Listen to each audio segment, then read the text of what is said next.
If you ever want to trade tactics, I'm always ready. I like to make people smile. Adventurer, think you can last a round against me?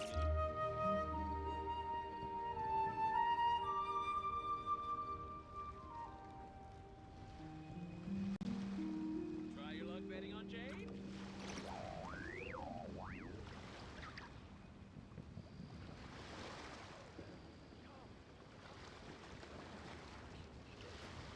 If you ever want to trade tactics, I'm always ready. I just like to make people smile.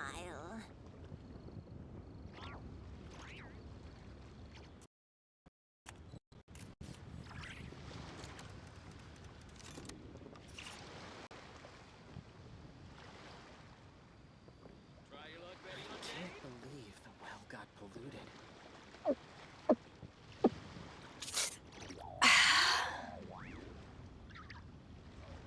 I just like to make people smile.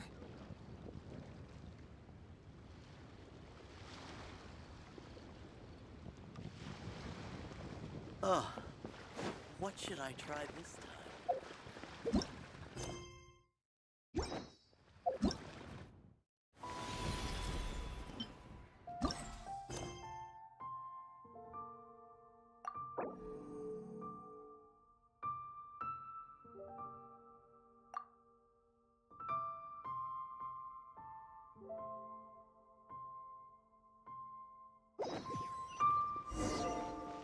Looks like it's time for a lantern ride again. Let's find some time to visit Liyue Harbor.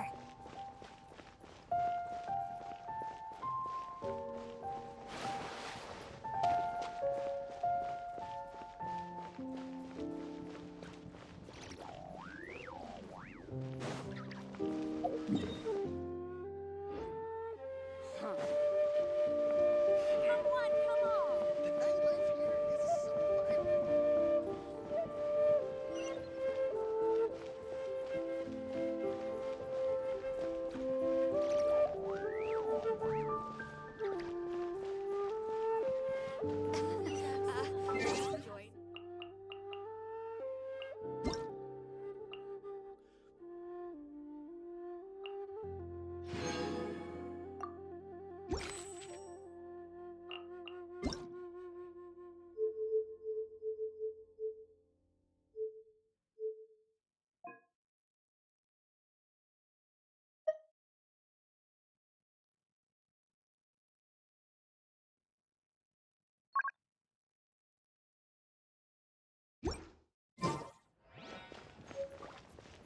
Senua Kiosk. Place to go for classic duet dishes.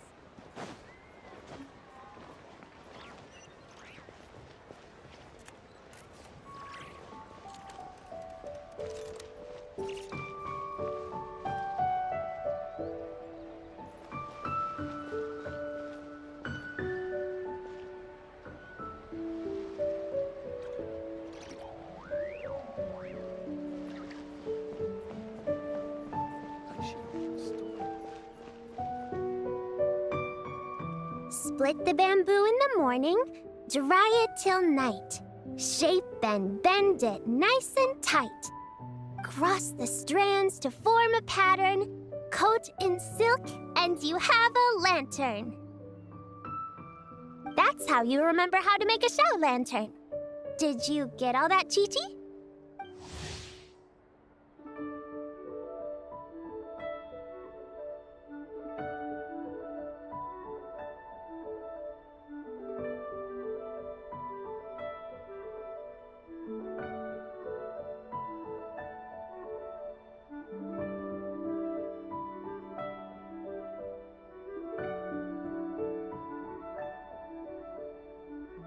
Morning, split bamboo, traveler.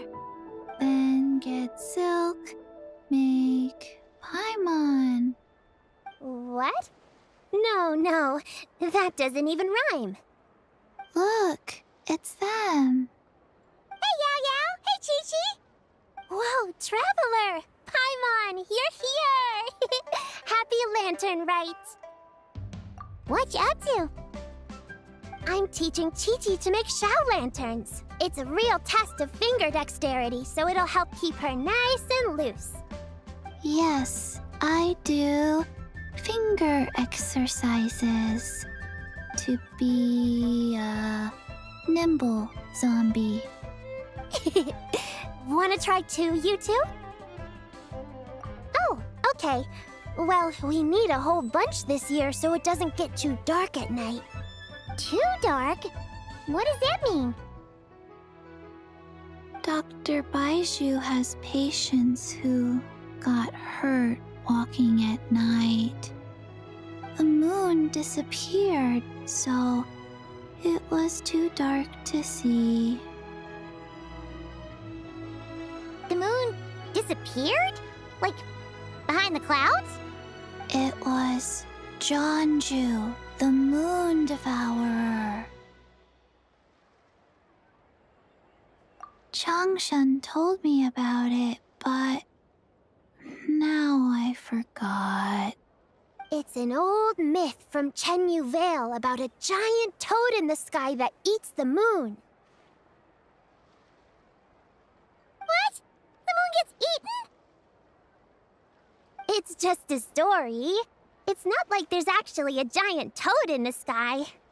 I asked Master about it, and she said myths are just insights into how the people of the past understood the world. Well, I didn't see it that night.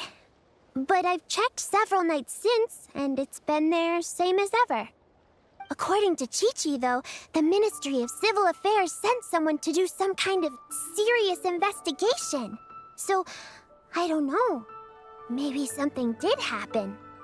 The Ministry of Civil Affairs? This is starting to sound bad. It's okay. You can fly. Even if it's too dark, you won't fall and get hurt. Yeah, exactly. So turn that frown upside down, Paimon. Or someday you'll get a whole bunch of wrinkles and wake up looking like an old granny. What? Okay. No more frowning. But the traveler can't fly. He can still fall and hurt himself, right? Don't worry. That's what the Shao lanterns are for. As long as we make enough, Liyue Harbor will never go dark. Yeah, and there's the giant lantern too. Oh, right! I almost forgot. Look! This year's Grand Lantern commemorates the Adeptus who guards the moon. With her watching over it, the moon will be safe for sure. A white horse? Wait! So that's the White Horse Adeptus? Yeah! Legend has it she used to live on the moon. So if it were ever in danger, I'm sure she wouldn't just stand by and watch. Huh! We've heard of the White Horse Adeptus before, but we never heard the part about her living on the moon. Probably because it's a folk legend from Chenyu Vale, so not a lot of people know about it.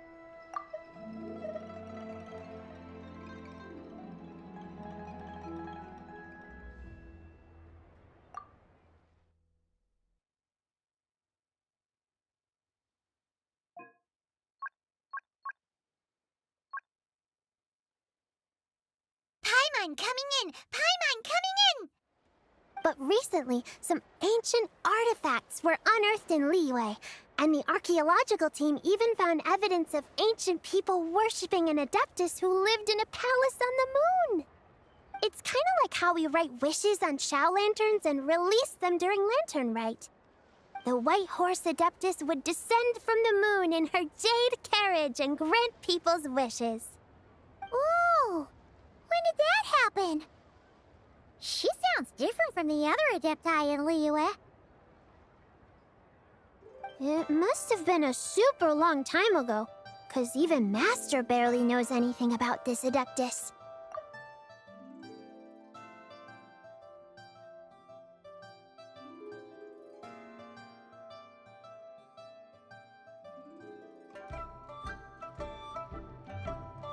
Nope. Kinda unbelievable, right? Yanfei said the White Horse Adeptus might even be a made-up legend. just like Janju the Moon Devourer. Yeah, a made-up horse and a made-up toad. You're mistaken, children. The what exist. Oh, Mr. Liu from the Baiju Guest House. But how do you know that for sure? Have you ever wondered how the guest house got its name, Yao Yao? Baiju White Colt. So it's named after the White Horse Adeptus? That's right. And that's because one of my ancestors was once blessed by the White Horse Adeptus. Wait, really? Tell us more! Tell us more! It was a long, long time ago, when this ancestor of mine was still a young girl. She was out gathering herbs but the White Horse Adeptus rescued her. Oh, that's it? Paimon was expecting something a bit more special. We've heard a whole bunch of stories like that before. Patience, young one. Let me finish. After the White Horse Adeptus saved my ancestor, she told her a story about the moon and the ancient kingdom of Langan.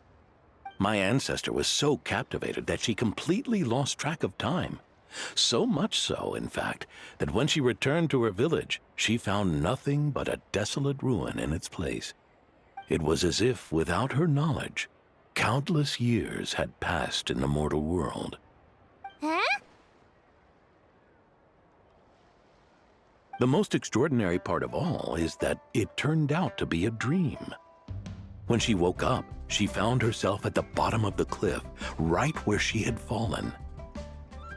Other than her medicine basket, now filled to the brim with rare herbs, it was as if nothing had happened, until out of nowhere, a horse's whinny echoed through the air, and when she looked up, she saw a pristine white horse leaping over the cliff. A white horse leaping over the cliff. Wow, that sure is a crazy story. But now, it's starting to sound a bit too far-fetched. Another skeptic. You sound just like my son. But I know it's true. Ancestral records don't lie. Wait, so your son doesn't believe it happened? Don't get me started. Not believing is one thing, but he even wants to change the name of our guest house.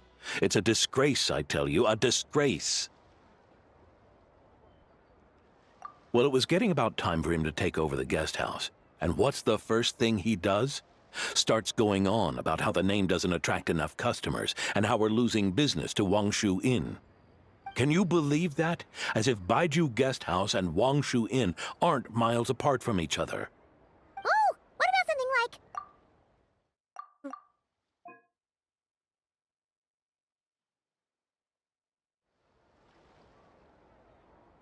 Geo Lord's Rest.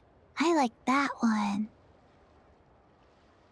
This isn't about getting people through the doors. This is about disrespecting our ancestors. Oh, White Horse Adeptus, my wish is this.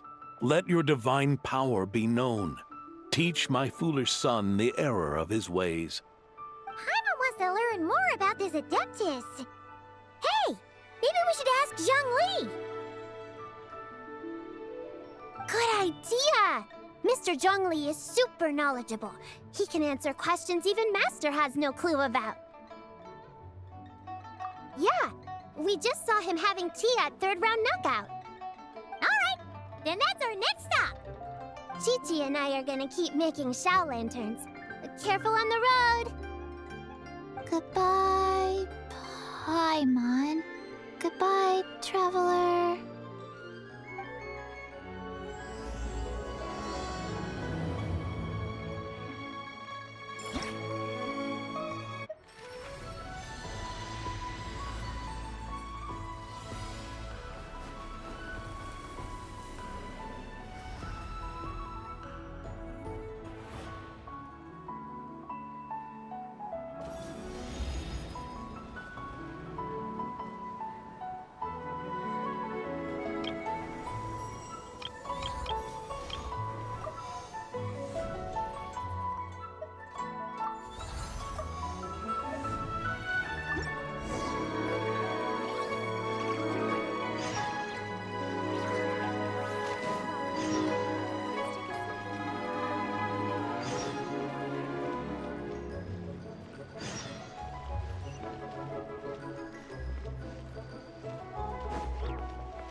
What should I try this time? I can't believe the well got polluted. Bliss. Let me just. Oh? Oh.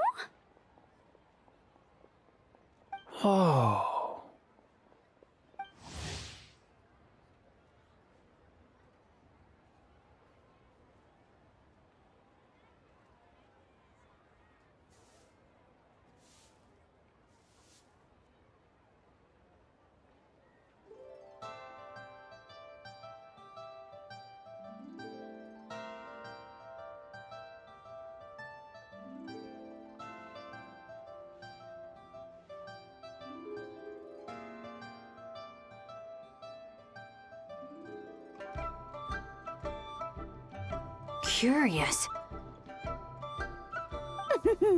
Impressive, right? What's with all the commotion over here? Oh, Traveler and Paimon!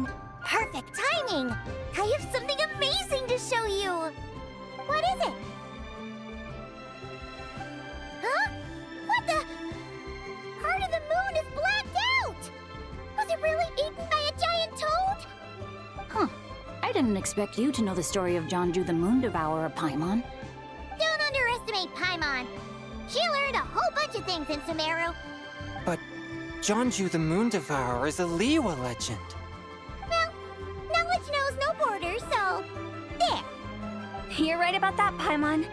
But this dark circle doesn't look anything like a toad to me. A toad's egg, maybe? But that's about it. Oh, wait, Traveler! You've been in Nodcry, right? The people there worship the moon goddess. So you should know what's going on here. Really? Not even in a place where people worship the moon? Oh yeah!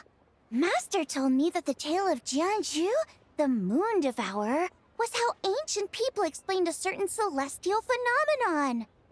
But what is it exactly? Some kind of omen of disaster? How so? Oh, but in this picture, the moon is being covered from the center. So this can't be a normal eclipse. Then it's still an omen of some impending calamity? We never said that!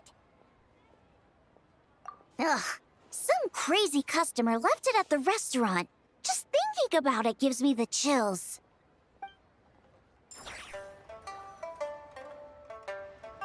Attention, everyone! As the auspicious festival season approaches, I have an announcement to make. I, Lu Xiong, am on the verge of becoming one of the most renowned archaeologists in all of Liyue Harbor. No, scratch that, in all of Tibet.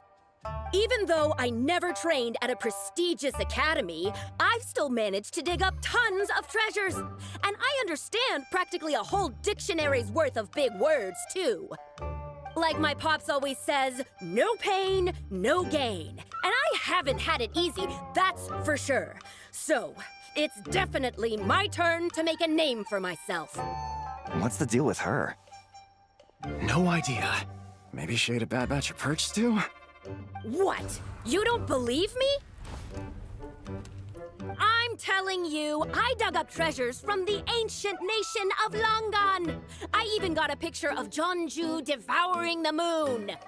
Longan? Jonju? What is she even talking about?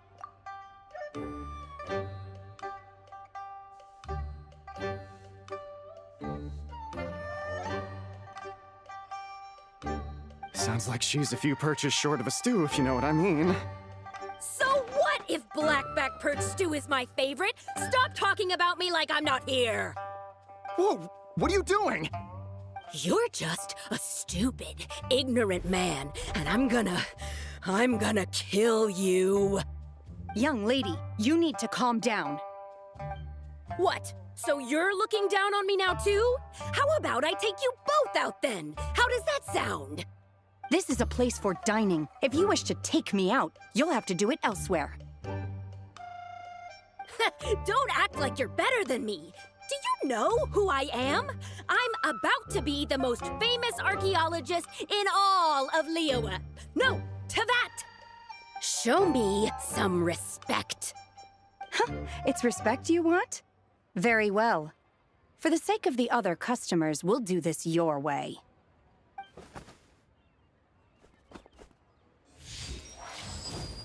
What? So Shenhe started the fight? She had no choice. The woman pulled a shovel out of nowhere and started going crazy, flipping tables left and right. She even injured 2 other customers. Shenhe did what she had to do to restrain her, then took her to the Ministry of Civil Affairs. Thank goodness Aunt Shenhe was there. Or who knows what might have happened. Yeah. I started cleaning up after all the commotion, and that's when I found this photo. I thought it might be the one she dropped, so I rushed over to show someone. She said she took a photo of Jonju the Moon Devourer. This must be it. Can we really trust what she said, though? Clearly, something is going on with her. Paimon's got a point. It sounds like she wasn't acting right at all. How do we know she wasn't possessed by some kind of evil spirit? Aunt Shenhe would have noticed if she was possessed. All right. But what about the part about Long Gone and the treasure she found? What about it? What if she raided a tomb and dug up some super special relic, then got herself haunted by an ancient ghost? One so powerful that even Miss Shenhe couldn't sense its presence. Your imagination is something else, Hu Tao. Why would an ancient ghost come to Wanmin Restaurant, huh? To eat my blackback perch stew? Hey, it could happen. I'd want to eat your food if I was a ghost. Wait a second. She mentioned the ancient nation of Longan, right? Paimon's heard that somewhere before. You know what? My brother mentioned that some ancient artifacts were unearthed in Liyue recently. Mostly colored glass, fine jade, and bronze relics. Some of the text inscribed on them has already been deciphered. There were some poetic verses, but the word Long Gone popped up as well. So, does that mean this Longan place is real? Still, Paimon knows we've heard the name somewhere before. Do you remember, Traveler? Right! His ancestor heard about it from the White Horse Adeptus. The White Horse Adeptus? Oh, so you must have been to see the giant lantern already. Yep. And it turns out that the White Horse Adeptus is super mysterious, too. Even Madame Ping hasn't met her. Wait, I thought she was the gold-eyed Celadon Mare of the 8 Adepts. That's just the interpretation you believe in, Hu Tao. There are other theories out there, too. The elders of Qingce Village believe that during the Archon War, a white horse leapt from a clear spring, transforming into an Adeptus who aided Rex Lapis in battle. In Chenyu Vale, some of the tribes take her to be the Daughter of Time, and trace her deeds to an even earlier era.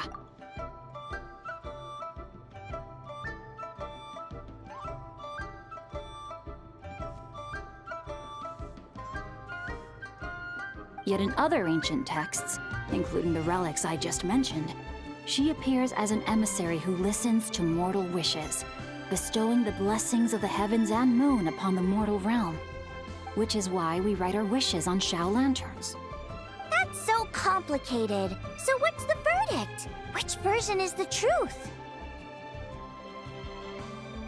I'm afraid there's no definitive answer to that. You two have been all over Teyvat. Do you have an idea? Nope, sorry. We were actually on our way to ask Zhongli. He knows even more about this kind of stuff than us. Ah, looking for a consultant, huh? He's having tea with Miss Linlong. Shigu Antiques is hosting an exhibition tonight. An exhibition? For what? All those antiques Sing Show just mentioned. So if you head to the big ship docked in the harbor tonight, I'm sure you'll find him. So, where to next? How about we go to the Ministry of Civil Affairs to ask about the White Horse Adeptus? We might be able to find out more about the recent moon situation, too. If you're heading to the Ministry of Civil Affairs, could you give them this picture for me? Since it belongs to that customer, she deserves to get it back at least. It might even help the Ministry with their investigation. Ha! All right! We're off! Oh, wait! I almost forgot! Happy Lantern Rite! Come have a meal with us when you're free. We'll be there, or we'll be... square.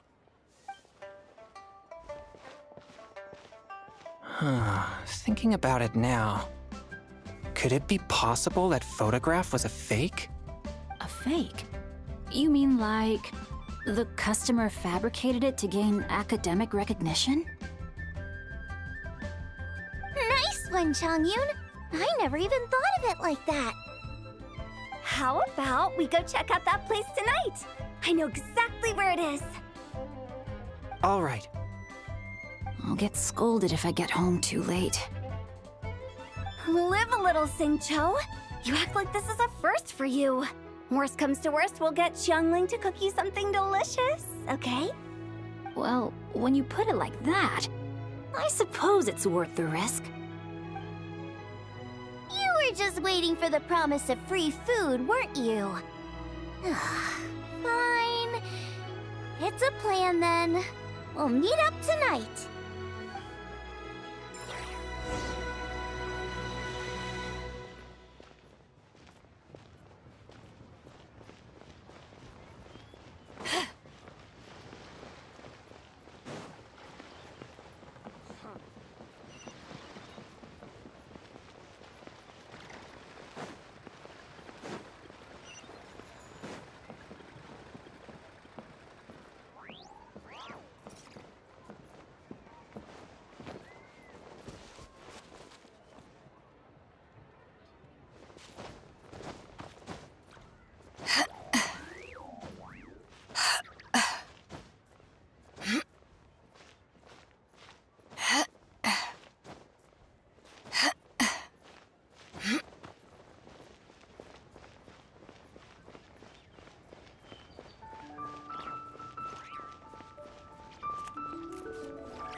Your grandfather is of the same opinion, Miss Lanyan.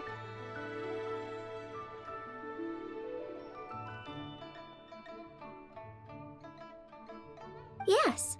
On Lantern Rite, the moon shall go dark. That's what the signs are indicating. Celestial observation isn't Grandpa's strong suit. But he discussed it with several other elders from our clan, and their conclusion was the same. It's consistent with the information we've received from other sources as well. You mean the whole thing? About the legend of Jeonju the Moon Devourer? Happening in real life? Yes, that's one of them. So it's true. I thought it was just a rumor. It's true.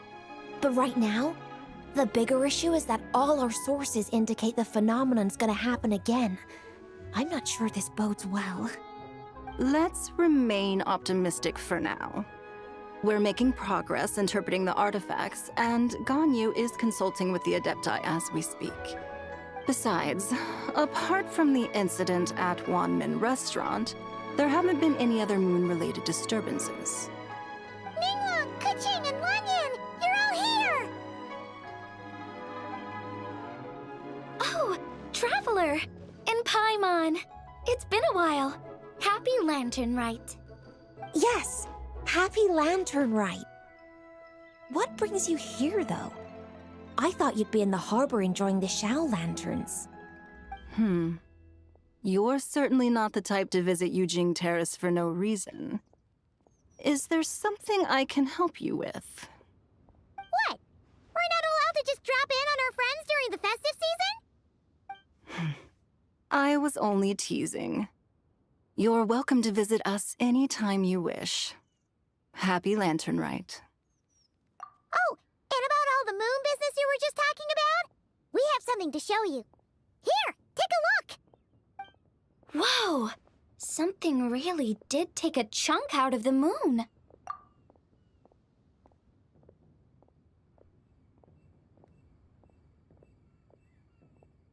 someone managed to capture a picture of it.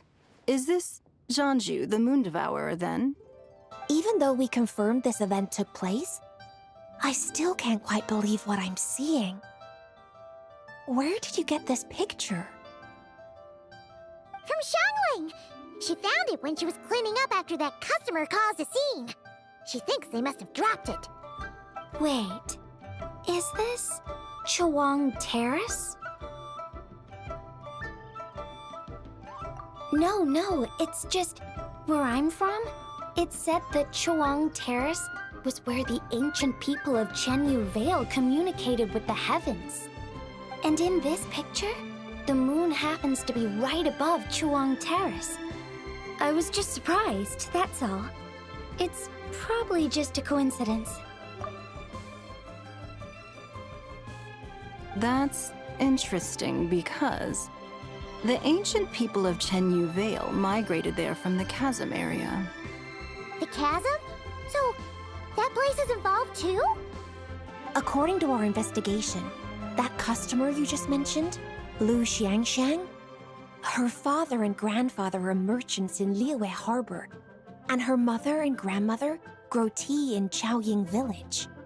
A few days ago, she left her home in Chaoying Village to join a civilian archaeological team funded by Hoishan Hall, and ended up excavating some artifacts in the chasm area. These artifacts were then entrusted to Shigu Antiques and are set to be featured in an upcoming exhibition. Then, of course, the incident at Wanmin Restaurant occurred. We suspect something happened during the excavation that left her with quite the shock. And now, it seems like she also went to Chawang Terrace and took that picture of the moon disappearing. The chasm? Chawang Terrace? Things are getting pretty complicated. She's not in a good mental state, so we took her to Boo Boo Pharmacy to get some help. Why don't you come with me to check up on her? At this point, you seem invested in this case too. Then let's head there now.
Now that I see this picture, it looks less like a piece of the moon was eaten, and more like something is obscuring it. But what sort of thing could block out the moon?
Ah, Lady Yuheng. Oh, and the Traveler and Paimon are here as well. What a pleasant surprise. Happy Lantern Rite. I hope we're not interrupting, Dr. Baiju. Not at all. I assume you're here to see the patient? Unless it's urgent, however, it would be best not to disturb her rest. It's quite unstable. She's even more agitated than when she first arrived. And she refused to cooperate when we tried to check her over. I had no choice but to prescribe a calming draught and to have her rest for 2 days. So she's getting worse? That isn't the news I was hoping for. It's just a precaution. Based on an earlier conversation with her, it seemed more like a fixation than anything else. She hasn't lost her mind. That's right. When we asked about it, she kept insisting she was going to be famous far and wide. Well, it might not be far and wide, but she certainly made a name for herself around Yujing Terrace. Even some of the Qixing know who she is. Not often, that's for certain. From my initial assessment, the patient appears to have experienced some sort of shock, and whatever it was seems to still be haunting her. But what could have caused such a thing? The relics from the chasm? Or the moon above Chuang Terrace that night? Come back in 2 days, and you might just have your answer. I suppose that's all we can do for now. We'll take our leave then, Dr. Baiju. Of course. If you need anything else, don't hesitate to stop by. Speaking of those relics from the chasm, aren't they being featured in an exhibition tonight? That's right. Are you planning to attend? Yeah! We wanted to have a talk with Zhangli anyway, and now Paimon's even more curious about these relics. I would, except every item in the exhibition had to be registered with the Ministry of Civil Affairs. So I'm afraid it's been spoiled for me. I reviewed them all myself. There are some rather peculiar artifacts, that's for certain. We're still working on decoding the ancient text that appears on them. Yeah! The word jade appears a whole bunch, doesn't it? Huh? How did you know? Shincho told us. He said there were some ancient poems on them, too. He's quite well informed, isn't he? Well, he's right. We believe they're direct references to the ancient nation of long gone. As for the other text, instead of regular poetry, it seems to be more like ceremonial language used to worship the moon and the gods. The moon and the gods? Well, looks like it's almost time for the exhibition. You two should head over. There's an usher at the harbor who will lead you to the venue. Not at all. The exhibition is free to the public. The people of Liyue have a great respect for our history and are eager to learn from it. Plus, the exhibition is being organized by Linlong, the owner of Shigu Antiques. As far as I know, it's been a long-time goal of hers to hold a cultural exhibition of this scale, where people can learn all sorts of information about the past. Guess we're in for a real treat tonight, then. Yes, have a great time. There's still more artifact decoding work I need to finish, so we'll have to part ways here. After seeing the picture you brought, there's a few ideas I'd like to follow up on. You're hard at work even during festival season? Huh. You haven't changed one bit, Ka-Ching. I'm simply fulfilling the responsibilities of my position. That's all. All right. I should get going. See you later. Well, guess we should head over to the harbor and find that usher. Please, show me your prescription.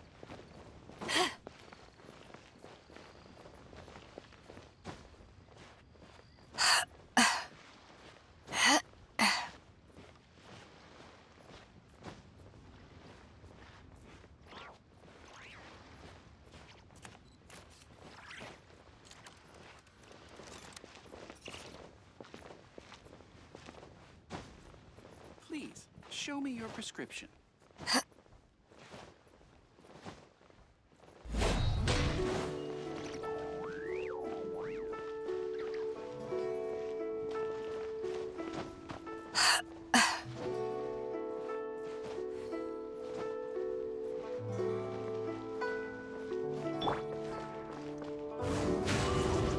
Please, show me your prescription.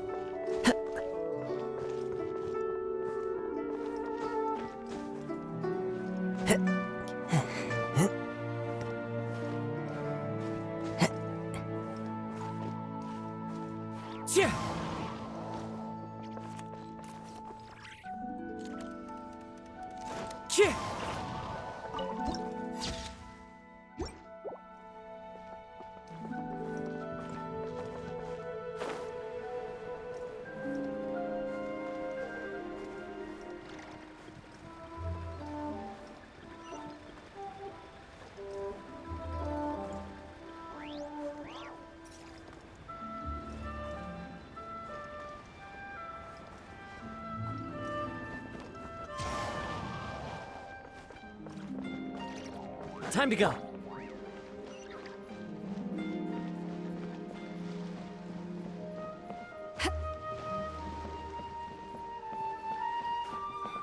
got a bunch of interesting gadgets, all from my time.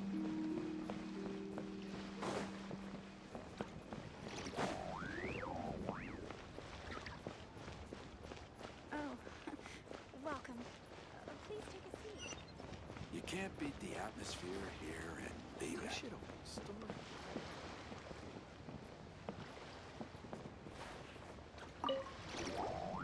Ah, here for the exhibition? I can take you aboard.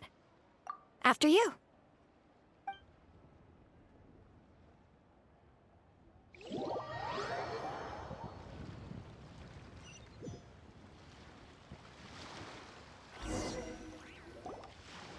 Whoa!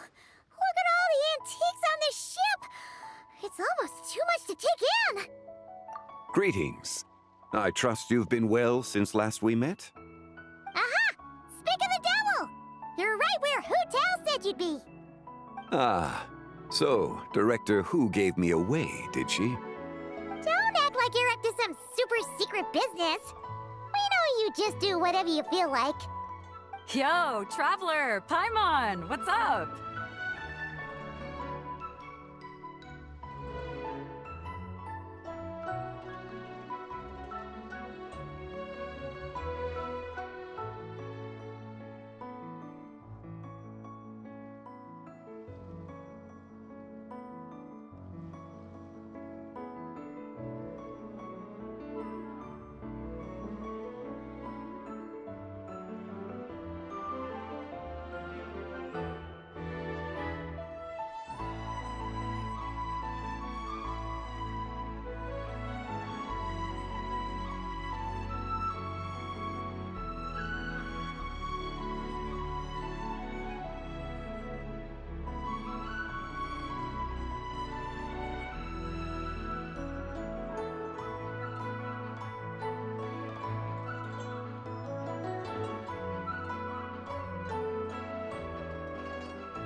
It's been a while, you two. Happy Lantern Rite. Beto! Yunchin! It's great to see you! You're here for the exhibition too? Yes. When I heard these artifacts were from ancient times, I just knew I had to come learn more about them. I mean, what a discovery, right? Yeah, Ningguang pretty much said the same thing. She thought coming here might help culture me up or something. But as you know, I'm more of a fists and punches type of person. I doubt one exhibition is gonna change that. You're too modest, Captain. You're the leader of the Crux fleet. That takes far more skill than just fists and punches. Plus, at the end of the day, you still decided to come, even though you didn't have to listen to Ningguang. Well, she's the Tianquan. If she can't even get an average ship captain like me to do her bidding, how's that gonna look? You sure know how to think from her perspective, huh? I guess I do. Anyway, how's everyone enjoying the exhibition? I heard that if you see something you like, you can negotiate the price with the owner and take it home. Wait, so we can buy this stuff? Indeed. Although Shigu Antiques is hosting this exhibition, many of the items come from private collectors. As long as both parties reach an agreement, you can make an offer of mora or an equivalent trade. Well, shall we continue our conversation as we look around? Let's go! Paimon's super curious about all this stuff.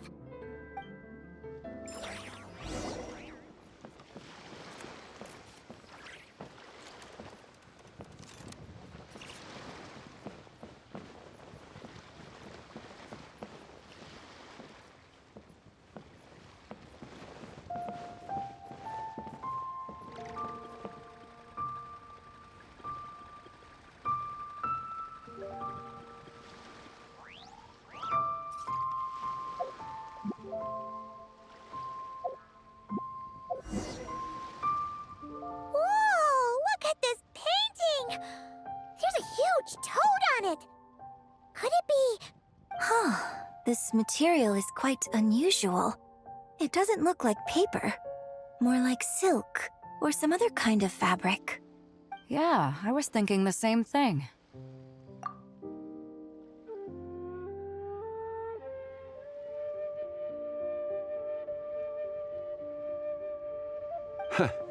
Well spotted. This is a painting of Jianju, the Moon Devourer, made primarily with mulberry silk. Such craftsmanship is rarely seen in modern-day Liyue. Ha! Jianju the Moon Devourer! Paimon knew it! That toad made it super obvious. What's that? A new dish at Wanmin restaurant? No! It's a kind of lunar eclipse. You heard about how the moon disappeared recently, right? Oh, yeah. You're saying a toad did that? That's what the legend says. So, nothing to do with food then. Noted. And the figure next to the toad, is that the White Horse Adeptus? From the stories I've heard, her palace lies on the moon. That would seem to be a logical assumption. No. In fact, this item was discovered in Chenyu Vale, and many years ago at that. Oh, so it's from Chenyu Vale? Actually, that's not quite right. You see, this painting is primarily comprised of mineral-based pigments, such as cinnabar and azurite, which are usually found within stratified rock. This suggests its place of origin may very well have been the chasm. You could have just started with that. You're as knowledgeable as ever, Mr. Zhongli. I had only ever heard the legend of Jianju the Moon Devourer, but now seeing it depicted in this painting, I wonder...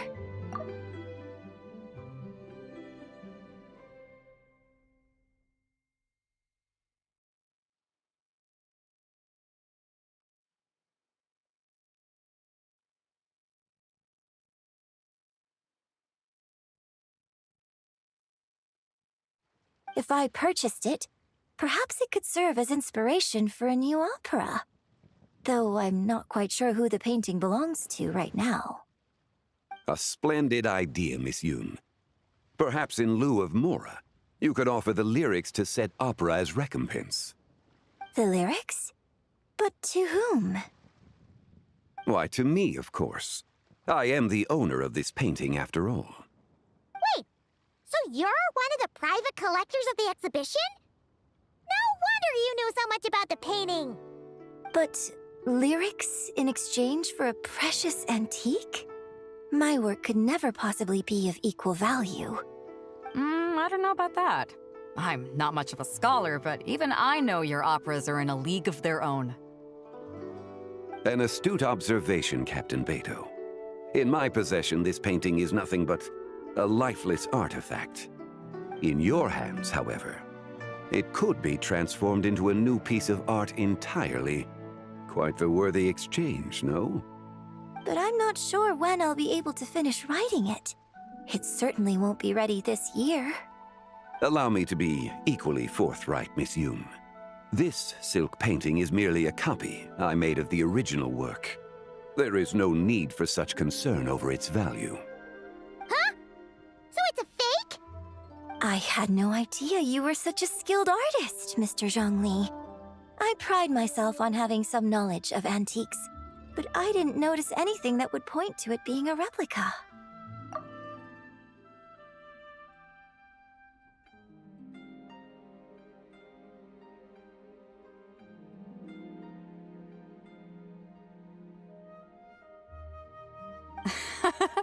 You never cease to amaze me, Mr. Zhongli.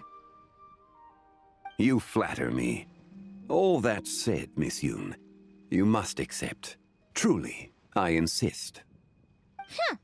He's gone from handing out fake Mora to fake paintings now, huh? Your kindness is impossible to refuse, Mr. Zhongli. Rest assured, I'll be sure to return the favor.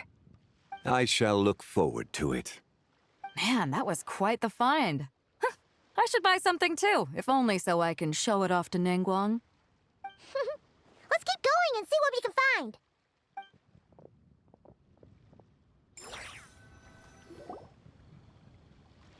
Wow. This bronze war chariot is really something. It must have quite the story behind it. I've never seen anything like it before. Do you know what this is, Zhongli? Ah. I heard from Miss Linlong that a carriage made of Celadon jade was unearthed in the chasm. A copper canopy, a body adorned with flowing clouds and geometric patterns. Yes, this must be the one. A precious piece indeed. This thing's gotta be thousands of years old, right? Crazy to think people back then were capable of such intricate metalwork. Too often, we view the past and future through the lens of the present. Objects that fascinated us as children seem crude later in life. And that's only after a few decades or so of separation.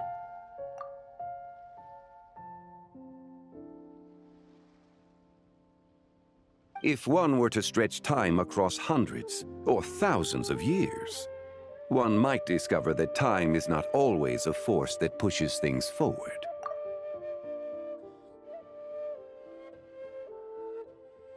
It would seem the people of that era managed to create a remarkable civilization in their own right.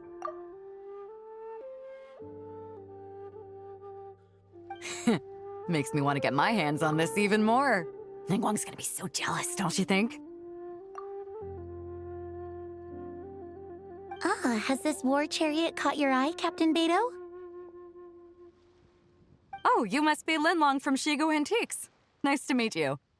This exhibition has been amazing so far. Well, that's all thanks to supportive patrons like you and Mr. Zhongli, of course. As for this war chariot, it was discovered by an archaeological team sponsored by Hoishan Hall. The price comes in at 90 million Mora. How much? 90 million? Woo, looks like my eyes were a bit too big for my wallet. Quite a bargain. A bargain? 90 million Mora could feed Paimon for like 1,000 years! And if you actually went on an eating spree that long, perhaps you'd be considered an antique worth that kind of Mora, too. 90 million? Nuh-uh! Paimon's worth way more than that! Well, if Mr. Zhongli thinks it's a good deal, I'm sure it's worth it. Beto's putting way too much faith in Zhongli. What if he's only here to drive up sales? I'll take the chariot, Miss Linlong. Someone will come by with the payment. Quite the discerning eye you have, Captain. After the exhibition ends, I'll have someone deliver it to the Alcor. Actually, could you send it straight to Yujing Terrace? I'd like for the Tianquan to see the proof of my discerning eye for herself. Understood. Great! Yunjin and I both found something. What about you three? Want to keep perusing? And don't worry about the Mora, it's all on me. Nobody's going home empty-handed tonight. I appreciate your kindness, Captain, but I'm afraid I have some private matters to discuss with Miss Linlong. In that case, don't let us keep you, Mr. Zhongli. Right this way. Traveler, Paimon, perhaps you would like to accompany me. What? So you can show us another bargain antique that's so far out of our price range it's not even funny? Other people are always demanding Mr. Zhongli's time, but it's quite rare for him to extend an invitation himself. I wouldn't pass up this opportunity if I were you, Paimon. Yeah, just don't forget to come aboard the Alcor for a drink later.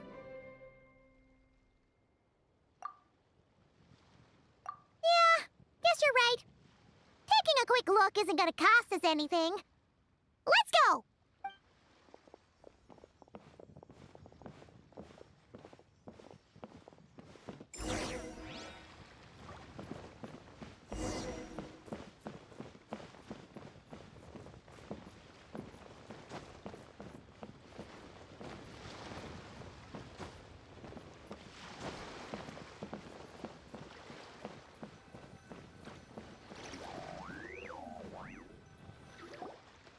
These are all the jade pieces that were found, Mr. Zhongli. Wow! So many styles! What kind are these? These are a type of ceremonial jade. You're familiar with Chen Yu Vale's rain jade, right, yes? Oh, yeah! So these pieces are all used in the rain jade ceremony?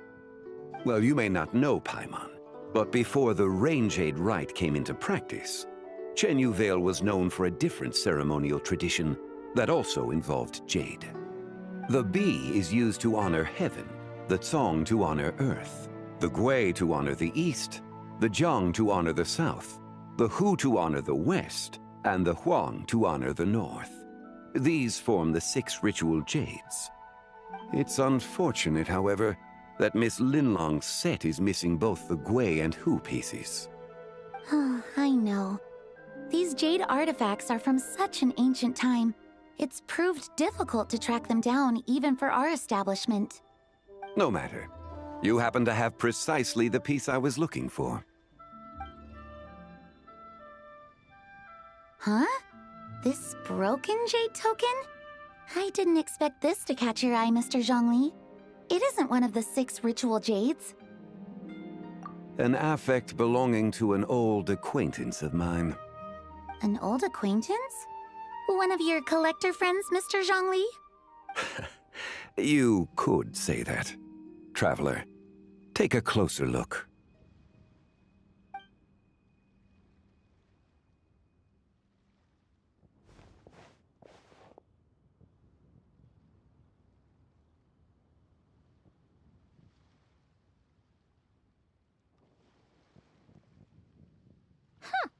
It doesn't look all that special to Paimon. Just seems like a broken artifact. Indeed. It's been thousands of years since the moon has appeared in such a form. So, in the past, the moon wasn't always full. Then, could this missing chunk be from when Jianzhu devoured part of the moon? It's worth looking into. Your insight is invaluable, Mr. Zhongli. I had no idea how special this piece was. Since it has caught your interest, allow Shigu Antiques to cover the cost. Oh, that is far too generous, Miss Linlong. Not at all. I've always wanted to give people a chance to appreciate these snapshots of history. So holding an exhibition like this has been a lifetime wish of mine. And it never would have been possible without your help, Mr. Zhongli. I merely put in a good word with a few acquaintances of mine. And it had a profound impact. Without your recommendation, I doubt half of these collectors would have come to the exhibition. So, on both a personal and professional level, I owe you my thanks, Mr. Zhongli. Wow! Zhongli actually did something useful for once.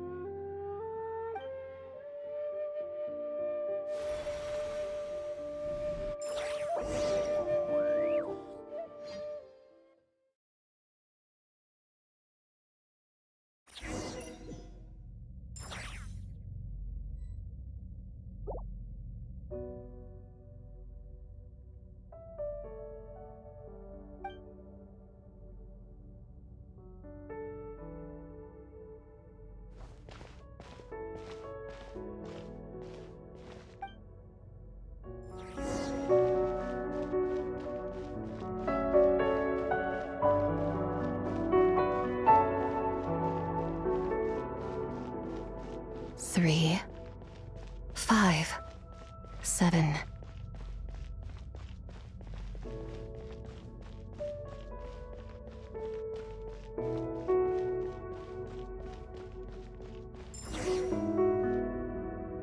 Eleven, 13, 17,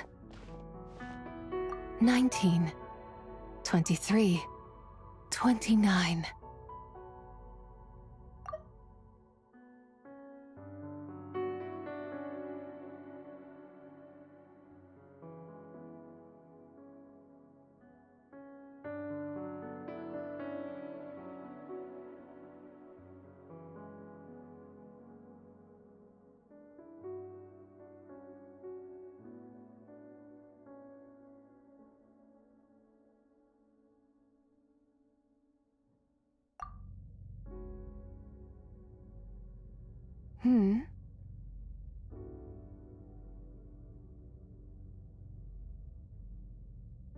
You also enjoy counting in such a fashion, lost child? The same loneliness as them. It seems to exist in your heart as well. Me? I'm sorry, I don't remember. The shadow of the moon? Or a dream of time? I'm sorry. No one has asked me such things before. I've been here for so long. There is much I have forgotten. I know nothing of your arrival. All I know is the longing in people's hearts. Yet, I sense the moonlight's guidance within you, child. Perhaps that is what brought you here. You seem confused. Perhaps I can help in some way. The path home is... that direction. I believe someone told me that before. But I was never able to reach the end. You should take a look. No need. It would seem... my time has already run out. Farewell.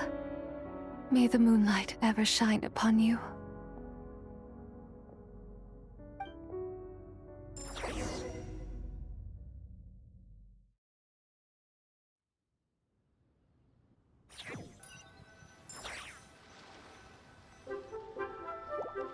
Wow!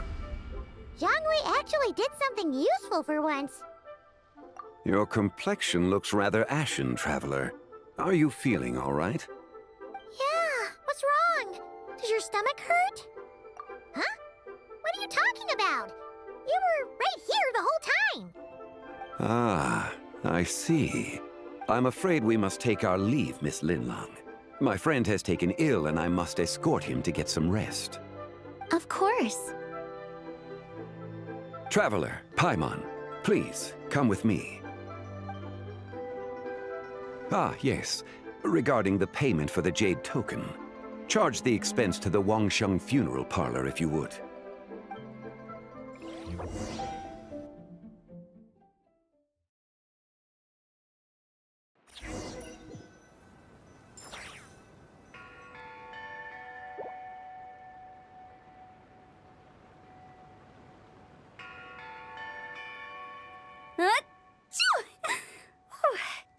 Guess someone's thinking of me. But this late at night? Must be that consultant of yours. I bet he's out there spending all year more at the exhibition. Yeah, he'd be the perfect employee if he just knew how to rein in the spending. But never mind him. Let's focus on the moon. We gotta see if it gets eaten tonight. I don't think it's going to happen. We've been out here all night, and the moon's the same as ever. It is quite late, and Chongyun's getting tired. How about we head back? We can come back another time. Head back? Already? Actually, I do have a new dish I'm testing out tomorrow. And as part of my New Year's resolution, I'm trying not to oversleep. All right. Guess it just wasn't meant to be. Let's go.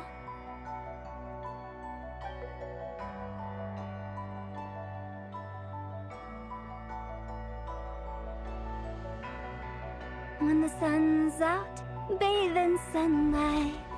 When the moon's out, bathe in moonlight.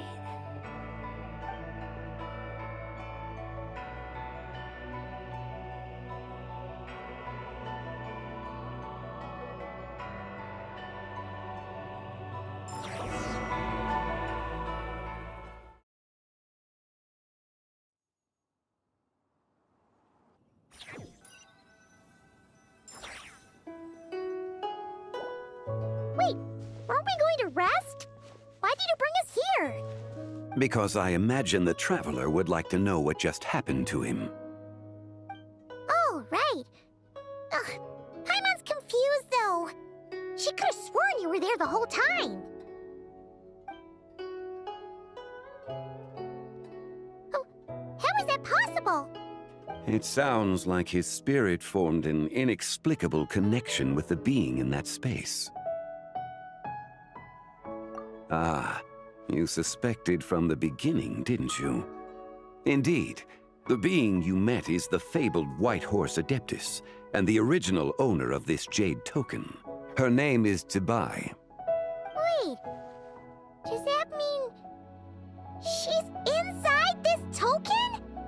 No, she does not reside within this token, but rather within the moon's shadow. This token is merely a medium. Word has it you accomplished quite the feat in Nodcry. You and your friend brought the Frost Moon back to Tevat. Tell me, did you ever wonder about the other moon? The one that hung in its place for thousands of years? We never really thought about it, but it must have been a fake, right? A fake moon!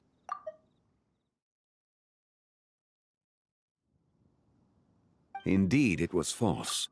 Its true nature, nothing but a projection of the moon. It also happens to be the prison that confines Tibai to this day. Wait, the White Horse Adeptus is trapped inside that projection? Then we need to rescue her! But the moon in the sky right now is the real one, right? Where did the fake moon go? And why can't Paimon see it? With the return of the true moon, the shadow naturally lost its place in the heavens. Now, it is disintegrating bit by bit. It's a process that comes and goes. When it occurs, it looks like the moon is being obscured by a black shadow. But when it stops, the shadow disappears and becomes invisible to the eye. So, you're saying there's an invisible fake moon blocking the real moon right now?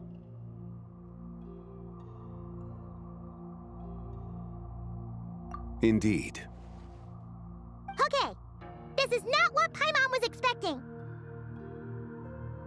My hypothesis is that people's wishes could be what trigger the periods of disintegration.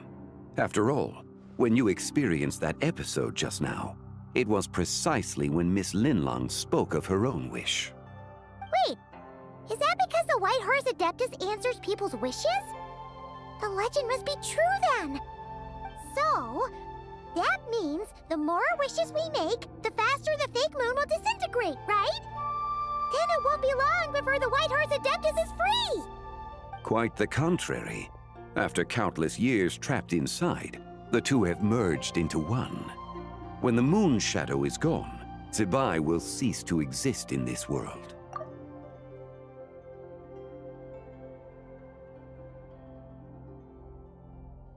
Oh no! So, by bringing the moon back, we actually hurt the White Horse Adeptus? Do not burden yourself with such thoughts. Because of your actions, a promising opportunity has presented itself to us.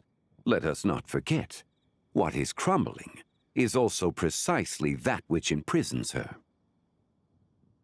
Yes, and that is why I invited you here tonight. Your connection to that broken jade token confirms that you can do what I envision. However, while I had hoped to receive your assistance, this matter could have significant ramifications. I must admit a certain reluctance to implicate you in more of Tevat's secrets. Often, the deeper one's knowledge of such matters, the harder it becomes to extricate oneself from them. You are someone who once traveled through the boundless sea of stars. I cannot help but wonder, perhaps it is wrong for your fate to become too entangled with the fate of any one world.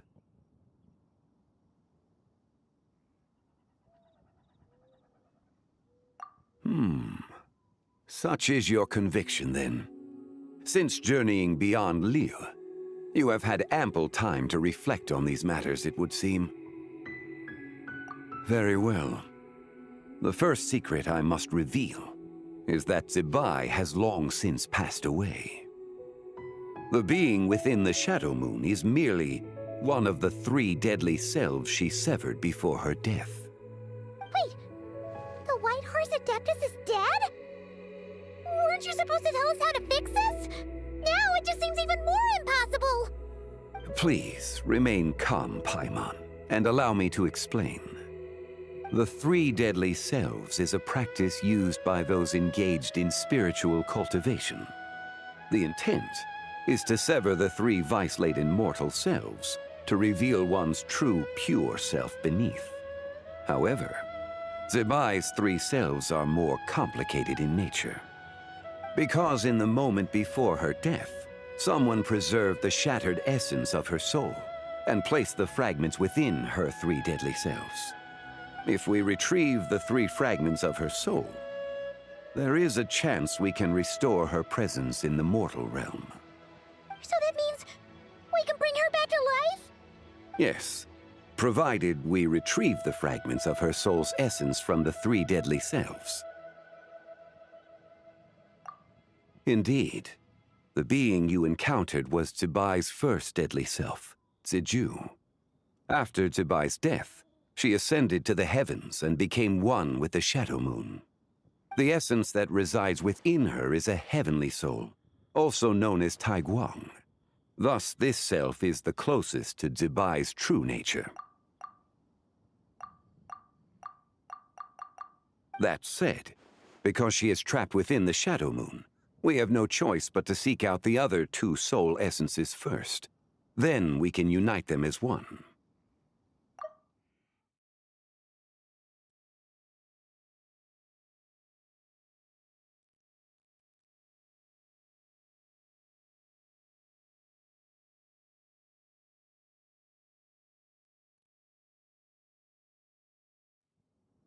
Her second deadly self is called Ziju. After Zibai's death, she fell into a slumber deep beneath the earth in what is now known as the Chasm. The essence within her is the Earth Soul, also known as Xuangling. She is the self that inherited most of Zibai's memories and wisdom. The chasm? So, do we have to go there to find her? That won't be necessary. I sensed her presence on the jade carriage from earlier, the one at the exhibition. It's possible The return of the frost moon awakened her, and she emerged from the chasm alongside that batch of ancient artifacts. Wait! That must be why you agreed to help with the exhibition! To investigate the artifacts! Indeed. So in truth, Miss Linlong was the one who helped me. The third deadly self is Zichao. The essence within her is the human soul, also known as Yojing, Zibai's shade. Thus she is the most free-spirited among the three. She lent me her aid during the Archon War, 1,000 years ago.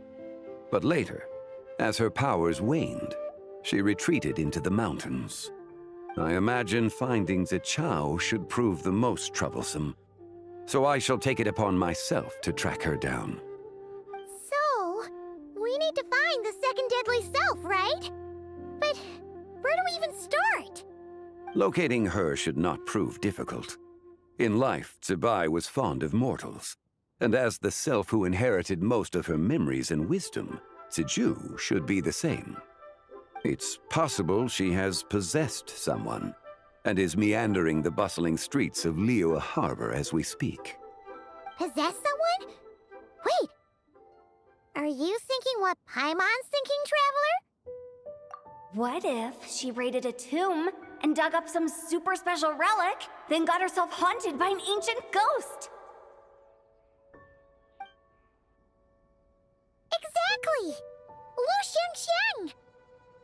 It seems you have a lead in mind already. She'd still be at Boo Boo Pharmacy. She was super agitated when she first got there, so Baishu gave her some calming medicine and told us to come back in 2 days. Do you think it could be her, Shangli? It's quite possible. The deadly selves are impure beings that can easily influence mortal minds. A sound plan. Well, I should get started on my own investigation then. But you're leaving already? I must. Zichao went into hiding after the Archon War. If I am to have any success tracking her down, and there's no guarantee, I should start sooner rather than later. But there's still so much you haven't told us! Like, who the White Horse Adeptus actually is, and how she died in the first place! Not to mention who it was that preserved the fragments of her soul. Should our endeavor prove successful, then naturally those answers will follow. If not, speaking of them would be rather meaningless. It would seem that this is a question you are unwilling to set aside. Very well. I shall tell you. It was the Avatar of Time.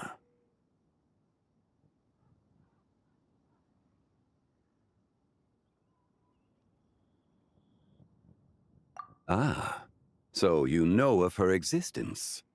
The ruler of time saved her soul. Indeed. Preserving what remained of Zibai's soul in the moment before her death. Only the power of time could be capable of such a thing. However, there is no telling what effect it has had on the three deadly selves. In other words, you must exercise caution when seeking out Ziju. On the night of Lantern Rite, countless Shao lanterns, and the wishes written upon them, will be released into the sky. I estimate that this event will trigger the Shadow Moon's collapse. When that happens, the cage that confines the first deadly self will open. That is our moment to act, but also the moment where all could be lost. For if we fail to retrieve the other two soul fragments in time, Zibai's resurrection is hopeless. As I mentioned before, the answers to your remaining questions should come in time, providing our efforts bear fruit. Let us hope that all proceeds smoothly in the days to come.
Espina's on the kick!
Nice. I'm starting to lose count.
Nice. I'm starting to lose count.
The more the merrier.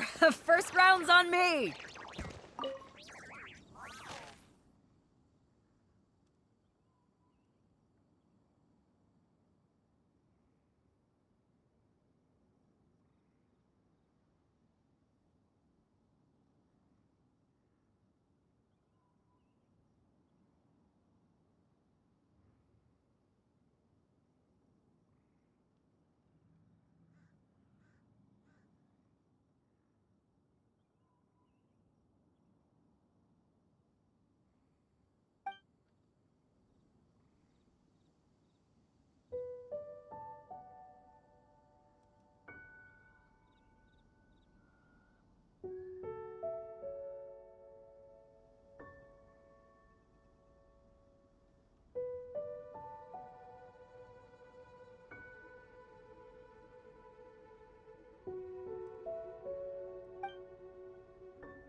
Sounds good to me.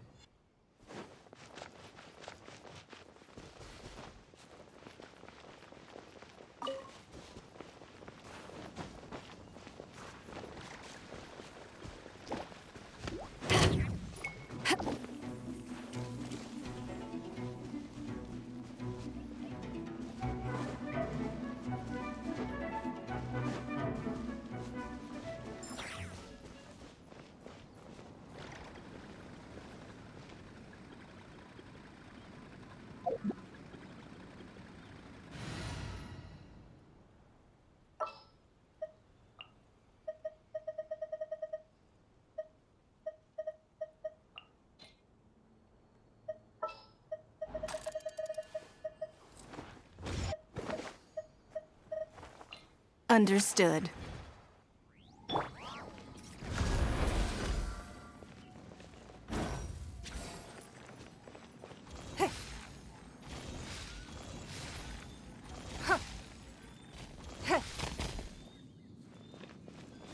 Give up.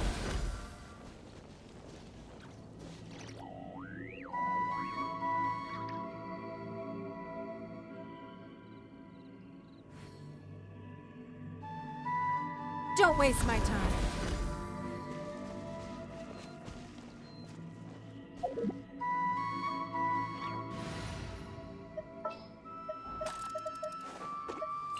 I can't wait any longer!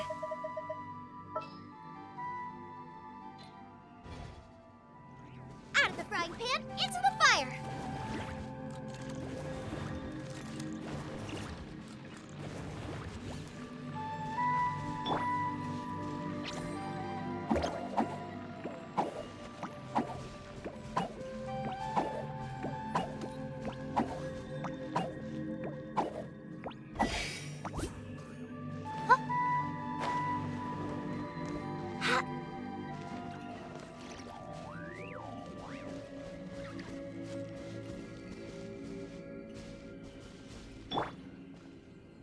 Nice and spicy!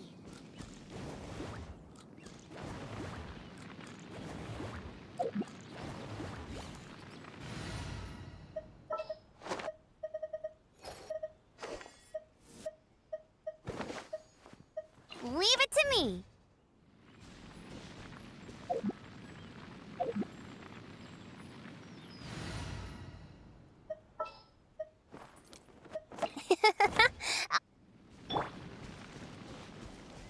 Go, Barrett Bunny!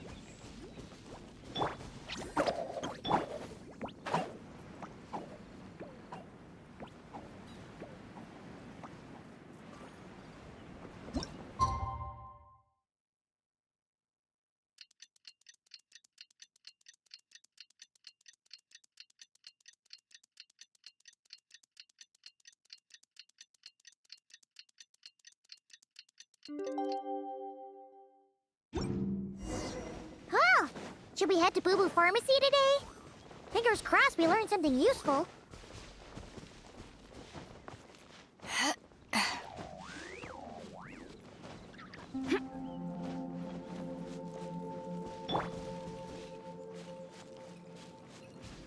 Don't be scared!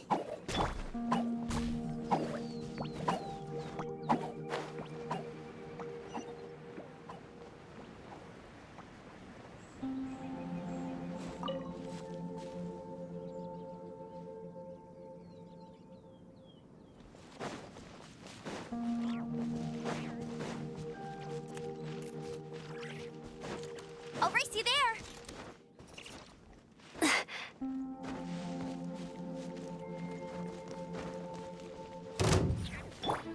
Wayne! Fry! Fry!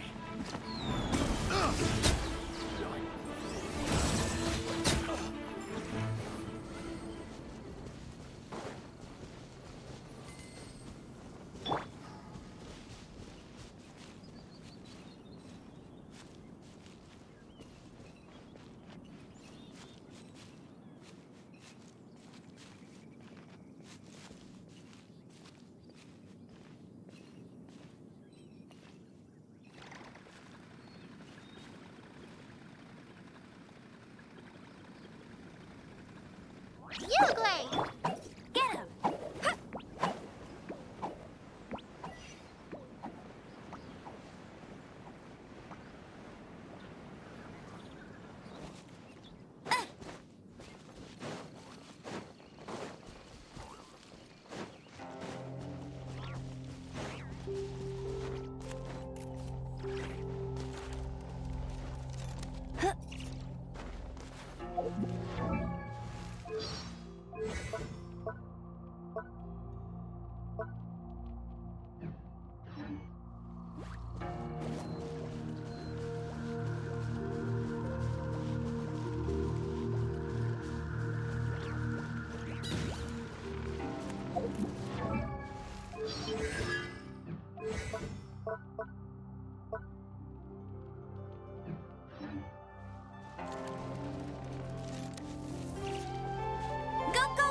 Bunny!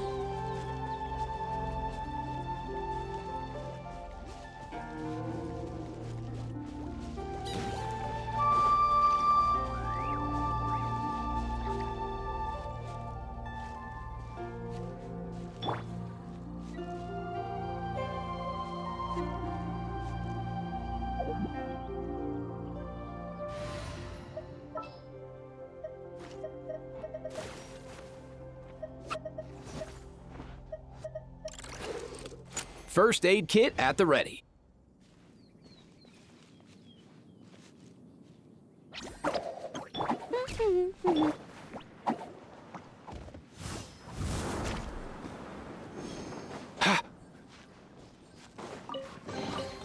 Nice one.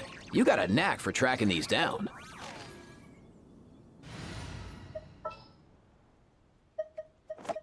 I will follow where you lead.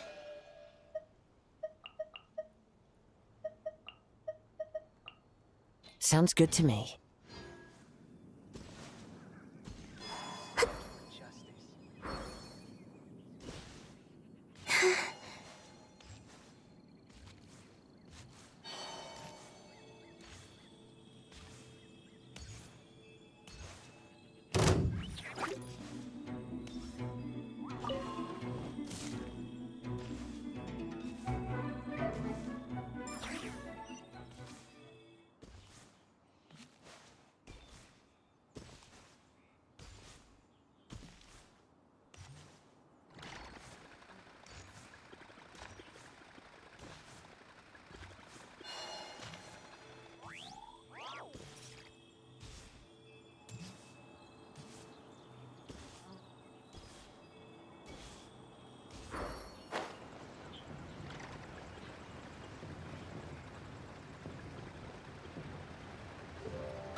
Did they run from home too?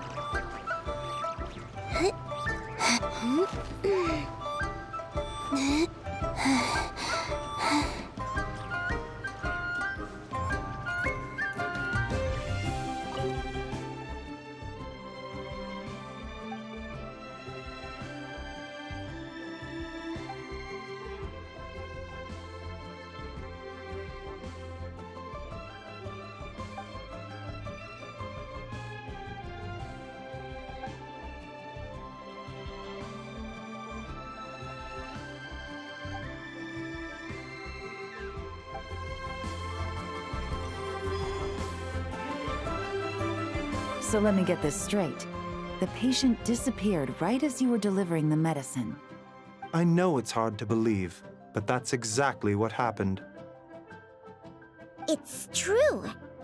1 minute she was there, and the next she was nowhere to be seen. Hey, it's Yelan! Fancy seeing you here! Oh, is this a bad time? Not at all. Just a small roadblock in the case I'm working. Ningguang asked me to investigate a patient named Lu Shangshang. If you're here to find her too, then you're out of luck, I'm afraid. She went missing this morning. What? According to Dr. Baiju, the patient vanished right under his nose. But it just seems like that should be impossible. There 1 second and gone the next? Pretty sure Xiao can do something like that. Then you're suggesting this Lu Xiangxiang is the vigilant Yaksha in disguise? Or some other adeptus? Guess not. But this is so weird. How can a living person just vanish into thin air? Unless Linny decided to take his act to Liyue? Who is this Linny you speak of? He's... Oh, never mind. Paimon's just grasping at straws. Let's set aside the how for now, and focus more on the where. You mentioned this patient has a strong obsession with achieving fame and recognition? Yes. She kept talking about becoming a renowned archaeologist and making a name for herself. So, are we looking for a place where it's super easy to become famous? I think we should check out the Xiao Lantern crafting stalls. Because it's easy to become famous by making Xiao lanterns? Not exactly. When the people of Liyue need a solution to a problem, their first thought would be to pray to the gods and the Adepti. If her wish is to become famous, she might write it on a Xiao lantern in the hopes that the fabled White Horse Adeptus might make it come true. That certainly sounds probable. Turns out, the White Horse Adeptus might be a lot closer to home than she thinks.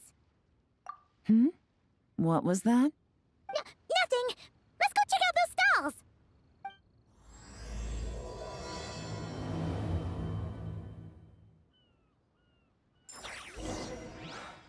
I can't read what this says. Tastes gross.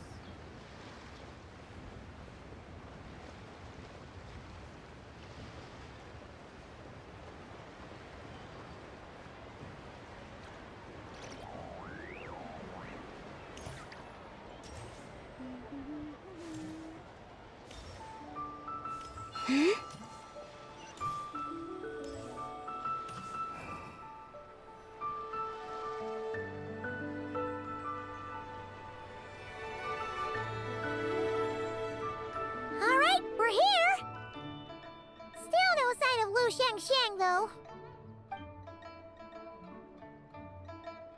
As long as you're patient enough, Paimon, you'll find that hunting down people is no different from hunting boars. We need to blend into the environment, or we risk alerting the target. So as far as everyone here is concerned, we're just ordinary tourists. Oh, okay.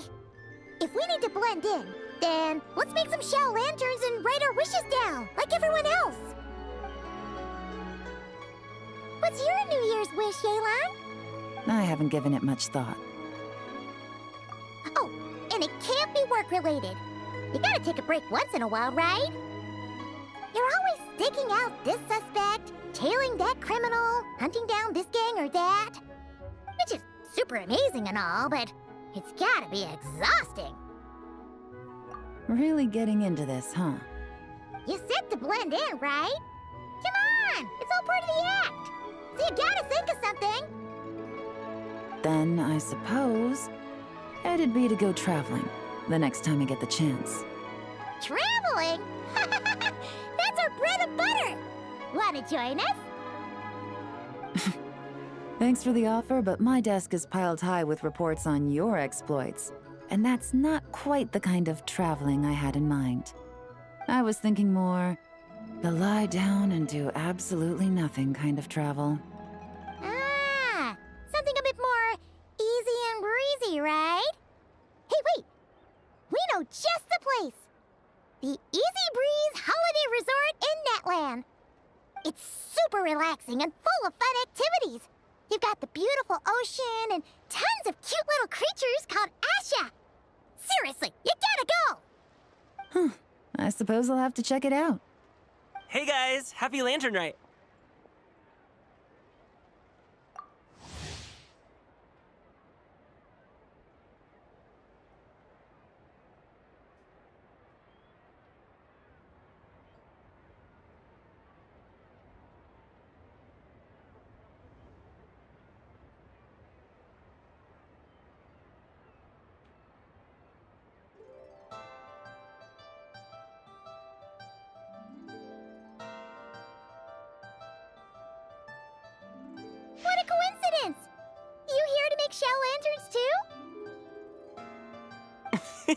Well, it's that time of year, am I right? Thought I'd join in on the fun. You can't have Lantern Rite without making one of these. What you gonna wish for? Oh, man, it's kind of embarrassing, but whatever. The truth is, the mighty mythical beasts are seriously struggling with recruitment. So I'm hoping to find a few apprentices and teach them the art of wushu dancing. Awesome! Shurfugami, here we come! Whoa there, Paimon. One step at a time. I actually need to find people first. Yeah, but Paimon bets people will jump at the chance to learn from you! Well, I wouldn't be so sure. Wushu dancing is super physical and takes a lot of hard work to master, so it's not easy to find people. At this point, if the Adepti can't help me, no one can. I'll do it! Huh? You just said you wanted an apprentice, right? Well, I'm offering. What do you think? Whoa, the White Horse Adeptus works faster than I thought. Traveler, it's her. Lu Shangshang. Our target! Hey, didn't you hear me? I said I wanted to be your apprentice. No need to shout. I heard you the first time. What's your name? Step back a bit, Gaming. This person could be dangerous. What? Hey, what are you trying to do? Do you know who I am? Get back! Lu Shangshang, we have no intention of harming you. We just need to ask you a few questions. Get back, I said! Try to remain calm. If you come any closer, I'll...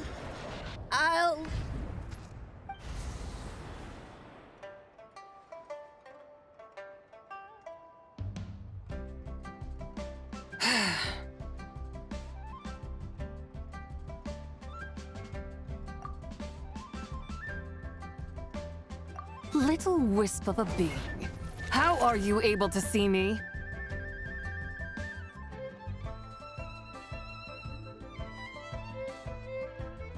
So what if I am? Leave at once! You, a mere mortal, whose own life hangs by a thread, would dare reach for the power of life and death?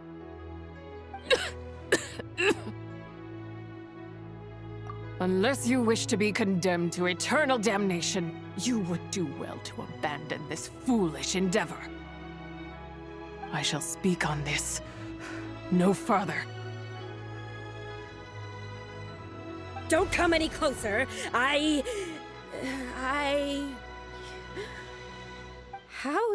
did I get here? Who are you people? Playing dumb, are we? Save it. We know you attacked those people at Wanmin Restaurant. What? No, I would never. You must be mistaking me for someone else. You don't remember. Of course not. How could I do such a thing? What about the photo you took near Chuang Terrace?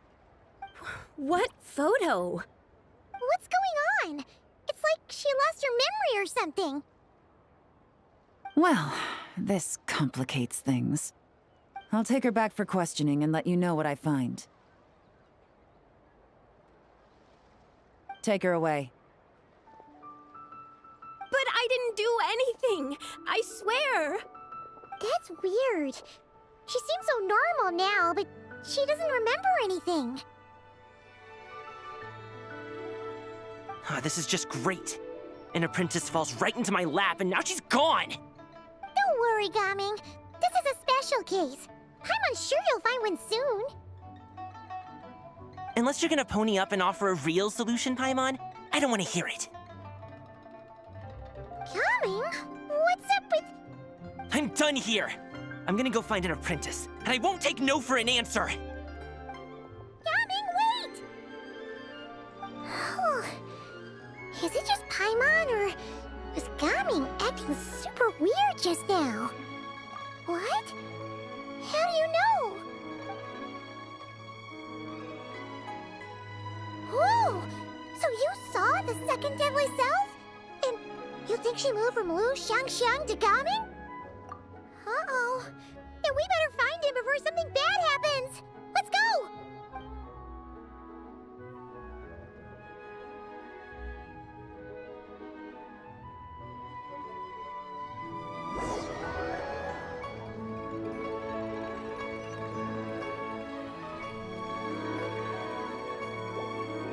Alas, why must Cloud Retainer inflict such woe upon us, Mooncarver? By the order of Rex Lapis, we were supposed to make haste to the harbor to stand watch. Yet we arrived late, for you, in your inscrutable wisdom, chose that very moment to tend the mint.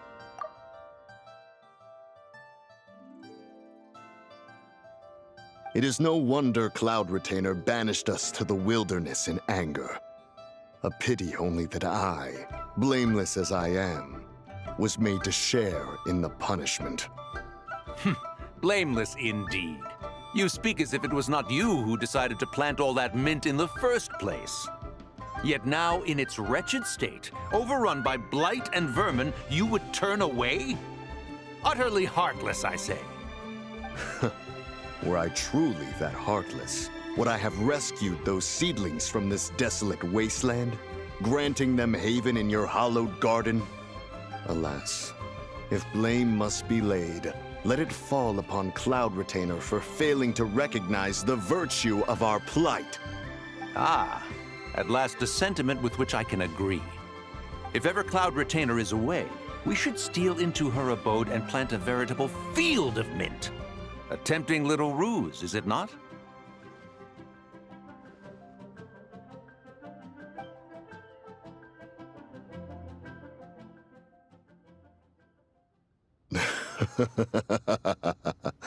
Positively ingenious. Please stop chasing us! Just let us go! Get back here! If you keep running, I'll kill you! Please, we don't know anything about wushu dancing. Just leave us alone! What? You think I'm not good enough to teach you? Just agree to be my apprentices, and then we can talk. That child looks somewhat familiar. Ah, it appears to be the wushu dancer from Liyue Harbor. I have seen him perform on occasion. Come, let us take a closer look. Has trouble befallen you, young one? Perhaps we can offer aid. Oh, thank the gods! Please, sir, you have to help us. This guy's trying to force us to become his wushu dancing apprentices, and he won't take no for an answer! Oh, so it is you who require aid, not the other way around. Get out of the way, old man! This is between us. Preposterous! You dare to presume we are of a mature age? Listen here, brazen youth. Skilled you may be in the art of dance, yet your offstage demeanor leaves much to be desired. Hold on, Mountain Shaper. Something is amiss. Look closer. Huh. Indeed, he bears the mark of something unclean. It spells trouble. You there, depart at once. Hey! You drove off my recruits, old man! You'll just have to take their place, even if you're a bit on the decrepit side. Many years it has been since a being has dared speak to us in such a manner. Now let us see what evildoer has sought to use you as its puppet, young one. You two, you're Adepti! Does that strike fear in your soul? Whoa! Two Adepti recruits just fall right into my lap? That white horse sure knows how to grant a wish. Coming! Slow down! Wait for us! Jeez, take a hint, will you? I told you to stop following me! Traveler, Paimon, keep your distance from this youth. Evil has taken a hold of him. We know! It's one of the White Horse Adeptus' deadly selves! She's possessing Gaming! The White Horse Adeptus' deadly selves? Could it be that Rex Lapis called us to Liyue Harbor for this very reason? Hey! What are you two whispering about over there? Who's gonna be first apprentice and who's gonna be second?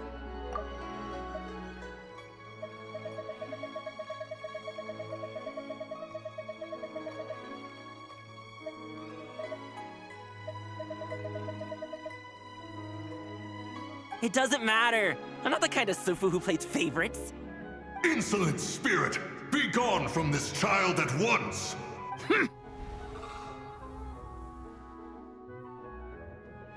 Little mite of a mortal. Getting in my way again, I see. That is no concern of yours. No, only by doing it myself will I find peace. Otherwise, rage will consume me. If I lose control, all will turn to dust. The curse of time. The memories this body holds. Come no closer. This is your final warning. Insolent spirit, be gone from this child at once! Huh? Traveler and Paimon? And two Adepti? Where are we? Weren't we just making Xiao lanterns in the harbor? Gaming! You're back! Ah! The sun is most scorching. Agitation stirs within me. I require cooling mint to beat this heat. And speaking of, Cloud Retainer has scorned this verdant wonder long enough. It is time for her to feel its wrath. The wrath of mint! Mountain Shaper, where are you going? Oh no! Now Mountain Shaper's acting weird. Oh, you don't think it spread to him, do you? Spread to him? Quickly now, explain to me what has been happening. What? Was I really that rude? Jeez, someone get my dad to throw a slipper at me. I'm so... Whoa! You okay, Gaming? He is fine. It is simply exhaustion. But to think Mountain Shaper would succumb to something like this, it is most unexpected. So, what do? We can't just leave Gaming like this, but we can't ignore Mountain Shaper either, right? My cultivation level rivals that of Mountain Shaper. Were I to give chase, Zizha would but flee from his form and take refuge in mine. Seek out Streetward Rambler. Cloud Retainer and the Conqueror of Demons should be with her. I shall take this child back to the harbor and join you post-haste. Whoa! What are all the Adepti doing together? Rex Lapis charged us with keeping watch over Liyue Harbor should danger rear its head. I dare say this is the very crisis he anticipated. Come, we must devise a strategy before confronting Zizha.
The White Horse Adeptus.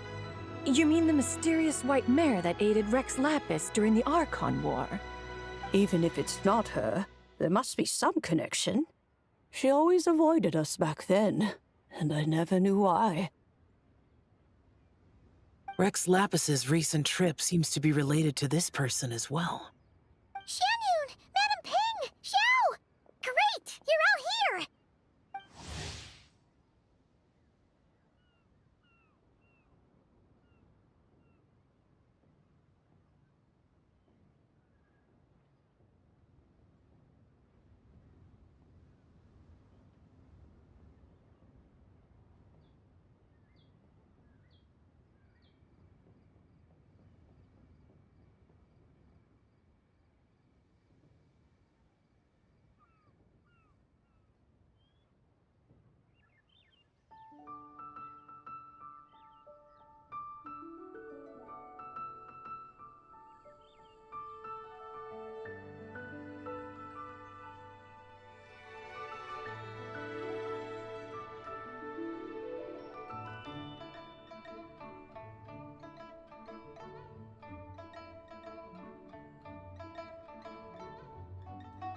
Ah, Traveler.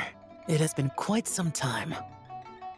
Oh, happy Lantern Rite, Paimon. You're as lively as I remember. I trust things have been well. Sorry, Madam Ping. No time to catch up. Something terrible has happened. What is it? Has Mountain Shaper gotten himself into trouble? Mooncarver is here with you, but he is not.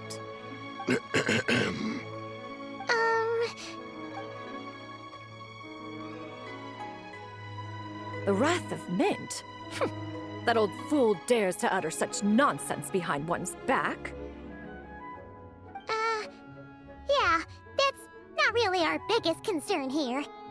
So, even a mere deadly self of the White Horse Adeptus was able to possess Mountain Shaper and affect his mind. No wonder Rex Lapis told us to gather here and await his orders.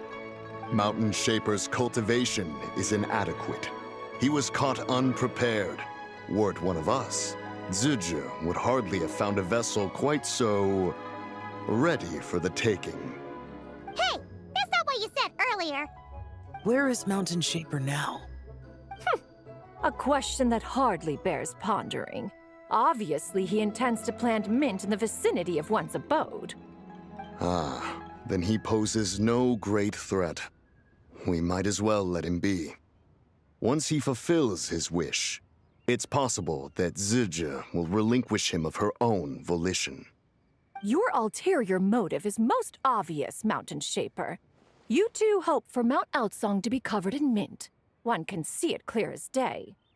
Not to mention, deadly selves are born of malevolent human desires, and naturally pose a great risk to the form and mind of all living beings. We cannot let this go unchecked. Let me handle it. I have relevant experience and know how to deal with such situations. One has no doubt of that. Yet your involvement would likely end in armed confrontation. In one's own estimation, the time for such measures has not yet come. Before his departure, Rex Lapis knew that Zizhi was active in Liyue Harbor, yet told us only to wait. It would seem, then, that Rex Lapis did not believe extreme measures were warranted here. Yes, this is quite a peculiar case. After all, Zizhi's possession does not seem to come with ill intent. It's more like she's guiding those she possesses to fulfill their own wishes. There is another matter of import, however. I sense tremendous resentment emanating from her. What could be its source to render her so unable to find peace? She was talking about the White Horse Adeptus memories, right? From what the Traveler said, it seemed like she was about to explode with rage. But why? With Rex Lapis away, if we wish to understand that which occurred in the past, we shall have to ask her directly. She also mentioned the Curse of Time. What could that be about? Perhaps erosion.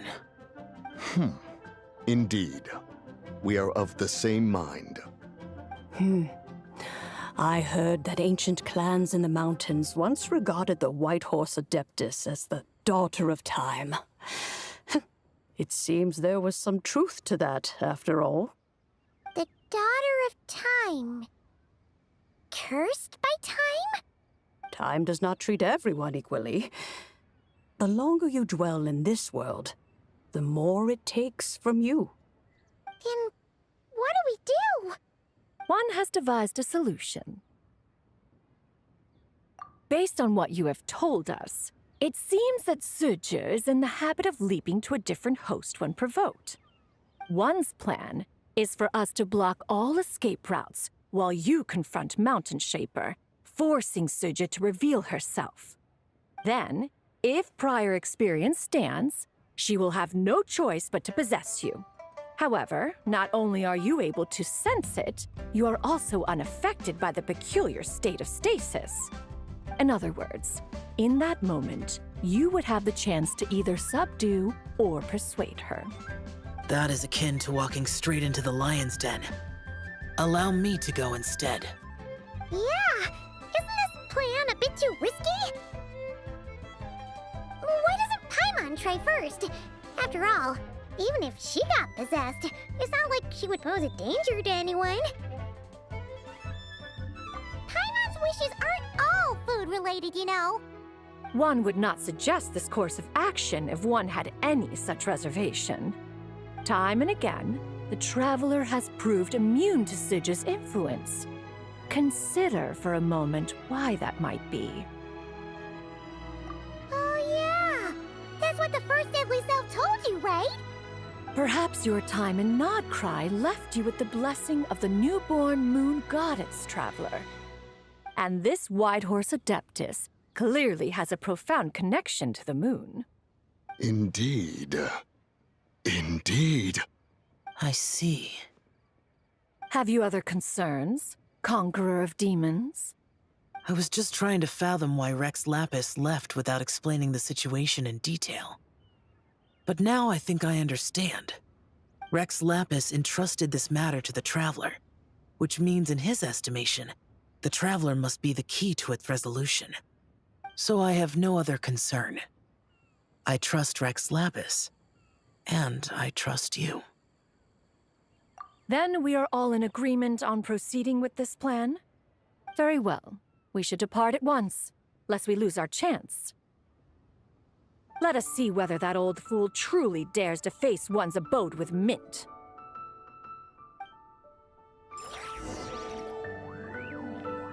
This is a peaceful neighborhood.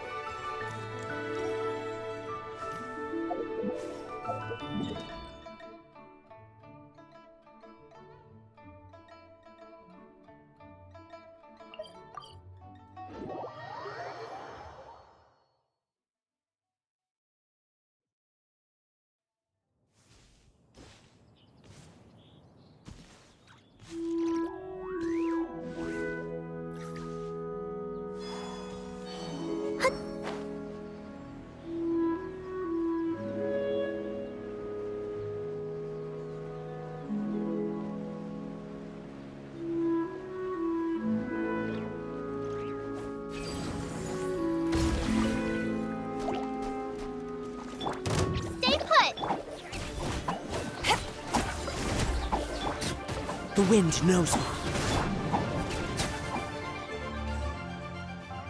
1 mint, 2 mint, let us plant a whole slew of mint!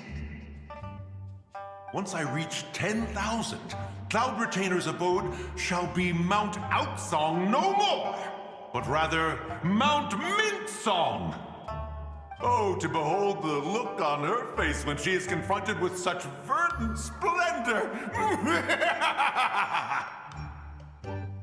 Mountain Shaper, you dare disturb the tranquility of one's abode. Do not take personal offense, Cloud Retainer. He is not in control of his faculties. Exactly. Let it go this once. Zizhi is the one driving him to do this. Huh? But Zizhi just helps people fulfill their own wishes and desires. Not now, Paimon. Oops. Sorry, Mountain Shaper. Paimon might have just thrown you under the bus. When he wakes up, we shall have words. Everyone, to your positions.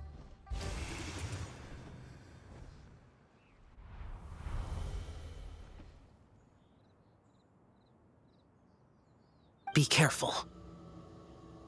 A pest? I must catch it! Again! Oh, young one, it is you. Don't tell me. Cloud Retainer sent you? Ha! Such brazen insolence. Such presumption. Such boundless avarice. That wretched adept's impudence knows no end. If she dares lay a finger on my garden, I shall smash her cuisine machine to pieces. You think I am one to fold so easily?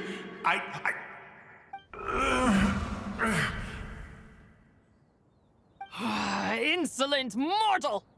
Time and again, you interfere in that which is beyond you. You make it exceedingly difficult to contain my rage. You have no conception of that which you seek. It is forbidden! You know nothing of my past. My warning was given. The cost entwined with this is beyond what you can bear. Stubborn mortal! You... Very well.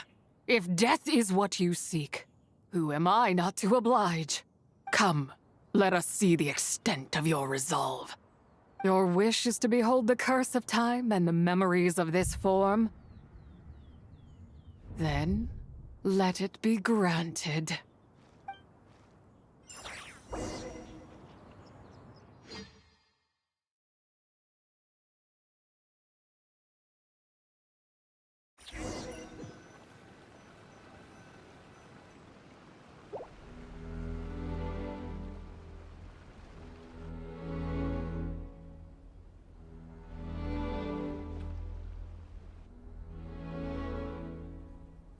You who seek death, stand before me.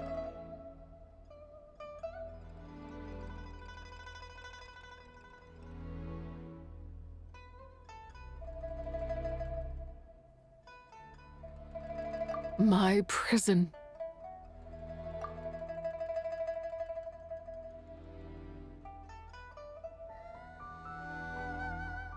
I was merely a within Zapai's immortal body. When her soul was shattered, it should have been the end of me. But then, the one who governs time descended from on high and froze the moment of her death. And so, I remain in this world, unable to find release. A mortal who knows of her existence and would dare to speak her name. Who are you? Help. No, there is nothing we can do for each other. Her power, the one who governs time, it has surrounded me ever since. A blessing and a prison, all at once. No, I have been asleep in this prison for countless years, until a familiar presence woke me. Then, through that mortal girl's eyes, I saw it. As pure and bright as ever, unchanged across the millennia. It was the moon. That place is called Chuang Terrace. Did later generations rebuild the altar in a new location? It looks just like the one used to honor Zapai. Could it be that traces of what happened back then still remain in this world? That memory is embedded deep within the essence of Zapai's soul. It is one that should have been forgotten. Yet, It is precisely that which haunts my every waking moment, fuels my rage, and denies me a modicum of peace. Now you, a mere mortal, come to seek that which is forbidden. So, let us see whether the fire that fuels your ambition is a hero's wisdom or a fool's courage. I shall relinquish control over this body's curse and let it devour everything within sight. Run as fast as you can, lest this prison become your grave. Look, it draws near. The river of time, come to sweep all into oblivion. A torrent of tears for the dead and departed. I shall wait for you at the end, mortal. Evade being swept up in its waters, and I will show you everything. Fail, and we shall sink into oblivion together.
I did not expect that you would make it to the end. Yes, it would seem even time cannot hold you back. In that case, perhaps this truth is one you can bear. Come, let your wish be granted.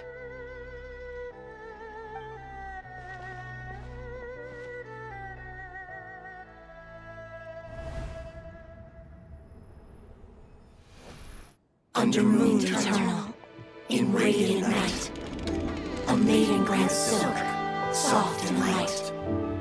Under moon iridescent, in night divine, a maiden grants fiber for cloth so fine. Under moon of the frost, in night so great, a maiden grants tools to divine our fate. What are Mom and Dad doing? Shh, just make a wish. The kind Adeptus on the moon is listening.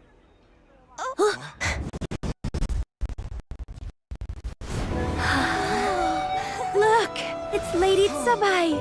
Wow! Lady Tsabai? Is she powerful? Of course.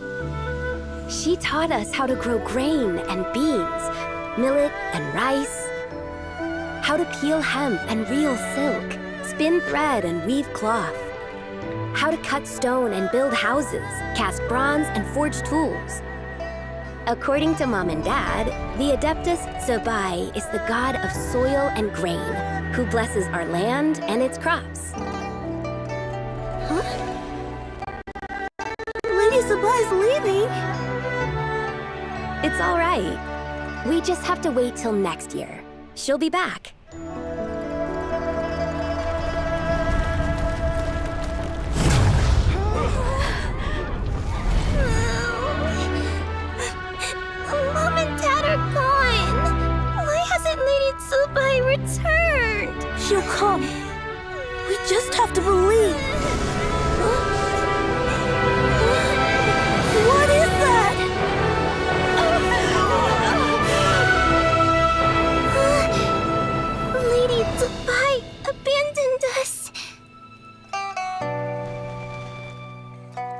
All places tainted by the abyss need to be purified.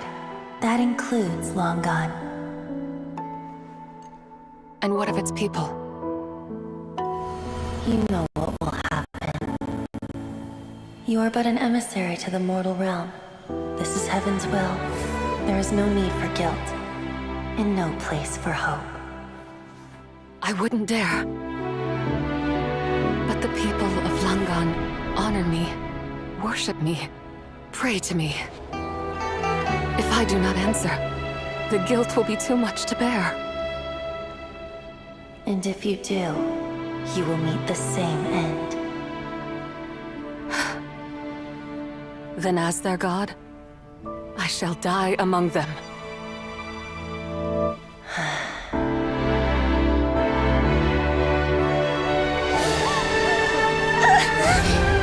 Look! Lady Senpai came to save us! I knew she wouldn't abandon us! Run!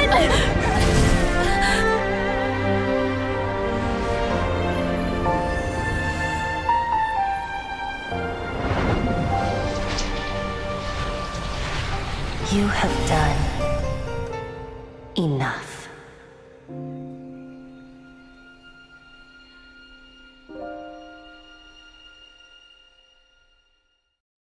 Now you know the truth. These are the memories that suffocate me where I stand and crush me under their weight.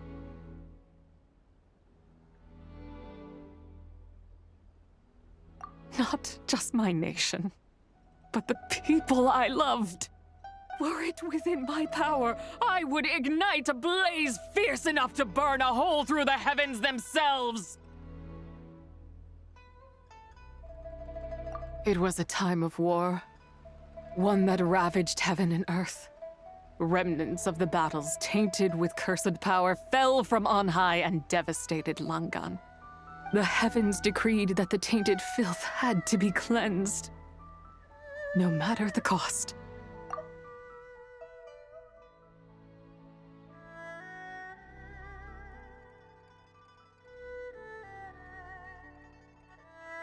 If I just had more time, I could have helped more people to escape. But it wasn't enough. I just needed a bit more, and they all could have survived.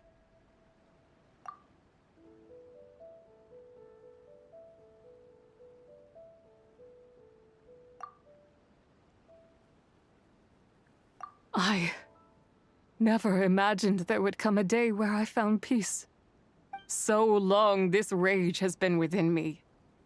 Yet here in this moment, it has stilled at last.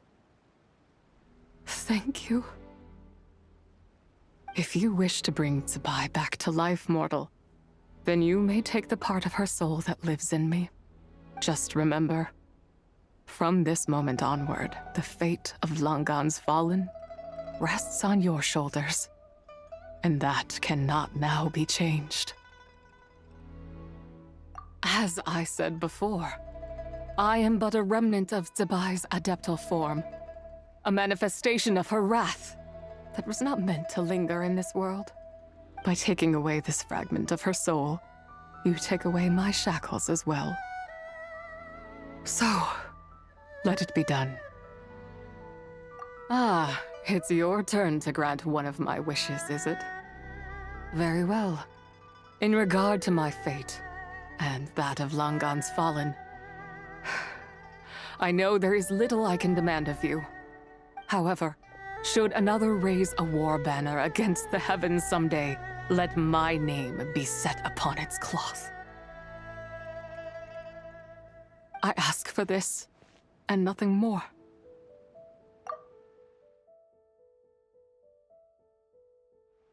Now, take what you came for. I was a lone moon, shrouded and dimmed in cloud-veiled night. Now darkness breaks, free and unburdened. I reclaim my light.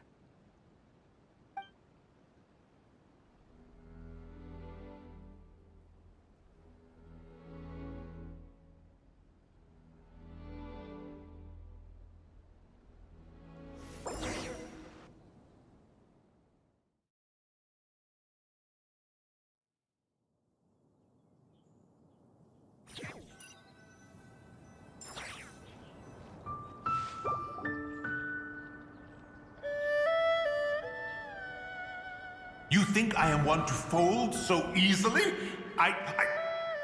Ah, young one. What brings you here? My, what exquisite mint seedlings. Was it you who planted them? I had not taken you for one so versed in the horticultural arts. I must insist that you visit Mount Hulao. There is much we could learn from one another. Ah, but this is Cloud Retainer's abode. She does not appreciate the verdant wonder that is mint. We should leave at once. If she sees us here, there is little I can do to protect you. You weren't? Was it Mooncarver then? My, what nerve he has. What? Looks like Mountain Shaper is back to normal.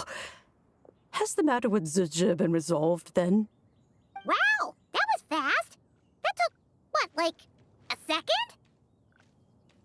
A second to us, perhaps. But for the Traveler, I imagine it felt much longer than that. One's plan was most successful then.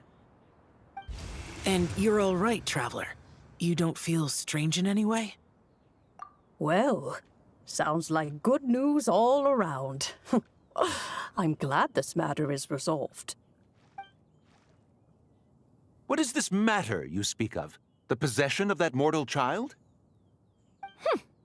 The matter of Zizhi may have been resolved, but there is another that is far from over. The mint you planted around my abode. Perhaps you have a moment to spare for a little chat, Mountain Shaper.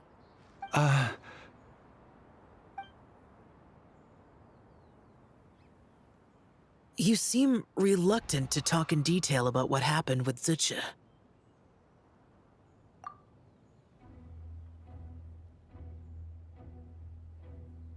Don't worry. I won't ask you to reveal her secrets to me. And I doubt the other Adepti will either. Huh? You don't want to know what happened? The expression on your face.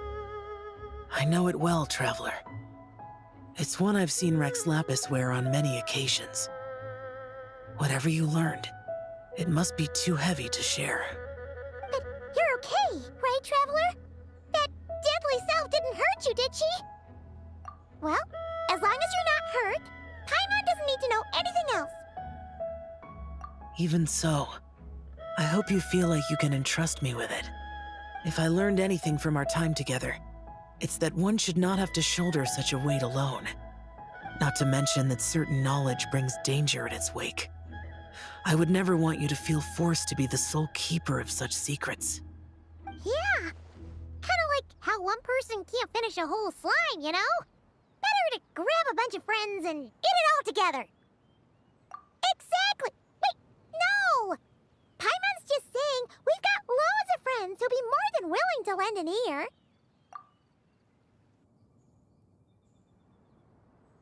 I never knew there was such a tragic chapter in the ancient past of this land.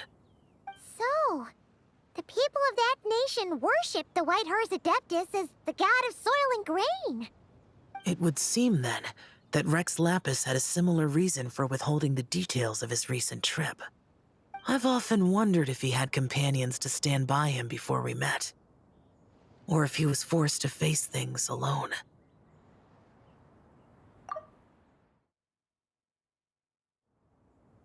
Regardless, Lantern Rite takes place in 2 days. Let's meet back up again there. If there's no news of Rex Lapis by then, we'll have to come up with a plan. Fingers crossed it all goes well.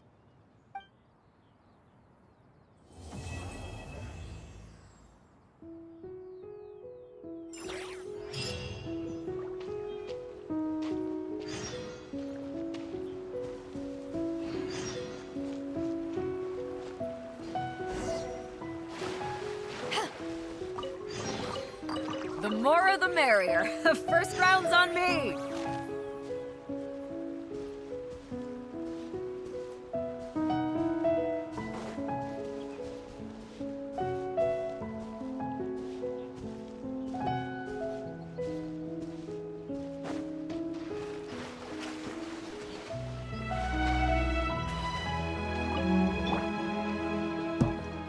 to the wind.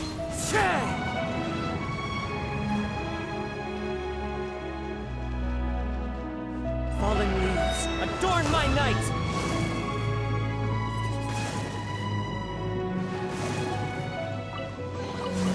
Brings a smile to my face.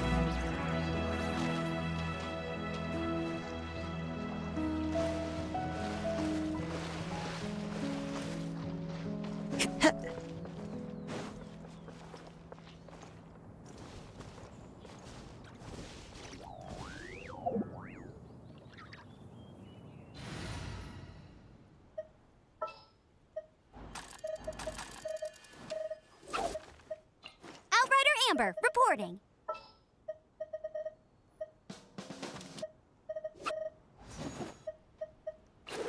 First aid kit at...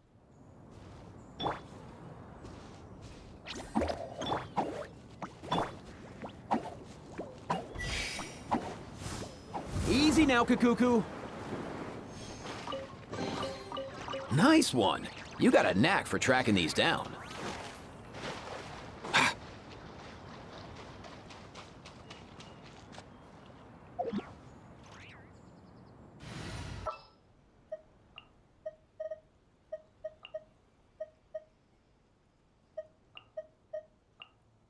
All right, let's head off.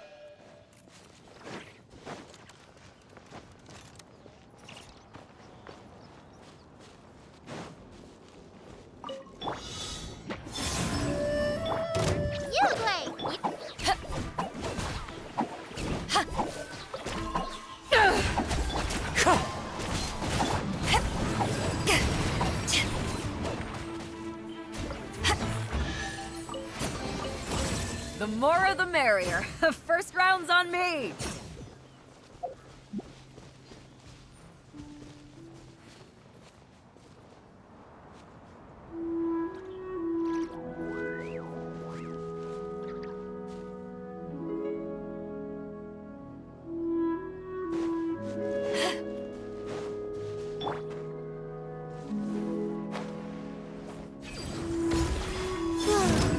Don't be scared.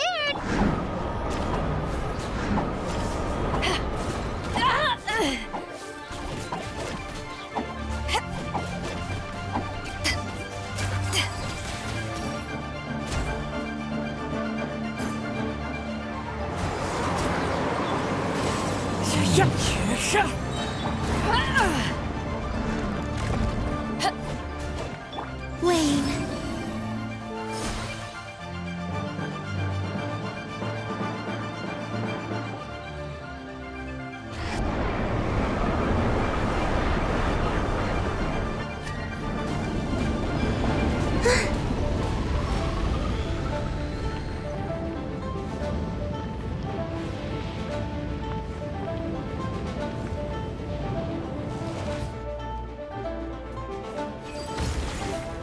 Surge.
How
many days?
To encounter you here amidst Liyue's celebrations is unsurprising. Happy Lantern Rite. Indeed, I submitted the request to Miss Pingxi. Evidently, you are the professional photographer she mentioned. Very well. I trust you will take excellent photographs. Let us begin. In that case, please advise me on an appropriate pose while we prepare.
A commendable picture.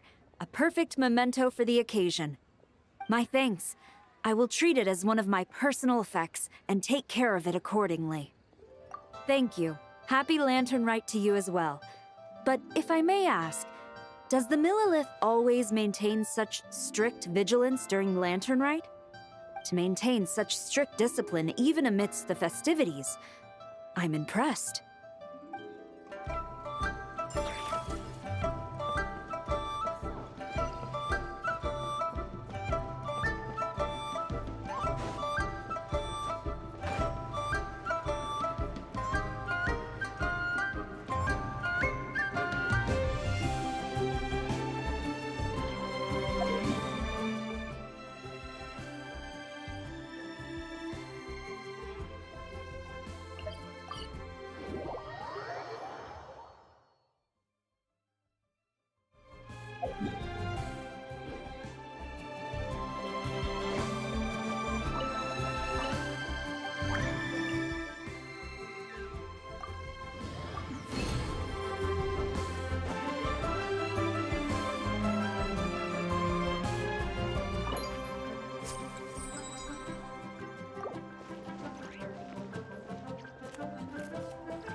Just like to make people smile.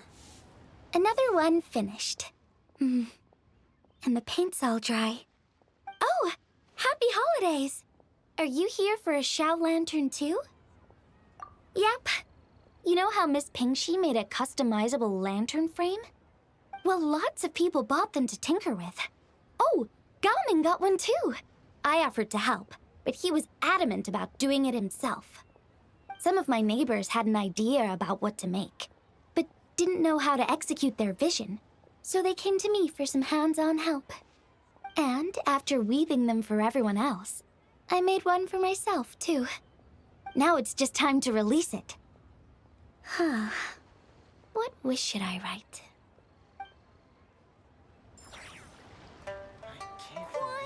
I want a new toy!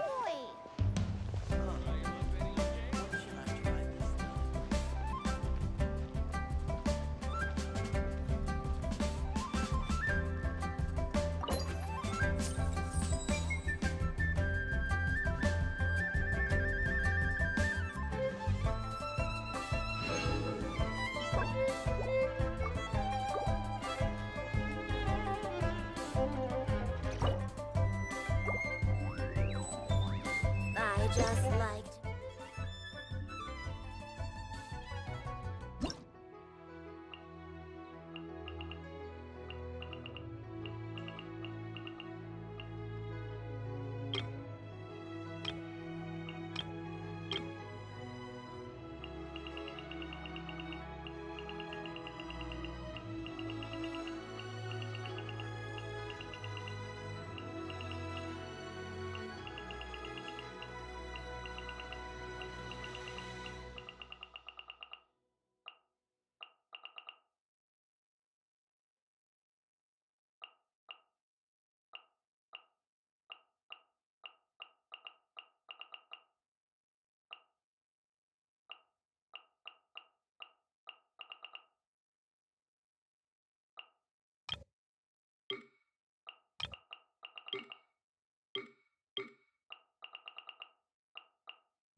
Why not treat yourself to a seasonal gift from Scent of Spring?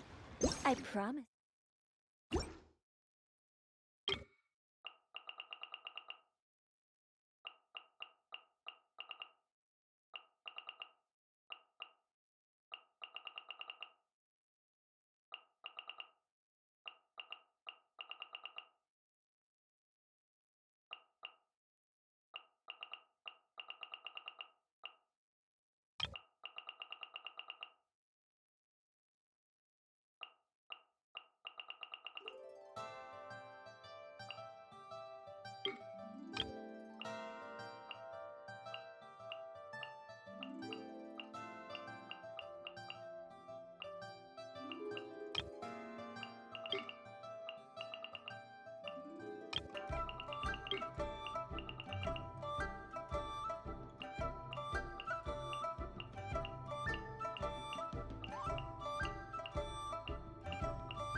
Traveler, what a pleasant surprise. Happy Lantern Rite. Ah, I did ask Miss Pingshi to help arrange a commemorative photo shoot. You must be the photographer she had in mind then. Wonderful. Looks like I'll be bringing back some lovely photos from this year's Lantern Rite. All right then, Master Photographer. What kind of pose do you think would be the most photogenic?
A lovely picture. Thank you.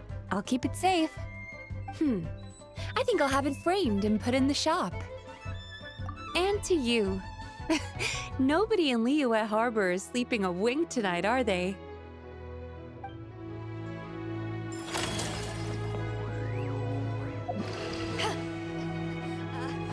Join the Adventurers Guild. You'll have a Whoa. The craftsmanship of these Xiao lanterns is something else. How does Lanyan do it? Oh, hey, Traveler. Happy New Year. Yup. Took me ages, but this one's turning out pretty decent. I'm gonna paint Manzai on it, too. Oh, and I gotta make one for Pops. Whew, that should do it. All that's left is sending it off to the sky.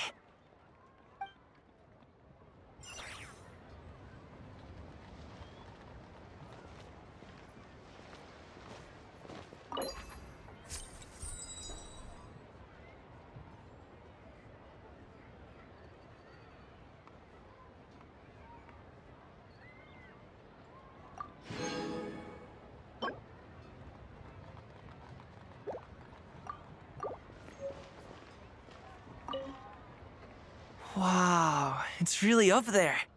Happy Lantern Rite to you, too. Hope you have a prosperous new year.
Julie's out of stock, but we have some new items.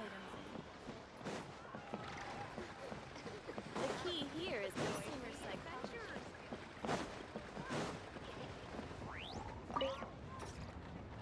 Traveler? Happy holidays!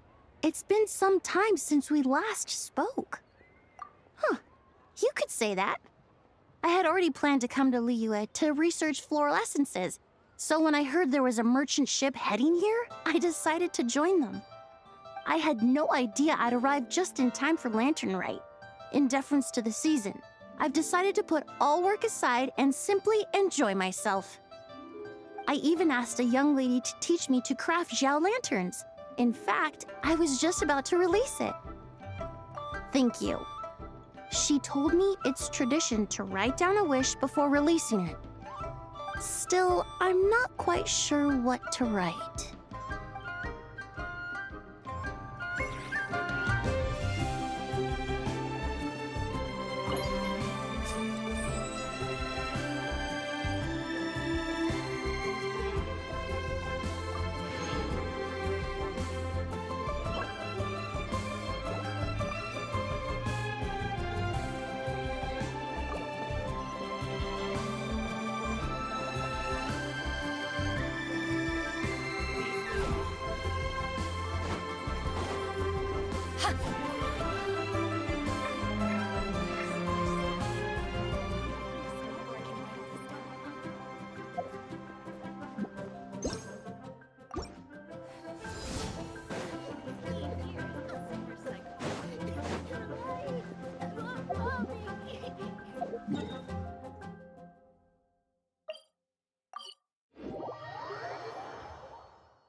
Anyone betting on Jade?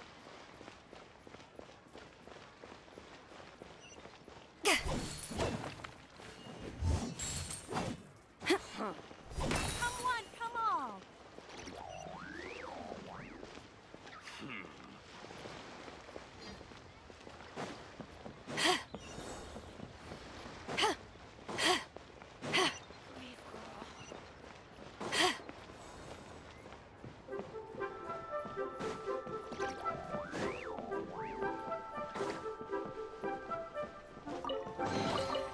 Nice. I'm starting to lose count.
If you make a lantern like this and release it, will the wish really come true?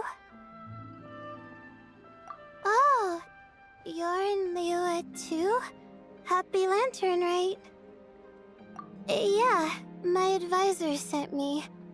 She said participating in folk festivals might help spark some inspiration for my research. But I work on star charts. I'm still not sure what that has to do with holidays like this. But she had already bought me a ticket and escorted me onto the boat before I even had a chance to ask. As soon as I got off the boat, a lady stopped and offered me a free shadow lantern frame. She said releasing one would bring good luck for the entire year. I'm not sure I need a whole year of luck, but a little bit when it's time to submit my thesis wouldn't hurt. So I followed her instructions and made one. Thanks. I should release the lantern now, right? I need to write my wish on it first.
Traveler, had a feeling I might run into you here. Allow me to extend a traditional Liyue greeting. Happy Lantern Rite. Correct. I requested one from Miss Ping Shi. Seems she really did secure a professional photographer. Shall we, then? Take a good shot. I plan to stick it up on my office wall when I get back to Fontaine. Sure. Do I need to strike a pose, or... Suggestions are welcome, Traveler.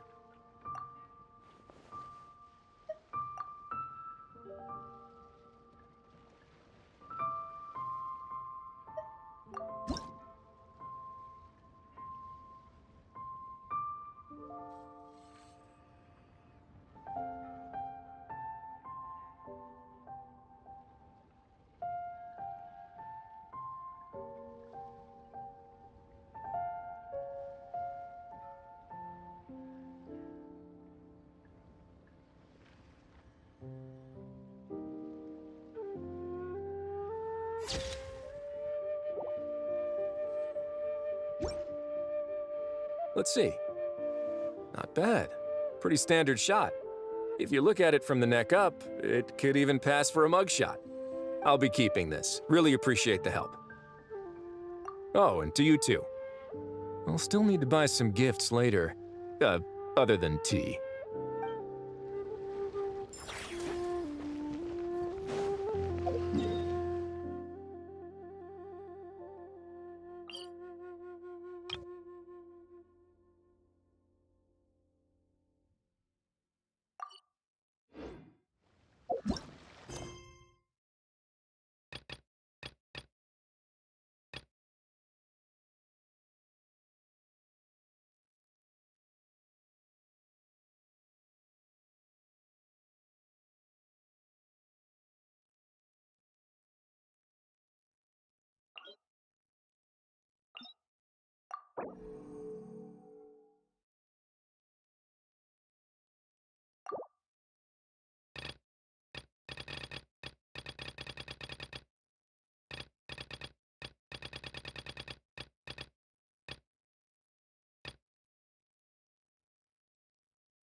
Oh.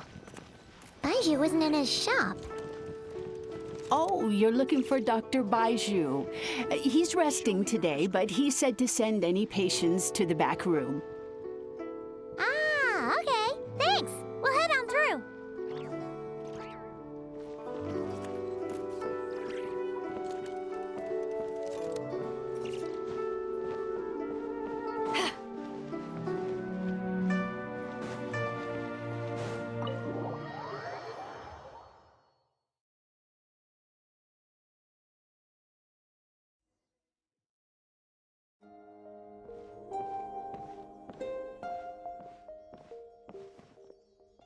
Traveler, Paimon, welcome. What can I do for you? It's the Traveler. He looks absolutely beat these days. He has these huge dark circles around his eyes, like he hasn't slept a wink. And he keeps spacing out. You have to call his name several times before he snaps out of it. What do you think it is? Is he sick?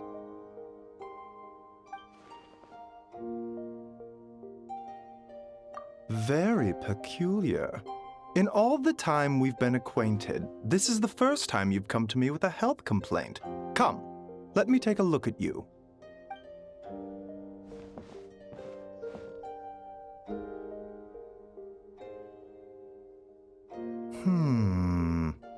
Okay. Paimon does not like that expression, Baiju. It's not serious, is it? Complexion is good, eyes are clear, breathing is steady, pulse is strong. Physically, you appear to be in good condition, Traveler. In theory, your energy level should reflect that. You should be feeling right as rain. Hence my concern. A clean bill of health is usually a good thing, but in this case, it likely means your situation is more complicated. Physical illnesses come with detectable symptoms that can be used to diagnose, medicate, and cure the condition. But afflictions of a non-physical nature, they fall outside a doctor's realm of expertise. Huh? What do you mean, non-physical nature?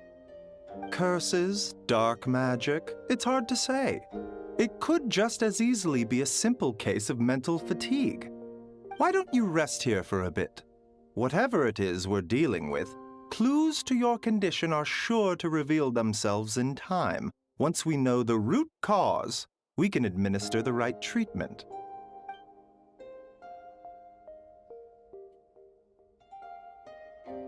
In the meantime, Changsheng and I will review the relevant literature for afflictions that present with mental fatigue.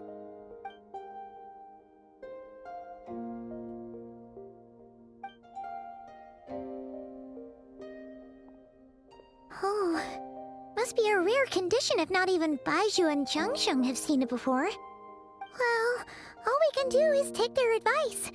You look like you're about to collapse anyway. Just get some rest. Paimon will be right here by your side. Fingers crossed you'll be all better when you wake up.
Rise and shine. Time to wake up.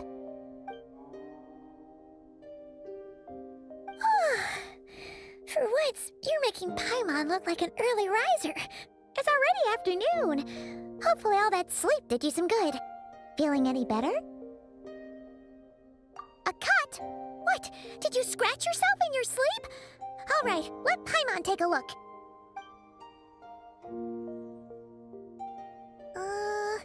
Nope, nothing there. Wait, did you have a nightmare? Okay, don't panic.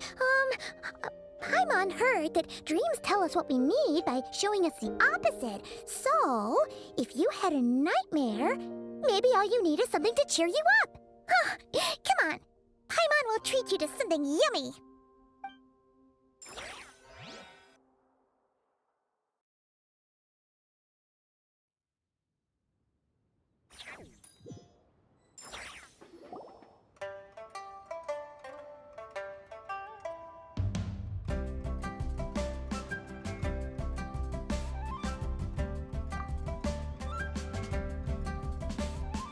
What?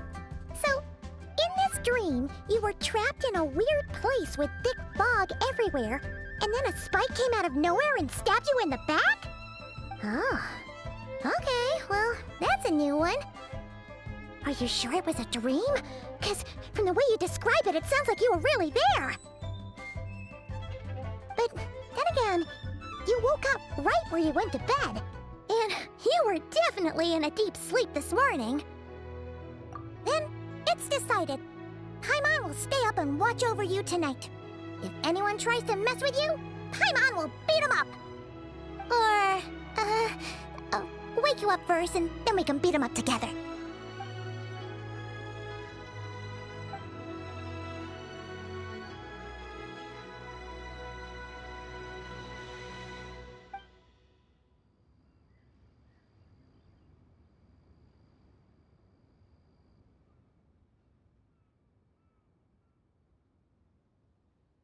Something is missing?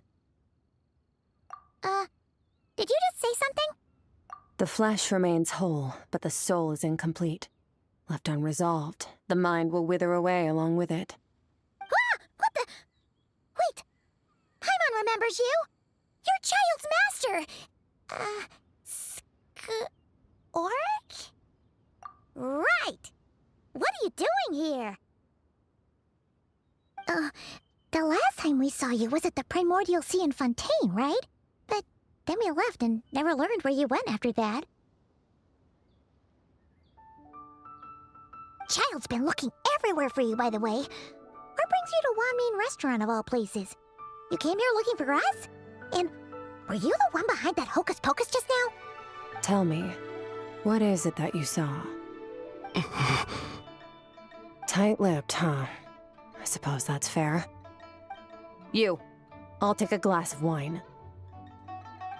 Hmm? Oh, of course! Coming right up. We make this one in-house. It's not too strong. Enjoy. Chef Mao, I'll take a grilled tigerfish over here. Coming right up. Ah, if I knew we'd be this busy, I wouldn't have approved Shenhe's vacation. At the end of the day, what happens to you is of little consequence to me. I'm not here to try and win you over. Trust me or not, the choice is yours. If you want my help, now's the time to speak up. You have until I finish my drink.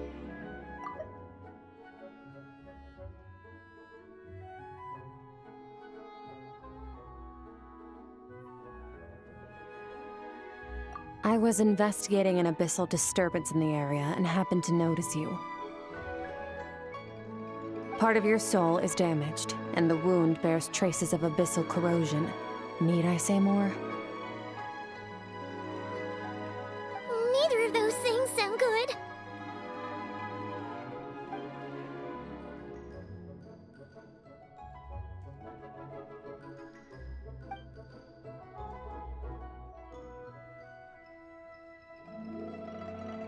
Well, should we trust her?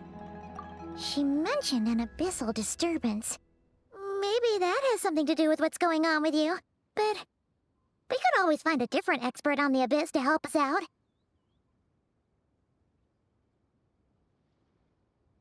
Yeah, and that thing she said about your soul being damaged is scaring, Paimon. Definitely something we should fix sooner rather than later. Skirk's an interesting one, that's for sure. But from what Childs told us, she doesn't seem evil, at least. 1, 2, 7, 10. That'll do. Well, have you made up your mind? What I saw was a dark space shrouded in a dense fog that wouldn't disperse.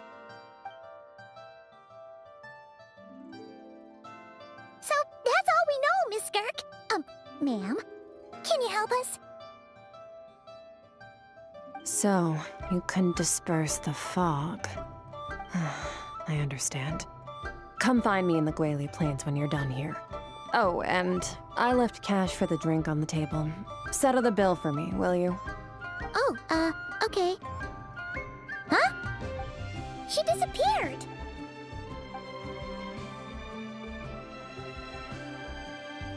Wait, hold on. You overpaid. Here's your change. Oh, no. This includes the drink, so it should be the right amount. I didn't think you two ordered a drink. We didn't. It was that lady who came and sat with us, remember? You brought it out to her yourself. You sure? I could have sworn there were only 2 of you at that table. What? What'd you put in their dish, Chef Mao? Some kind of hallucinogenic mushroom? You got them seeing things. Seeing things? Wait, so neither of you noticed her? Young lady? About this tall, wearing a purple dress? She ordered a glass of wine! Oh, now you mention it, that vaguely rings a bell. And it looks like I did open the wine jar, so it must have just slipped my mind. In any case, that settles your bill. Come again soon. Coming! Okay, what was going on there? It's like they didn't remember Skirk being there at all. Even Paimon was half convinced we hallucinated the whole thing. But that Mora she left for us was definitely real. Oh, this whole situation is giving Paimon the creeps. But anyway, she told us to head to the Guili Plains, right? Let's not keep her waiting.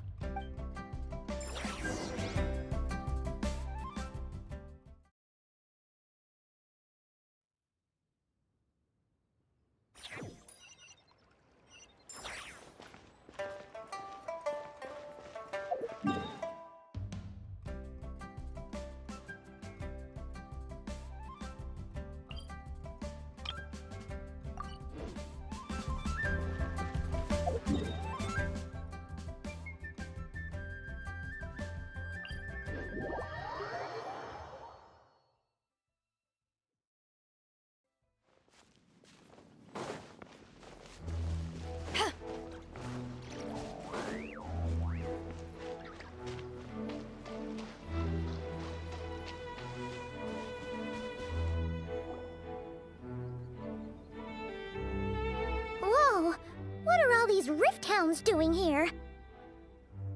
Huh, looks like they're collecting something. Let's go check it out.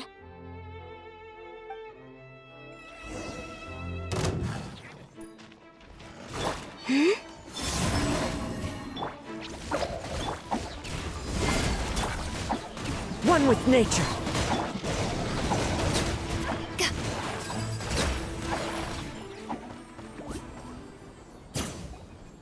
So, this is what they were collecting. It looks kinda like... Yeah, what is going on here? From the moment they are born, all beings with great power have an impact on this world. Even if their body is sundered and their soul extinguished, their influence remains. Gods are the most common example of that. The remnants of gods who fell thousands of years ago remain buried deep within the earth, carrying within them a warped will and a dark curse. Together, these remnants form what you call god remains, and it appears that some of those sealed here were dug up and removed. There are traces left, but they're fading fast. Ugh. What are you doing? Nothing! Just wanted to make sure you were, real? She's definitely not a ghost traveler. Paimon poked her, and she's solid. Your life hangs in the balance, and that's what you're fixated on? Strange set of priorities. It was just a trick to avoid being perceived. If someone notices me, those memories are erased. Simple as that.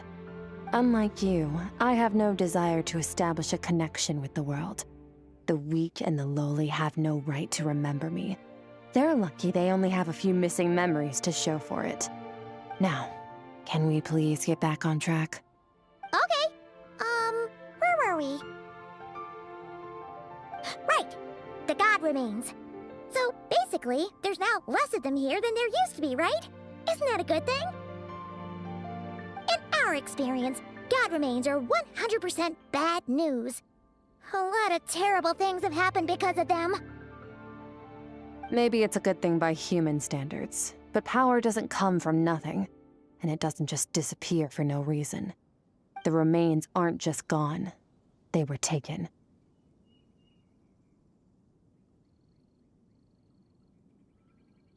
Very clever, Traveler.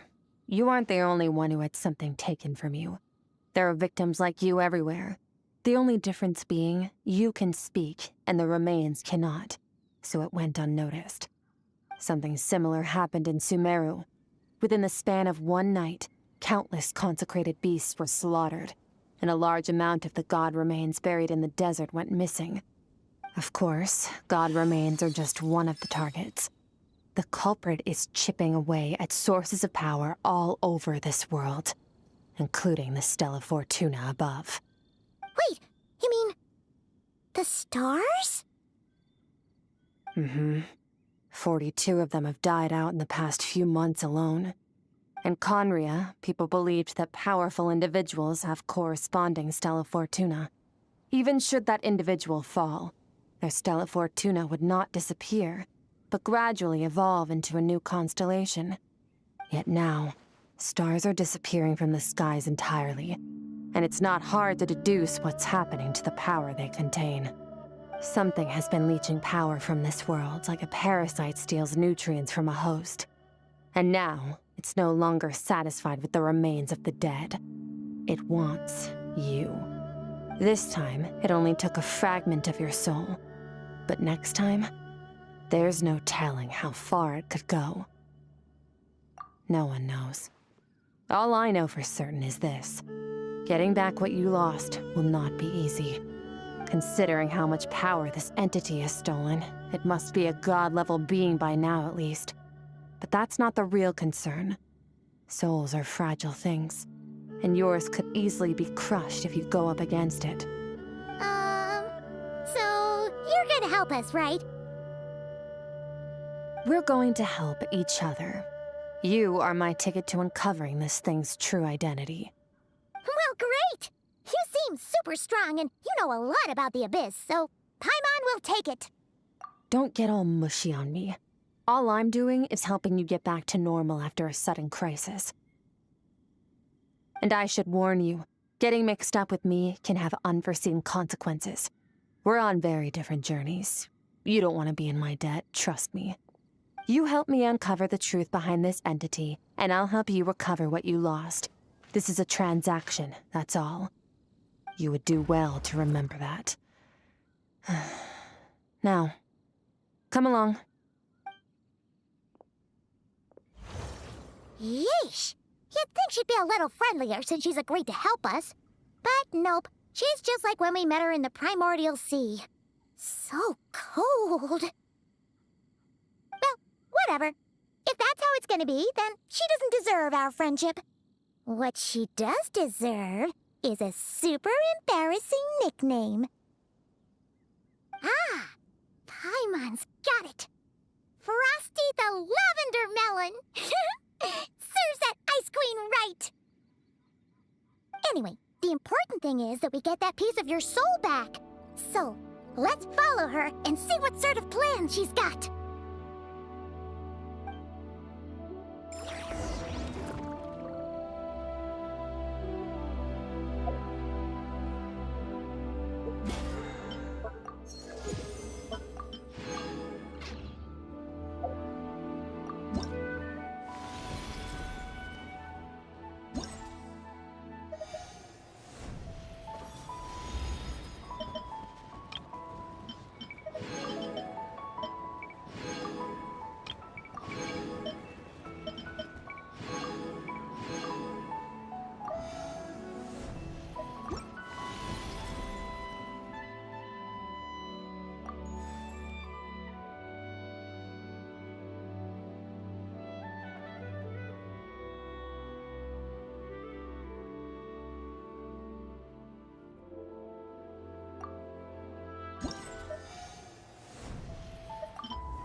Whoa! This place is way bigger than Paimon expected. Where are we? This is where I live. I suppose it's the closest thing I have to a home here. It is. I brought you here because time flows differently in this place. I don't know how much Ajax has told you, but when he fell into this space, I mentored him for 3 months. In that time, only 3 days passed in the outside world. Ajax? Oh, right! That's Child's real name! Yeah, Paimon remembers him mentioning something like that. So, a month here is equivalent to 1 day in the outside world? That should mean we're safe from that power-hungry soul snatcher for now, right? Yes, well, I didn't bring you here just to show you around. In the outside world, the Traveler could be attacked at any moment. But coming here has bought us quite a bit of time. Now, we just need to figure out how to investigate that place you saw. The one full of fog. Both your description and the abyssal disturbance I felt point to that space having some connection to the abyss. It could even be a domain similar to this one. The thief who stole that fragment of your soul is hiding there. But the abyss is a chaotic and turbulent place.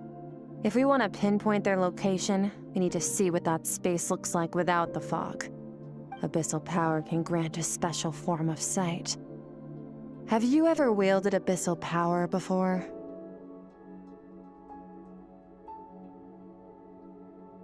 Okay. Do you plan to learn? That tracks. All the information you have suggests the abyss is something sinister, and that abyssal power is a wild and dangerous force that always spells disaster. And you're saying that's not true? depends on your perspective. Floods and hurricanes take countless lives too. But if one day you gain the power to control them, what was once a calamity is now just another tool in your arsenal.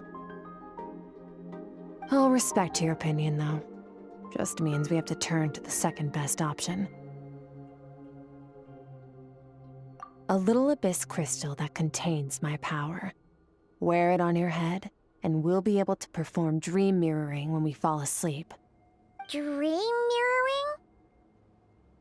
It means experiencing whatever the other person is dreaming. Everything they see, think, and feel.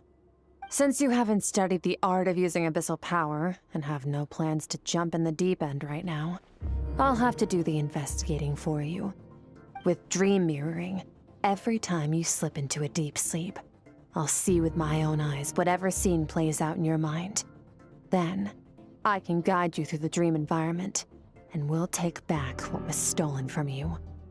Huh. You make it sound so simple. Tough to say. This is an unprecedented situation for both of us. Even assuming we do manage to find where this entity is hiding, like I said, getting your soul fragment back won't be easy. To play it safe, I need to give you some special training first. Wait, you're gonna teach him some of your martial arts? Does that mean the next time we see Child, we have to treat him like our senior? Do as you want. For my part, I don't see you as my disciples. You're already a pretty good fighter. All I'm planning to do is build on your current skills and train you for the specific scenarios that I think we might face. But that's enough talk. If you're ready to do this, then come with me. Time might be more lenient here, but that's no excuse to waste it. Oh, she moves fast. Paimon can hardly keep up with her. So, special training, huh? Kind of a rare opportunity. With your skills, there's not a lot of people qualified to train you. The last time something like this happened was probably anti-Raiden Shogun training, right? Oh, feels like a lifetime ago. Skirk seems pretty strong too, though. Remember how she said that the all-devouring narwhal was just her master's pet? Maybe we really will learn something here.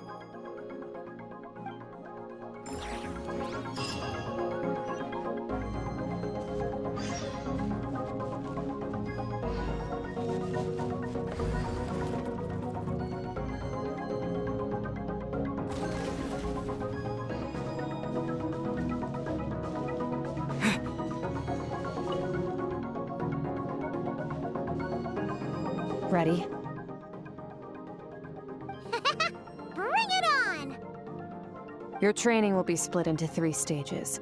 Testing your blade work, elemental abilities, and reasoning skills. We'll start with blade work. You're no rookie in this area, so I won't bore you with the basics. During your long journey, you've no doubt sparred with a lot of talented sword fighters.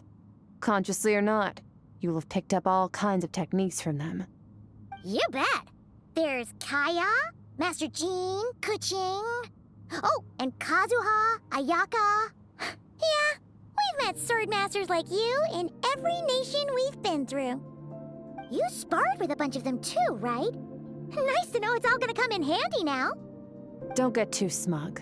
In sword fighting, techniques alone are not enough. You need a cohesive system to bring it all together. A style or school of fighting. To use the human body as an analogy, your style is your skeleton, the foundation, the framework. Techniques are the muscles and other flesh attached to the bones. This is where your strength comes from. Improving your sword fighting is like growing that body. If your frame got bigger and taller, but you didn't add any muscle mass, you'd be weak and flimsy. Then again, if you packed on pounds of flesh without a big enough frame to support it, you'd end up bloated and unwieldy.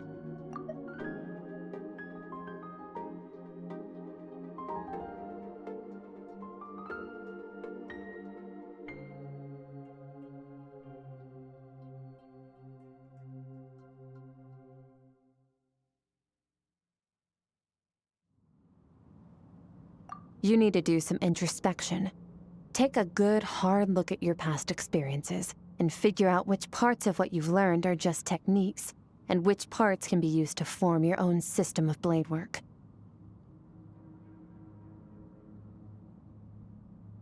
Only then will you get the full utility out of all your thoughts and observations along the way.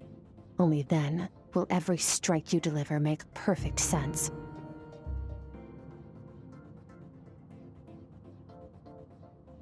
Wait, is that it? Paimon thought you were gonna teach him some cool new moves. Like when you went swoosh and opened a tunnel to another place. One day, you'll reach a new level of power where you realize that even that's as basic a trick as any other. But right now, our sword styles are so wildly different that teaching you mere techniques is pointless.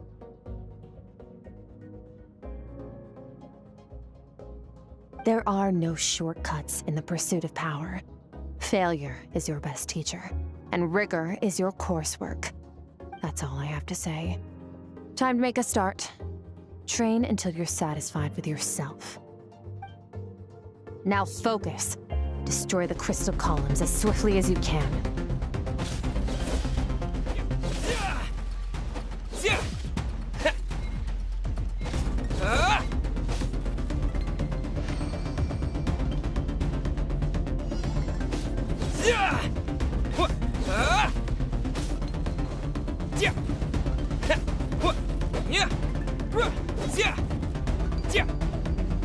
Oh, this is making Paimon's head spin. Hang in there, traveler!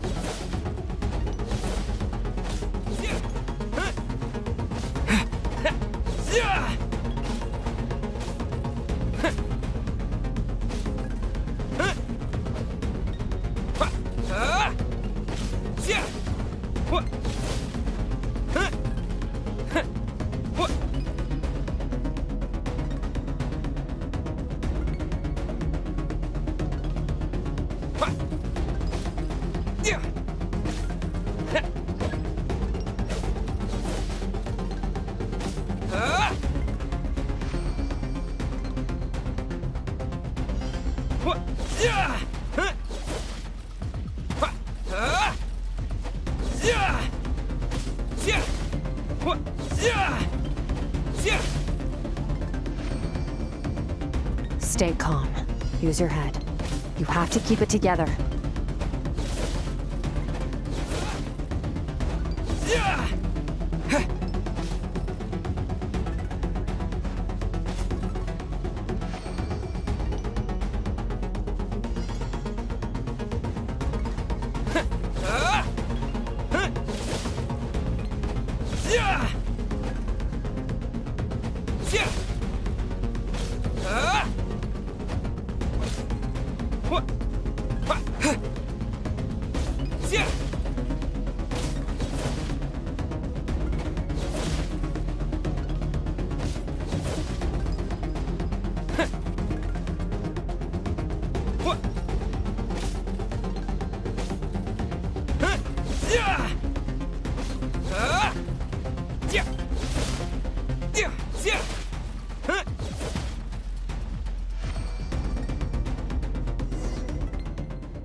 This moment will be frozen in time.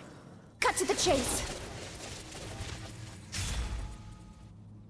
Consider a moment of true mastery that you've witnessed in another person, and ask yourself, what lies beneath the surface? What's their guiding philosophy? What's their state of mind as they maneuver their weapon? Now take that and practice it right away with speed, skill, and strength, over and over, until your hand is one with your mind. This is the only path to true growth. Step on up! Dance with the waves!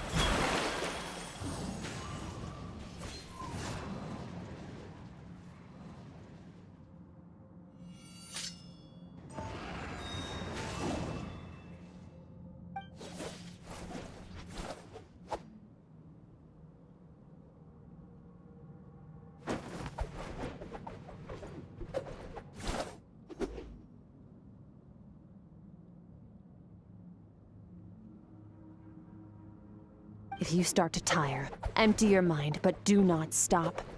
Stay in that frame of mind as you keep up the fight. Get rid of all redundant movements. Imagine your sword is an extension of your own body. Wield it just as you wield your arms, hands, and fingers.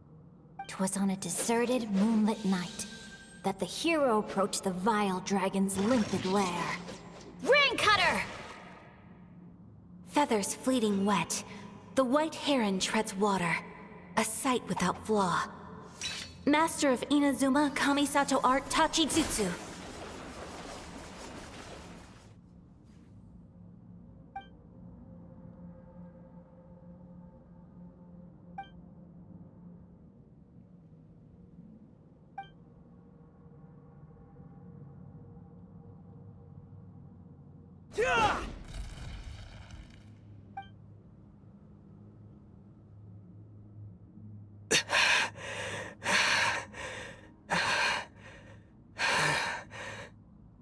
Huh. Looks like you've made some real progress. That concludes your training session. Awesome! Paimon knew you could do it!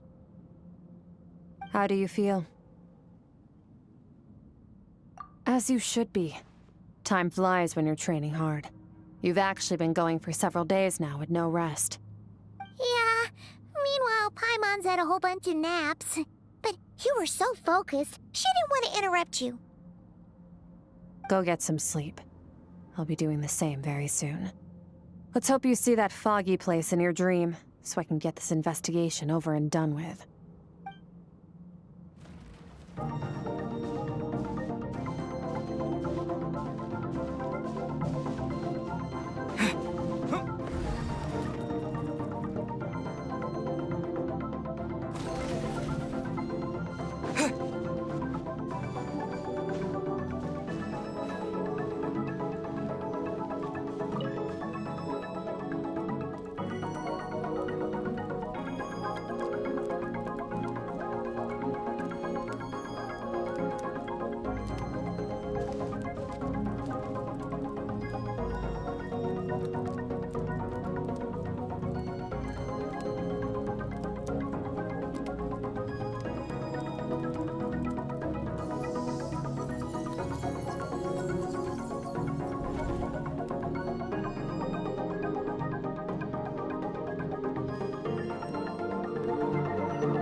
Skirk, why are you skipping classes again? We've talked about this. 'Cause he's a crabby old man, and he's a boring old man. I don't like going to his classes. Excuse me! You shouldn't talk about your teacher like that! It's very disrespectful! All right, let's not get into a big fight about this. Skirk's learned what she needs. There's no point forcing her to sit through more classes if she doesn't want to be there. But I'd still love to hear about what you got up to yesterday. Why don't you tell your dad all about it? I went diving and I saw this huge fish. I never knew they could get that big. It looked kind of dumb though with that stupid big fat head. I tried to shake its fin, but it just spat water at me. Oh, and today I'm gonna go to that prairie up north. There's supposed to be this giant bird there that can spit fire. I bet if I climbed on its back, it could fly me all the way to the stars. Then I suppose your old dad should get one as a pet too. Otherwise, how are you gonna hear me call you for dinner up there in the stars? When it's time to eat, I'll come back on my own, Zilly. Anyway, gotta go. Bye, Mom. Bye, Dad. Wait! Put on a coat at least. You'll catch a cold. I'm talking to you, young lady. You spoil that child, you know. Ever since that merchant ship arrived, she practically lives outside. Always going on about exploring the beyond one day, whatever that means. Let the kid do what makes her happy. Besides, we both know you're all bark and no bite. Come on, our little adventurer is gonna be hungry when she gets back. Let's get started on dinner.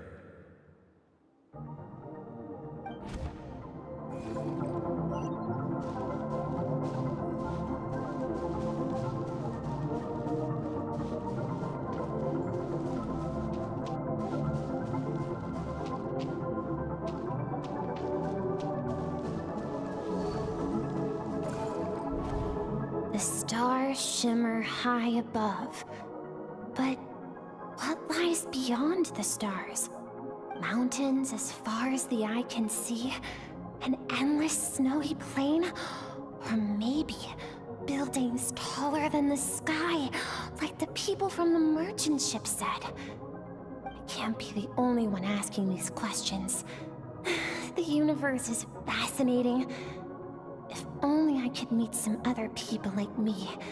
We could set sail together and explore every corner of the world. I'm sick of being a kid. There's so many amazing things out there, and I'm ready to see them all. But for now, I'm starving. Better get back.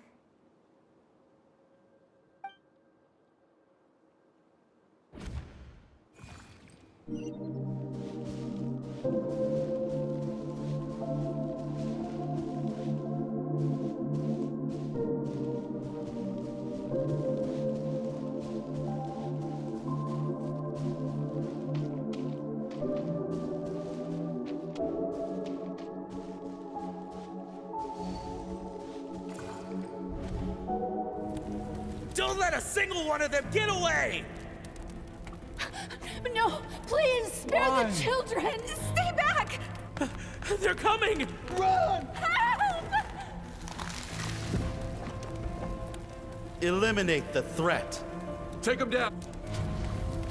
Don't be scared. Ah! This way! We'll never make it! Fire. There's fire everywhere. What happened?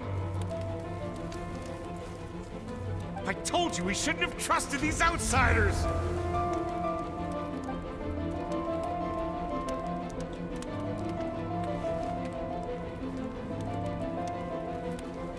Why are you doing this?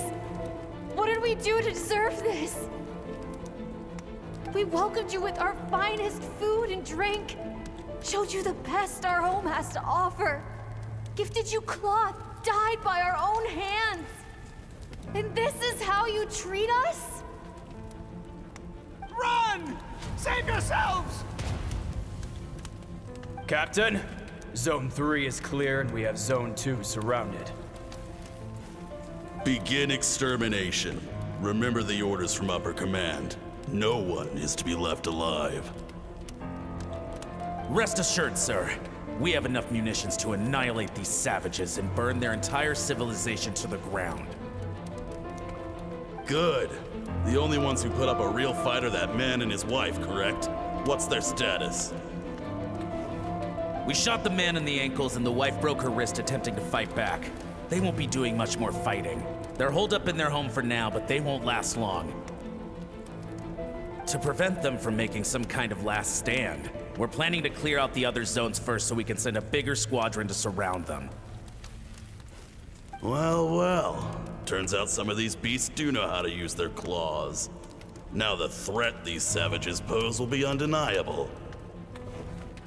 Let them cling to what's left of their lives for a little longer. Once the other zones are cleared, I'll cut off their heads myself.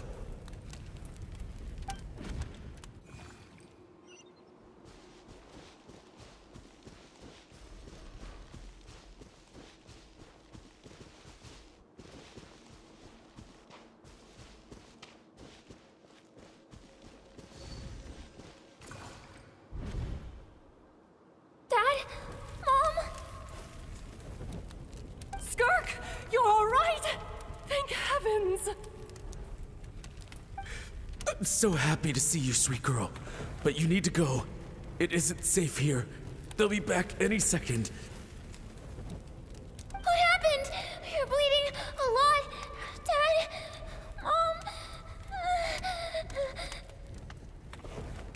Mom? This is the place. Alert all units. Prepare to surround. Run, Skirk! Run as far away as you can! Don't trust anyone! Your dad and I, we're not afraid to stare death in the face, but we need you to survive. My clever girl, so curious. You're already so brave. I know you're going to grow up to be such a positive light in this world.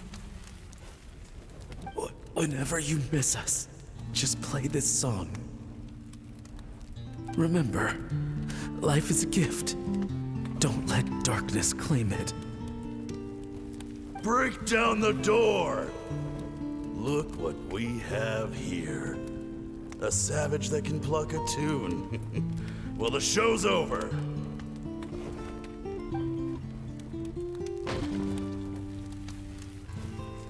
You! Stop singing! Shut it! I said shut it or I'll make you! Fine. Have it your way!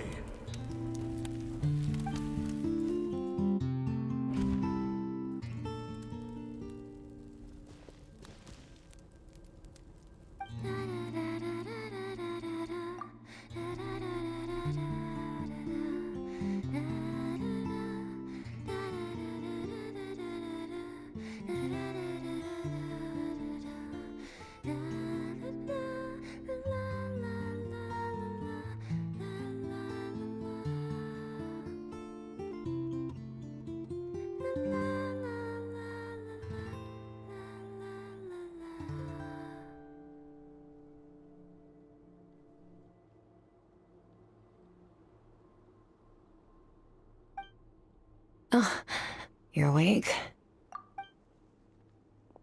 I found a few clues while you were asleep, but it's only a start. Now, time for the second stage of your training. This time, the focus is elemental energy. Come find me when you're ready to begin.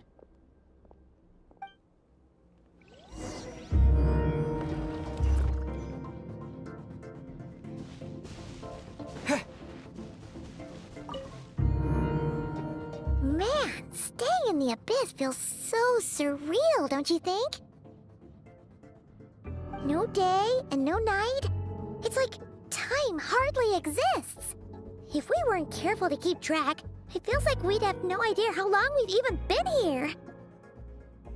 Well, except for the fact that Paimon still gets hungry like clockwork. You go do your training. Paimon's gonna grab a bite.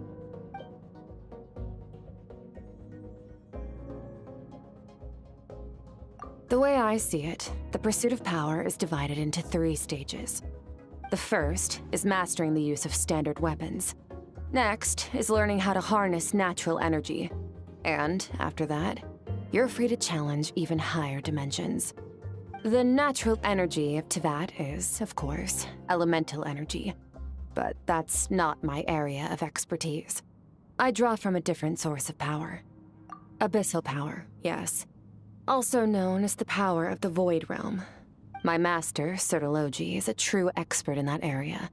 After all, he was one of the group of 5 that infamously stole the all-encompassing power of the Abyss, an act for which the people of Conria gave them the epithet, the 5 Sinners. The elemental energy of Tevat, on the other hand, is derived from the power of the Light Realm. These 2 forms of energy exist in direct opposition to each other. Suffice to say, there's not much I can teach you this time. A keen observation, traveler. Call it respecting local norms. The Abyss stands in direct conflict with the will of this world. So, to make my life easier, I disguise my power to make it appear cryo-like in nature. It's a technique I learned from some Conrian ruins, known as the 7 Shifting Serpent. If you ever change your mind about delving into abyssal power, I can teach it to you. So I've heard. You seem to have a knack for removing abyssal power. But is purification really what's going on there? Like I said, power does not simply disappear. Just thinking out loud. Let's focus on your elemental training. That's what's gonna help us if the situation gets tricky. True growth comes from adversity, but only if you make the choice to pick yourself up again every time you fall. So, it's time to push yourself to the limit, and then keep pushing. This is the only way to advance at pace. Use the power of Animo to clear the field as fast as you can.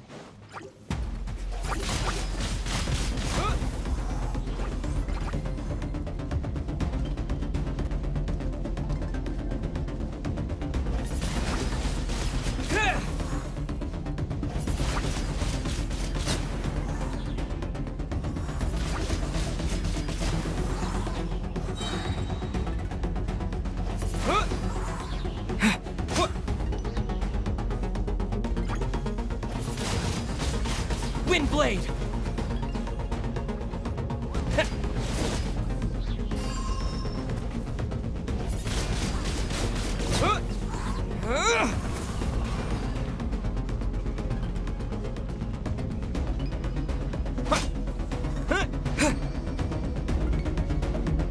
Observe your surroundings.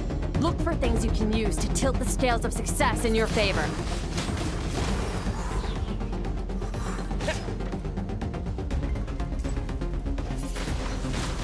Windblade!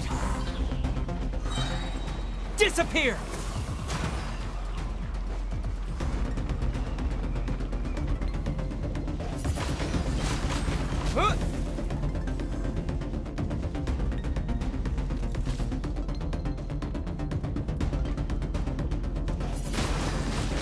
Windblade!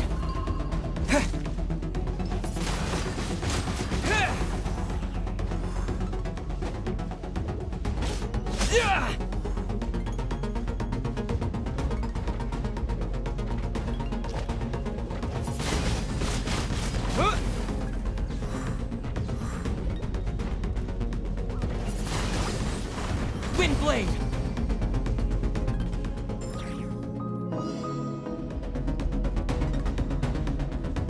Use the power of Hydro to destroy the spikes. Water jet! Faster. Don't give them a chance to strike you. You need to be quicker than you were in your dream. You can't afford another injury like that.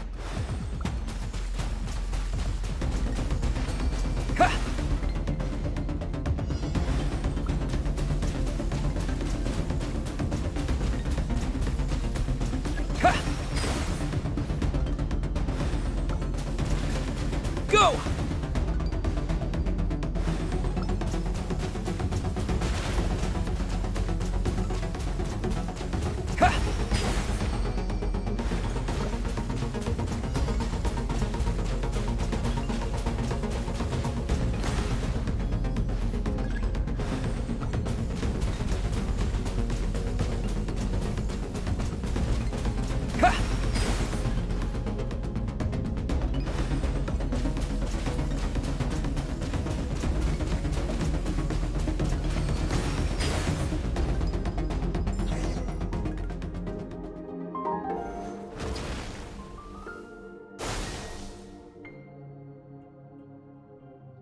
You need to understand what makes you special. The ability to wield elemental energy without a vision and switch between the elements at will. It means your aspirations need no approval from the gods. Your power is not bound by the rules of this world. So be bold. Do not be afraid to chart your own path.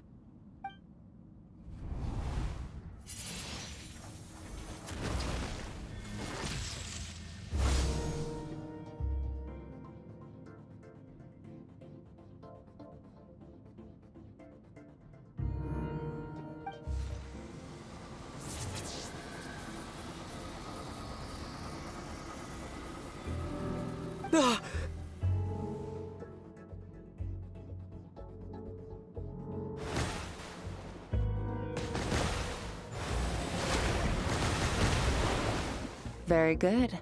It seems you've reached a deeper level of connection with the elements. Long enough for you to lose yourself in your training, which is a good sign. Relentless practice with the elements has drained all your strength, but it's also what allowed you to make progress. Get some rest. When you wake up, we'll proceed to the final stage of your training.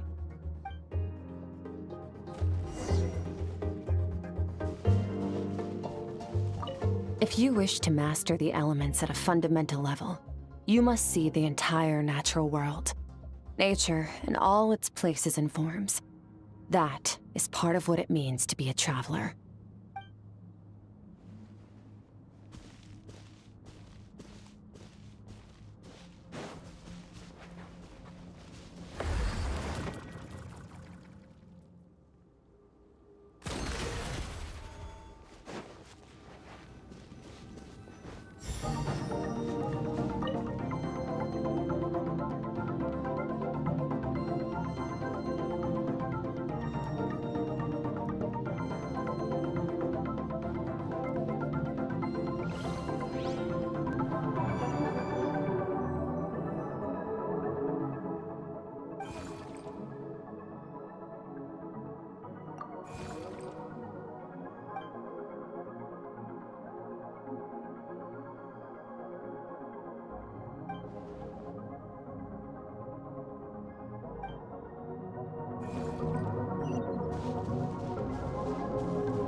What is the secret to power?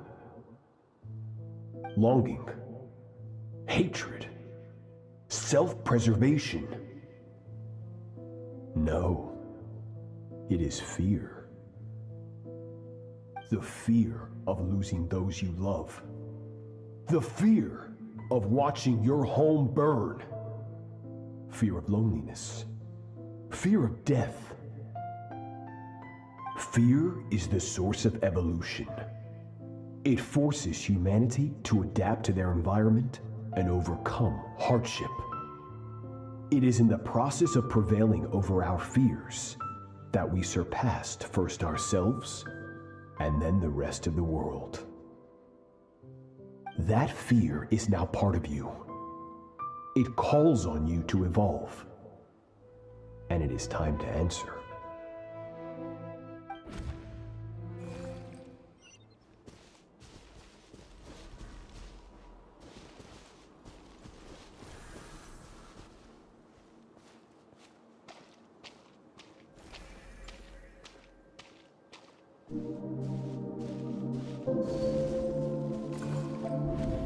Any minute spent missing home is a minute wasted.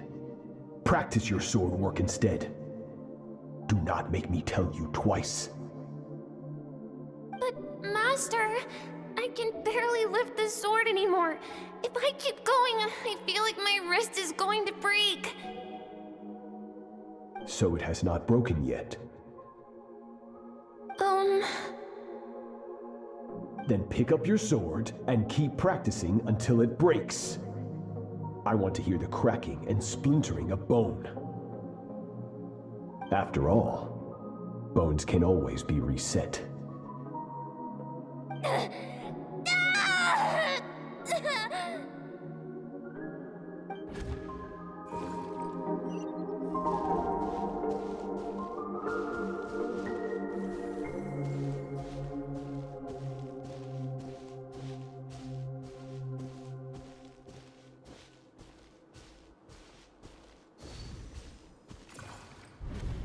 Good, Skirk.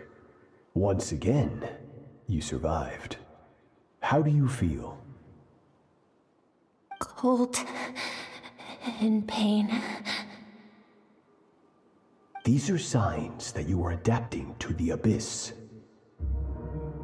Each time the flesh is torn and the spirit crushed, each time you claw back from the brink of death, you become stronger.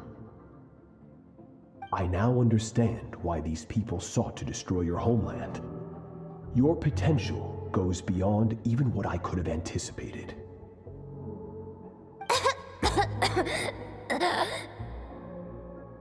But you still have much to learn in your pursuit of strength. Your mind is rife with distractions. From now on, I shall show no mercy in your training.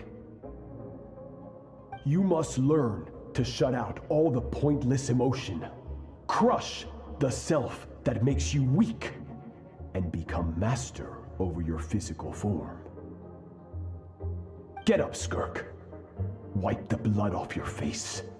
Cut away the rotten parts of your flesh, and mend what is broken. Then take up your sword.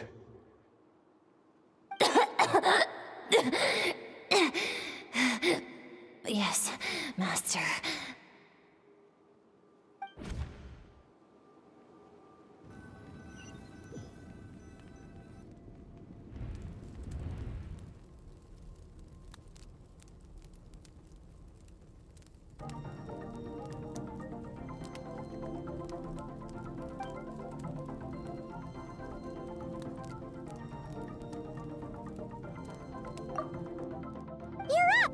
Hopefully you got some good rest. Skirk said to tell you that she's ready to start the final stage of your training whenever you are. So, want to head over now? Or did you want to wait a little?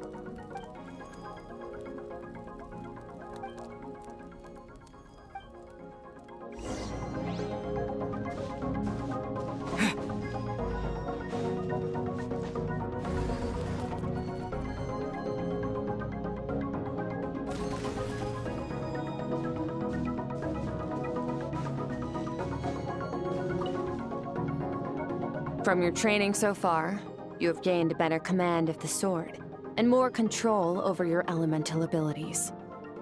That's only part of it. Experience is the real teacher. Your journey, the friends you have made, the dangers you have faced. These have taught you more than I ever could. Now, it's time to focus on how you react under pressure. You must be able to think rationally, even in unpredictable combat situations. To simulate this, I'm going to attack, and you're going to block. Ready?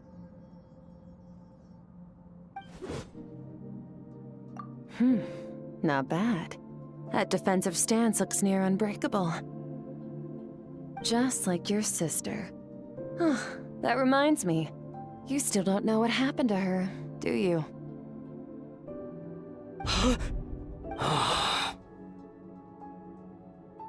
Hey, no fair! That's cheating! You think every opponent has the same moral code as you? You can denounce their deplorable methods all you want, but only if you live to tell the tale. The dead don't get to complain. Strong emotions will always arise in combat. Anxiety, anger, fear.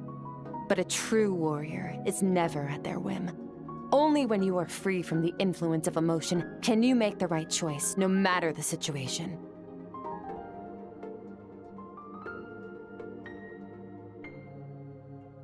How amusing. Almost sounds like you think you know me. But you don't. You can choose your own path. We are not the same.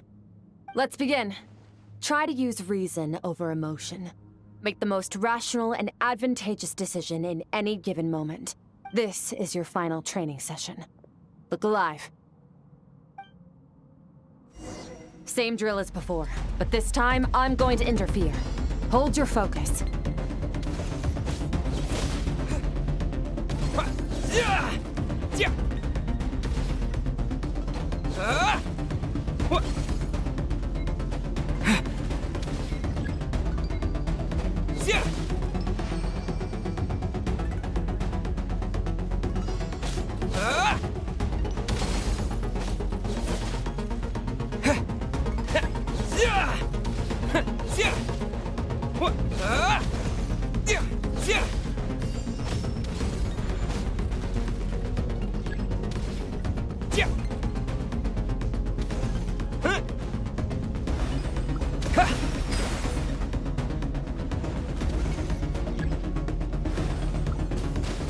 Go!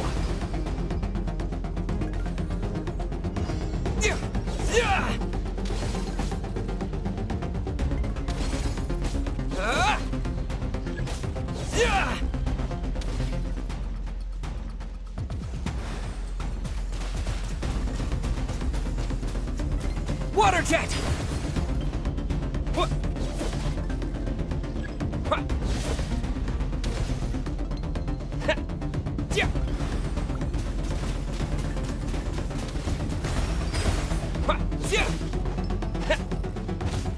Not bad.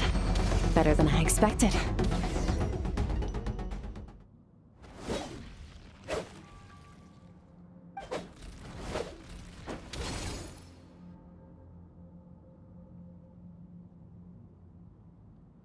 You're getting the hang of it.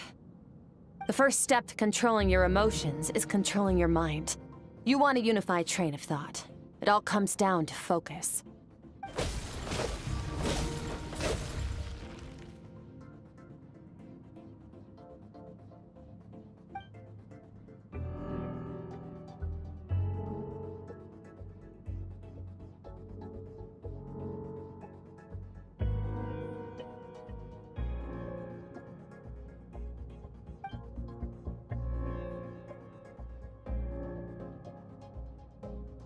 Your mind is rife with distractions. From now on, I shall show no mercy in your training. You must learn to shut out all the pointless emotion, crush the self that makes you weak, and become master over your physical form.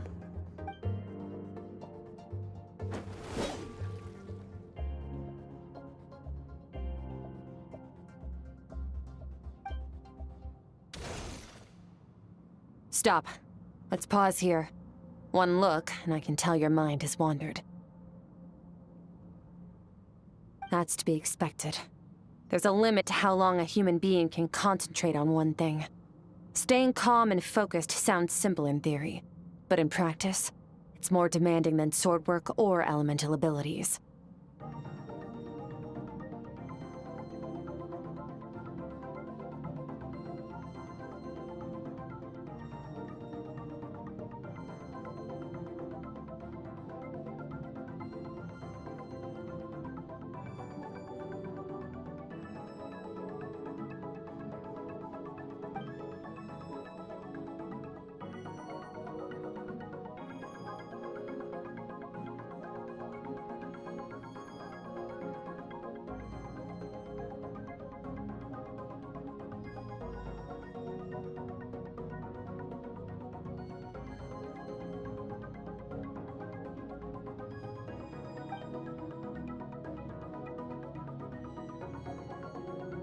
Get some rest. No point training further if you're already dead on your feet. Like I said at the beginning, the only goal of this training is for you to reach a point that you're satisfied with. You managed to push past your limits, which is a good start.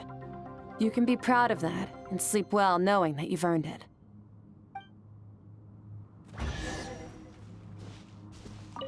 Warriors will train day and night to perfect their skills.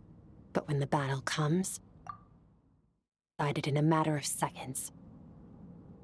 One mistake, one moment of hesitation, and just like that, all their blood, sweat, and tears were for nothing. You need to push yourself to perfection, or you might not even live to regret it.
Skirk is amazing.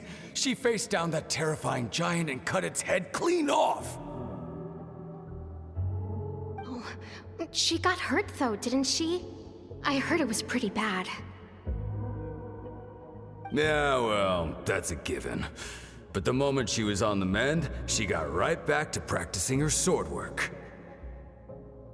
I heard Master suffered a grave injury once too. Lost an arm and a leg and still came back stronger than ever. Skirk's becoming more like him by the day. Incredible! I wonder if I'll ever reach their level. They're always so resolute, so unshakable.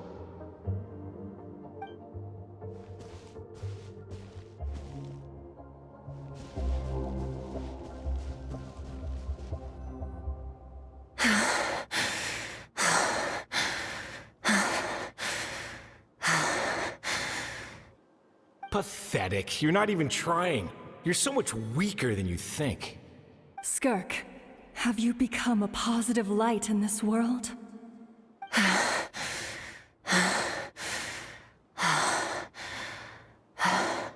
Do you even remember how many of us perished in that fire? How many bodies were left to rot on the scorched earth? Yet you alone live on. Keep your gaze fixed on your blade. You don't deserve to rest. I have so many questions. I just want to jump in a spaceship, explore the whole universe, and get answers from the stars. I just need to wait till I'm grown up. Then I can do anything. Now, you must bid farewell to who you were in the past and become someone stronger. Run, Skirk, run! Only death awaits us here. Keep running, and don't ever look back.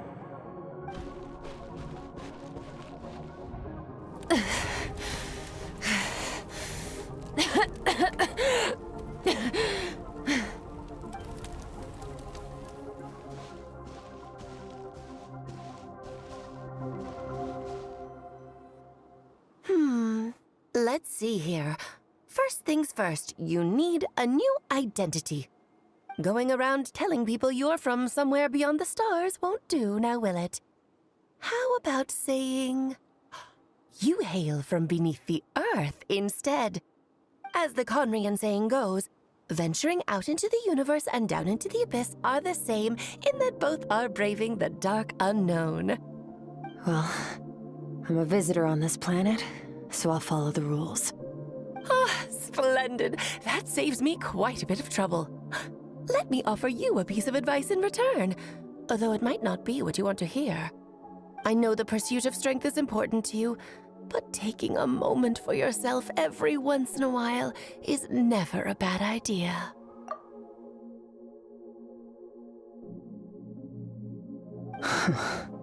Ignore her existence for too long, and there will come a day when you can no longer hear her voice.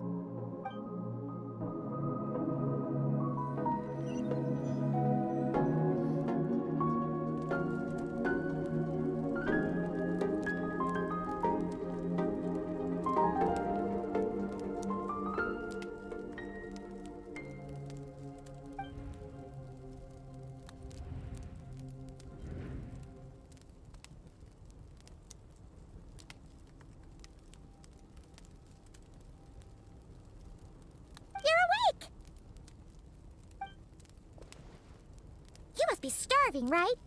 Ta-da! A barbecue feast just for you. Of course you are. That's why Skirk and Paimon got this all ready for you. Dig in before it gets cold. Ah, well, if you're around someone long enough, it's bound to happen. Plus, Skirk can cook. So, Paimon decided she can forget the whole Ice Queen thing. Paimon's not one to hold a grudge. Here's an idea. Let's save the chit-chat until after the meal.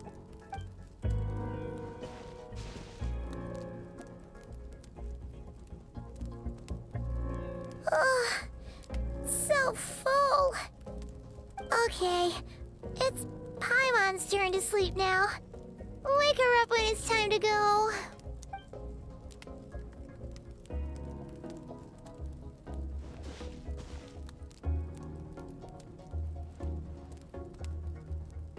I have good news. First, your training is complete. You have what it takes to wield immense power. Now it's just a matter of putting it into practice. Continue to learn from your journey and hone your skills against formidable opponents. Second, I've located the culprit we've been searching for. Next, we just need to retrieve the missing part of your soul, and our business will be concluded.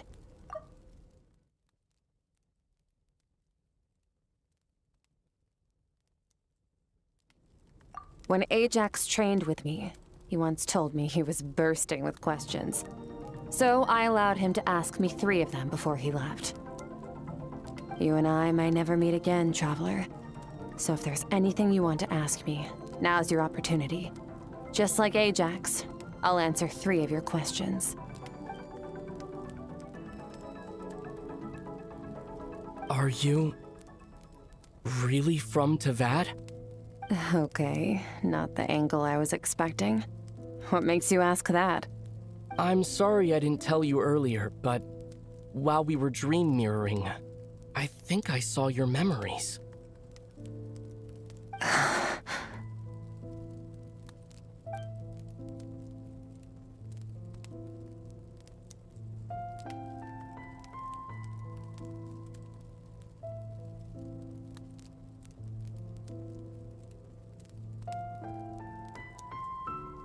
I knew that was a possible side effect.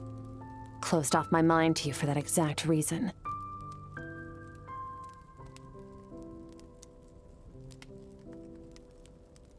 Even with the dream mirroring, you should have seen nothing but endless darkness.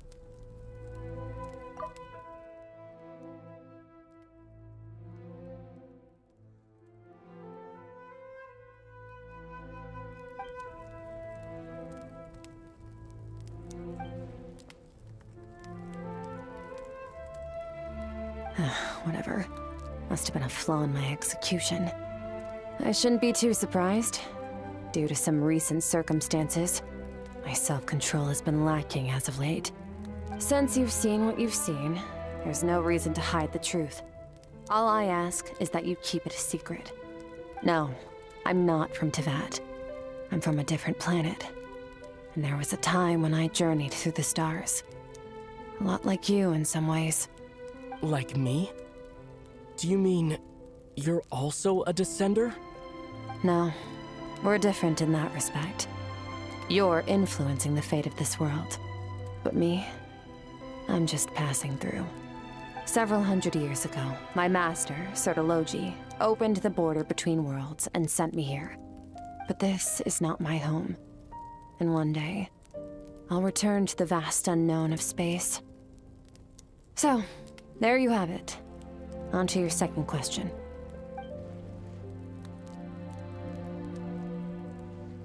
What is your goal in coming here?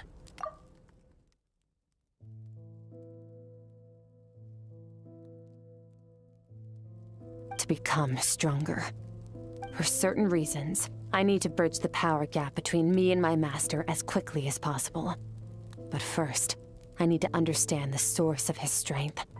To do that, I need to follow in his footsteps, walk the path he once walked, and somewhere along the way, I'll find out how to defeat him. That is my sole focus and purpose. Okay. You have one question remaining.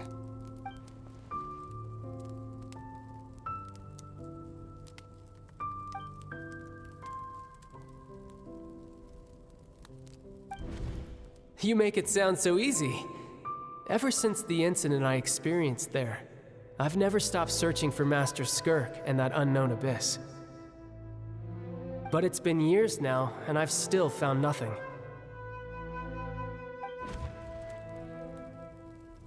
Well, your last question? You know Child is looking for you, right? Are you going to let him see you? Ajax. His situation is different than yours. Before you ever crossed paths with me, you'd already encountered many formidable people, studied their techniques, and developed your own skill set.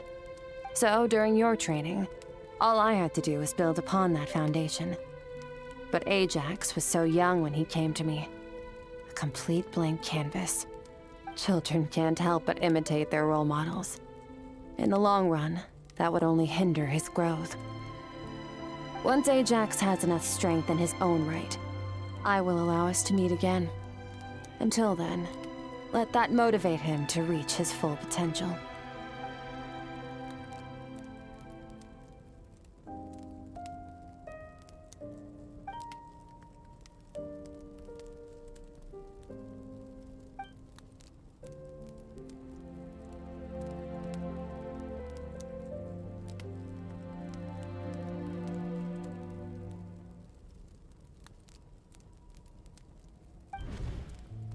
Unlike you, I have no desire to establish a connection with the world. The weak and the lowly have no right to remember me. They're lucky they only have a few missing memories to show for it.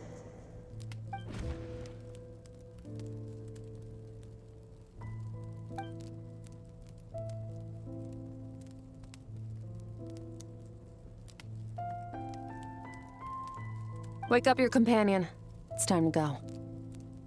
Oh, and everything I just told you. Best keep it a secret from her as well.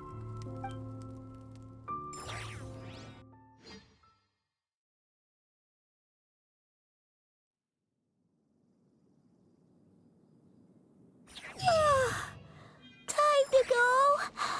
Oh, finally. Where are we headed? Just follow me. I'll open an abyssal rift close to the culprit's location. It will take us to where he's hiding.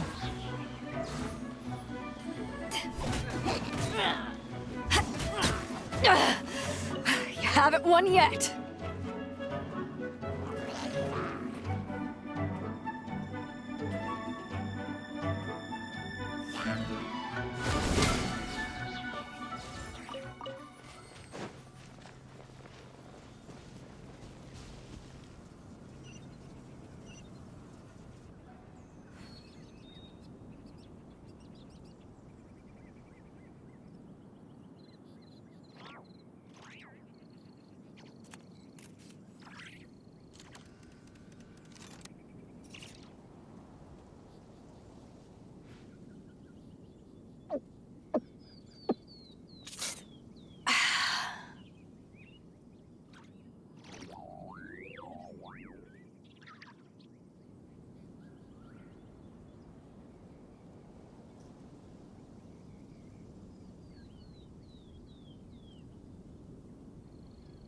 It's hard to remain on dry land for so long. I never quite seem to get my land legs back.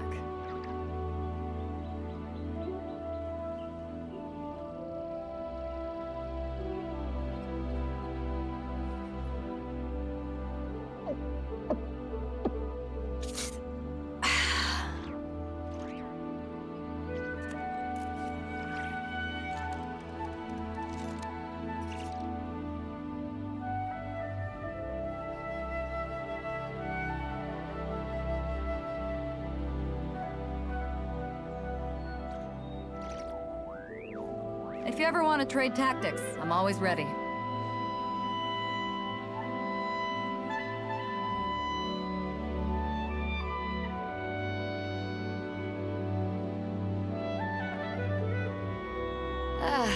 Cold beer after a hard day's work.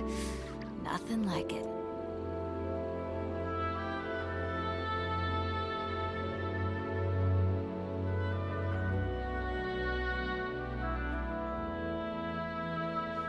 If you ever want to trade tactics, I'm always ready.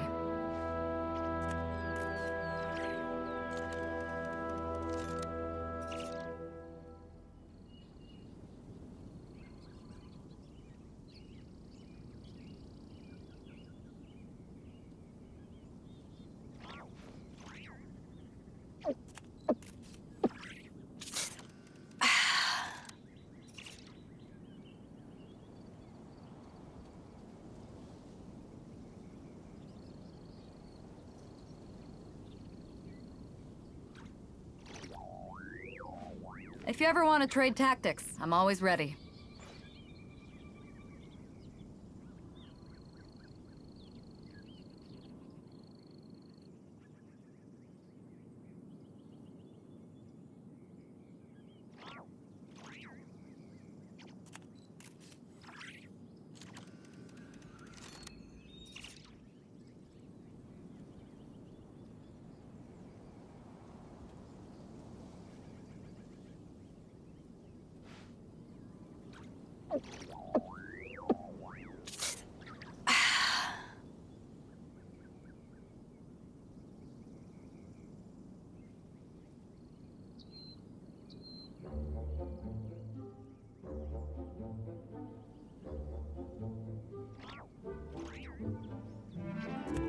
It's hard to remain on dry land for so long. I never quite seem to get my land legs back.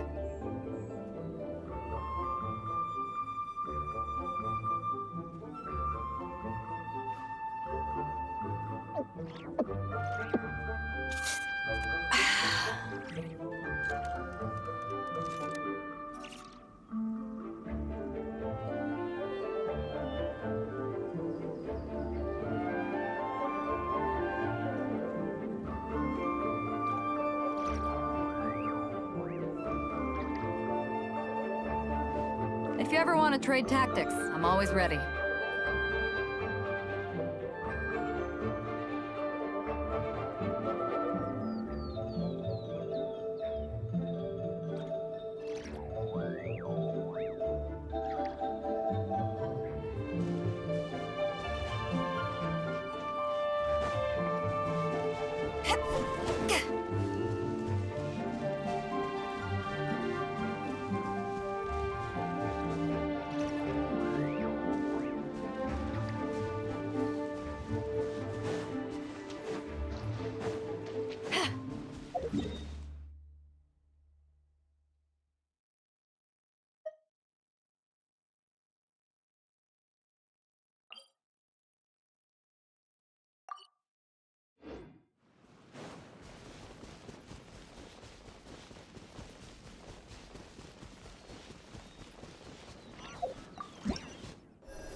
Wayne. You, Wayne. You're up.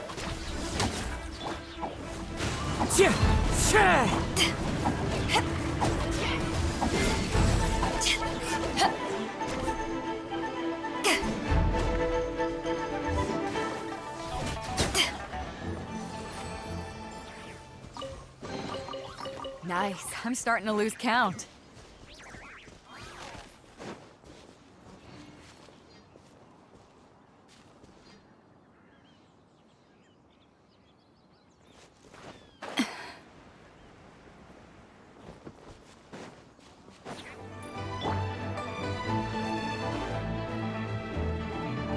Follow the wind. Time to go.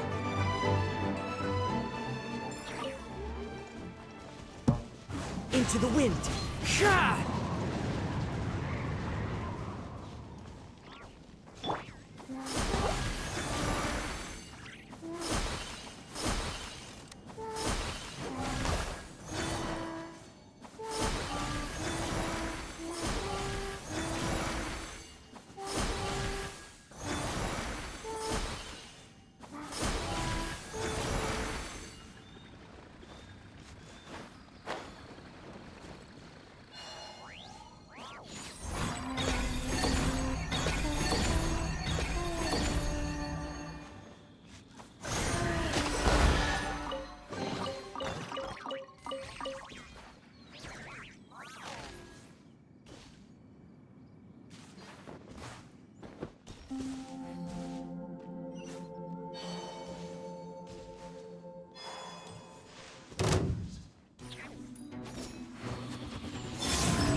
Stay put.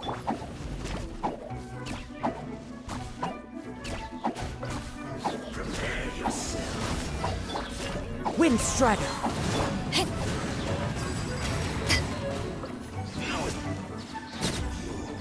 Can't run from death.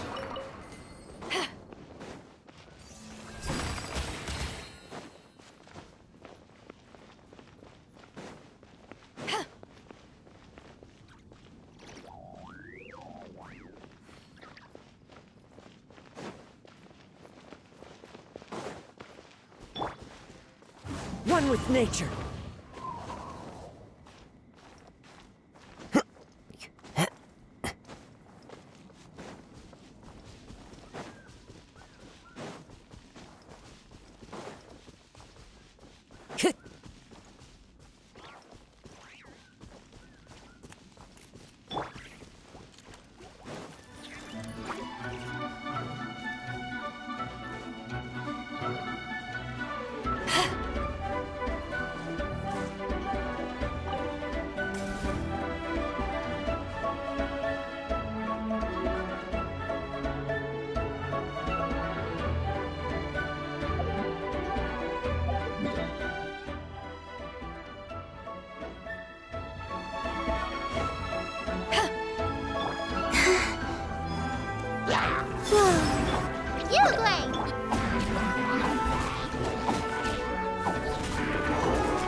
to the wind.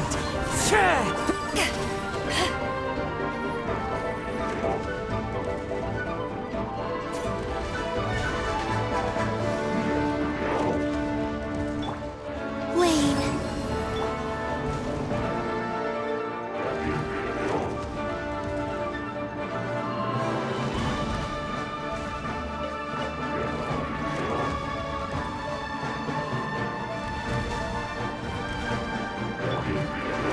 Surge.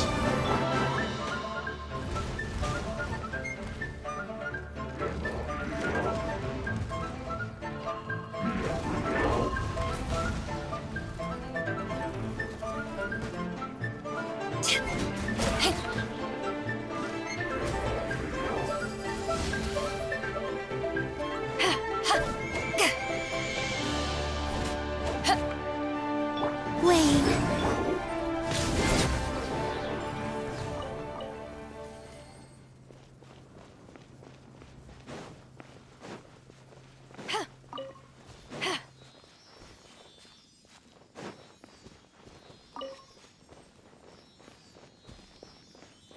What you got? Surge.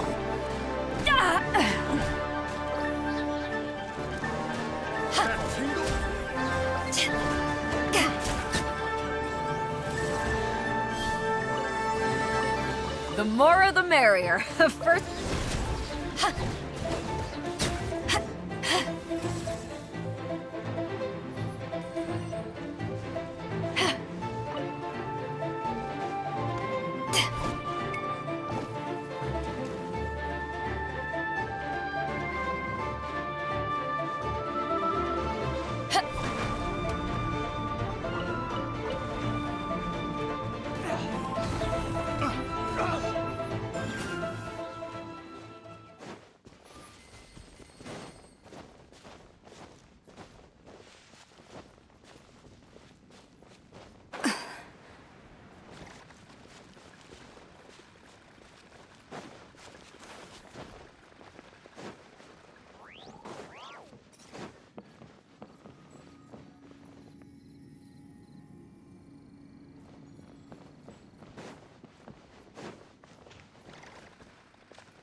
It's hard to remain on dry land for so long. Never quite seem to get my land legs back.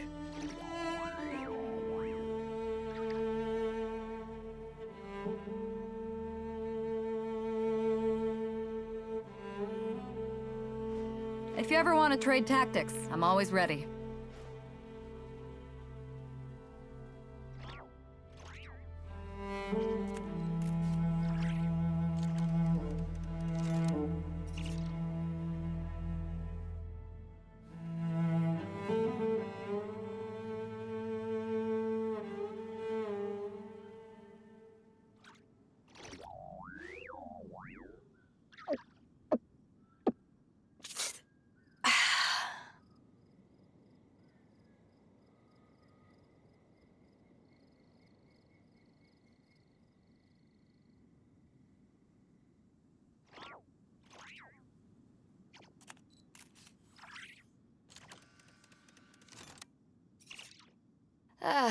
Cold beer after a hard day's work.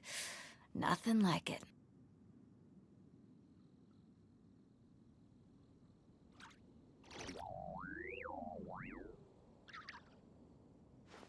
If you ever want to trade tactics, I'm always ready.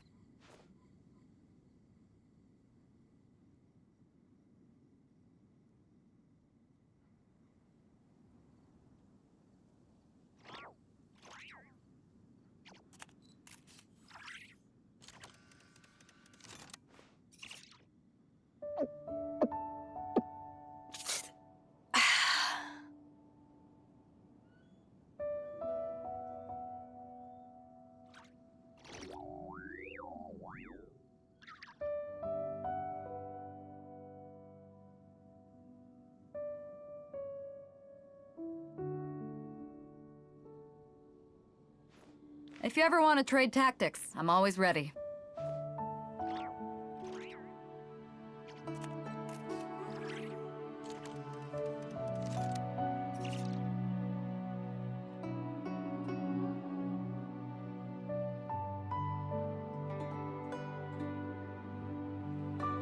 It's hard to remain on dry land for so long. Never quite seem to get my land legs back. Don't be scared!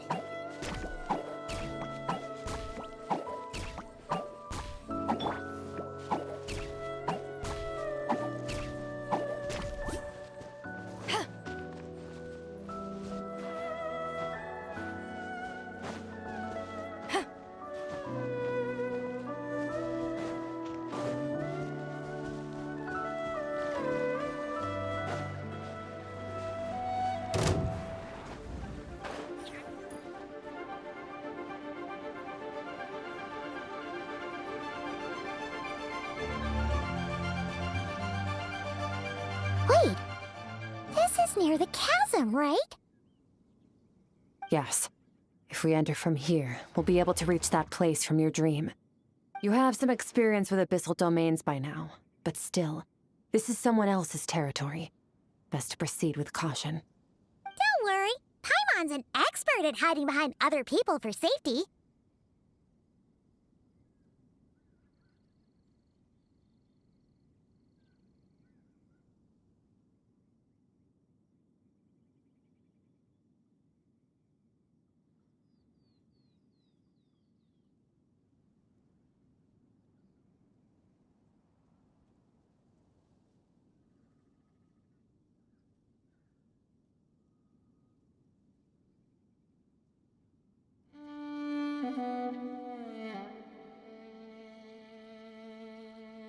Oh, but, that means you need to stay safe, traveler.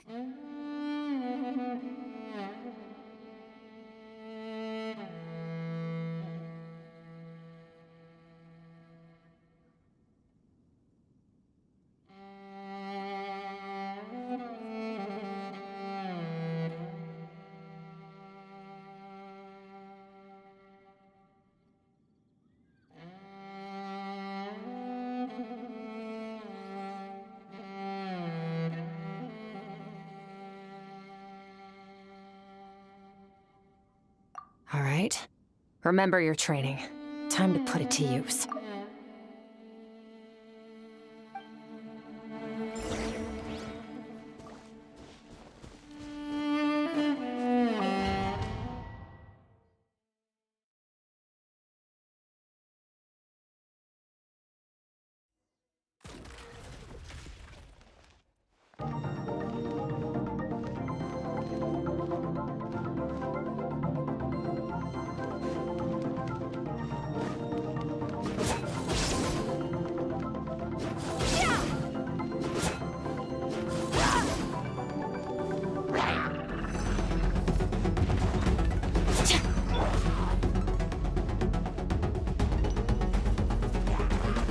Bombs away!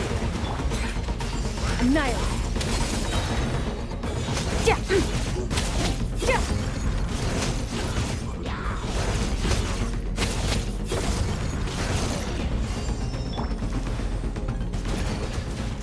Water jet! Yeah! Yeah.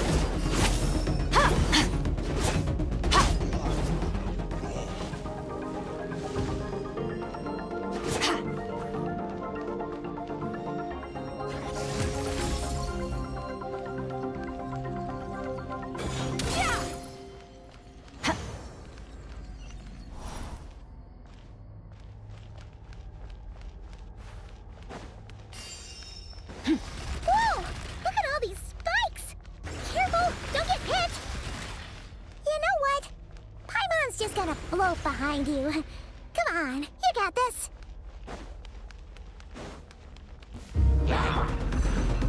Yeah!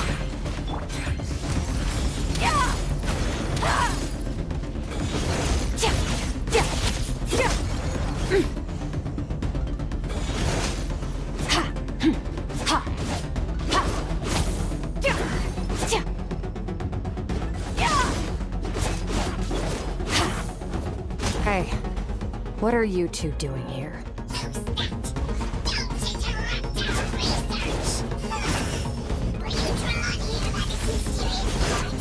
Dusty, like an abandoned house. Let's press on.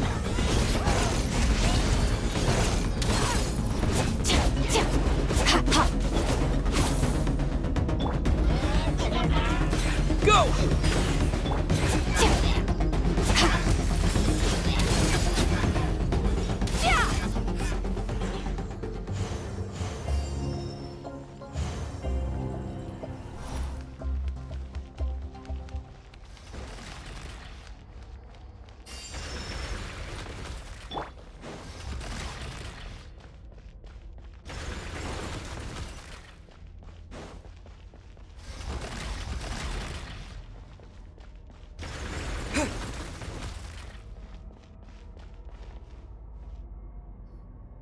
Oh, looks like this is a dead end. Did we make it to his hiding place? Ugh, this fog is making it impossible to see anything! This should be the place where you were attacked, Traveler. The missing part of your soul should be nearby. Can you sense where it is?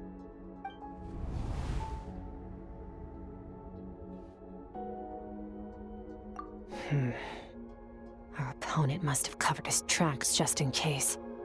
Otherwise, you should have sensed it much more strongly. Hold on! Look! The spikes are back! Stay calm. Let's hold back a little. Give our enemy some wiggle room so we can see what we're dealing with. If you're too reckless, we might be playing right into his hands. Our enemy took part of your soul for a reason. It's likely he integrated it into his attack somehow. If we're smart about this, we can track it down.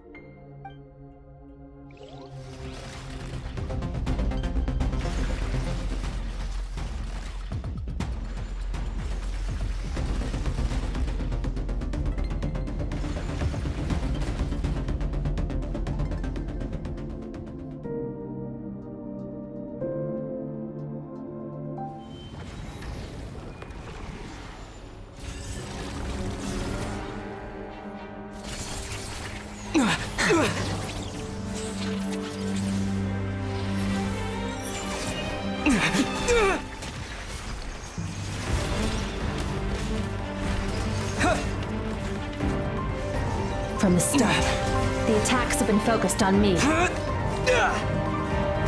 Trying to break through my defenses? I see.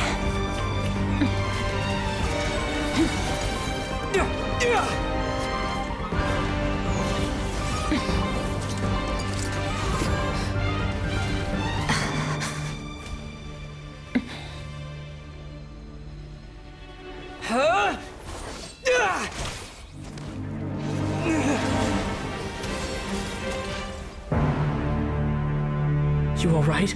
That thing was...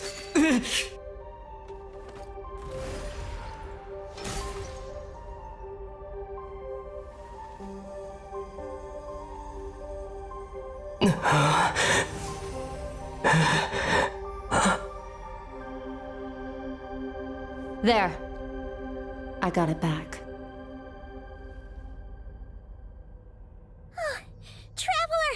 Skirk! What happened? It looked like Skirk just got... In the Guili Plains, you asked me why this enemy chose you as his target. Now, the answer is clear. It's not just the fact that your strength is impressive. It's also because of your ability to, as you put it, purify abyssal power. Whatever that actually means. The fact is, that ability allowed him to do something that should have been completely impossible. Namely, break through my defenses and steal my power. No, he couldn't have known I'd come to his domain. He only stole your soul fragment because he knew the value of its power. I doubt he expected it to come in handy so soon. Call it fate, if you want. I believe that's the term they use in this world for arbitrary coincidences like this. In any case, it works to our advantage. Once I realized what he was using that power for, it gave me the chance to get back what you lost. I'll cope. Well, done gorging? Good. Time to answer some questions. How did you get the power of the all-devouring narwhal? The all-devouring narwhal? Oh, of course! Paimon knew that spike thing looked familiar. It looks just like that narwhal's horn! I highly doubt you acquired that power through your own strength. Tell me I'm wrong. You're desperate enough to scour the land for god remains and whatever vestiges of power you can find. That alone proves you wouldn't be able to defeat a creature like that. Which leaves one possibility. You know my master, the Foul, Sertologi. The Foul? Who dares call him foul? Sertologi. Sertologi! What's wrong? Bit off more power than you can chew? You're struggling to hold a basic conversation. Just a little longer. I'm still... Look, it's back! Those obsessed with power will let it devour them before abandoning their pursuit. Keep calm and use reason to decide the best course of action.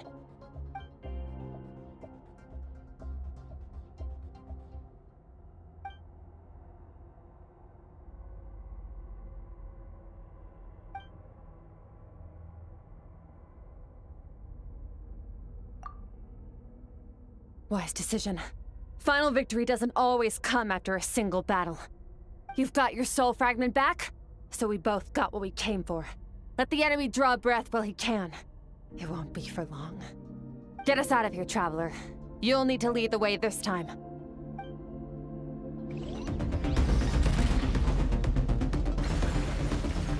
Skirk, is your shoulder gonna be okay? The wound is minor. It'll heal in no time. You should focus on getting out of here alive instead. Uh-oh! Falling spikes! Run!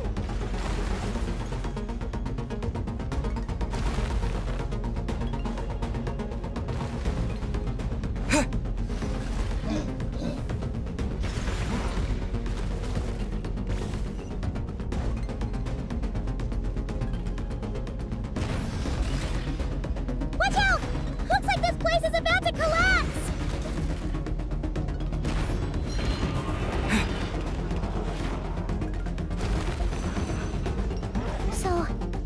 Power has something to do with the all-devouring narwhal. Did you know that all along, Skirk? I had my suspicions. That's why I decided to investigate in the first place. But suspicions only...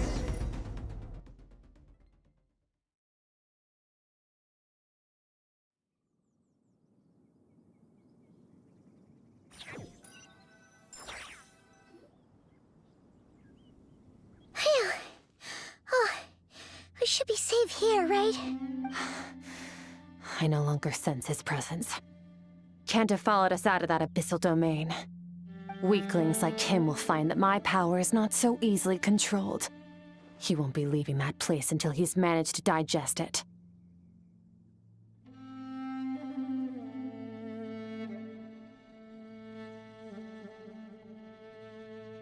You seem surprised. I suppose that's fair. You've seen but a fraction of what that whale is capable of. That gaping maw could swallow a planet whole. It's called the all-devouring narwhal for a reason. Devouring is what it does best.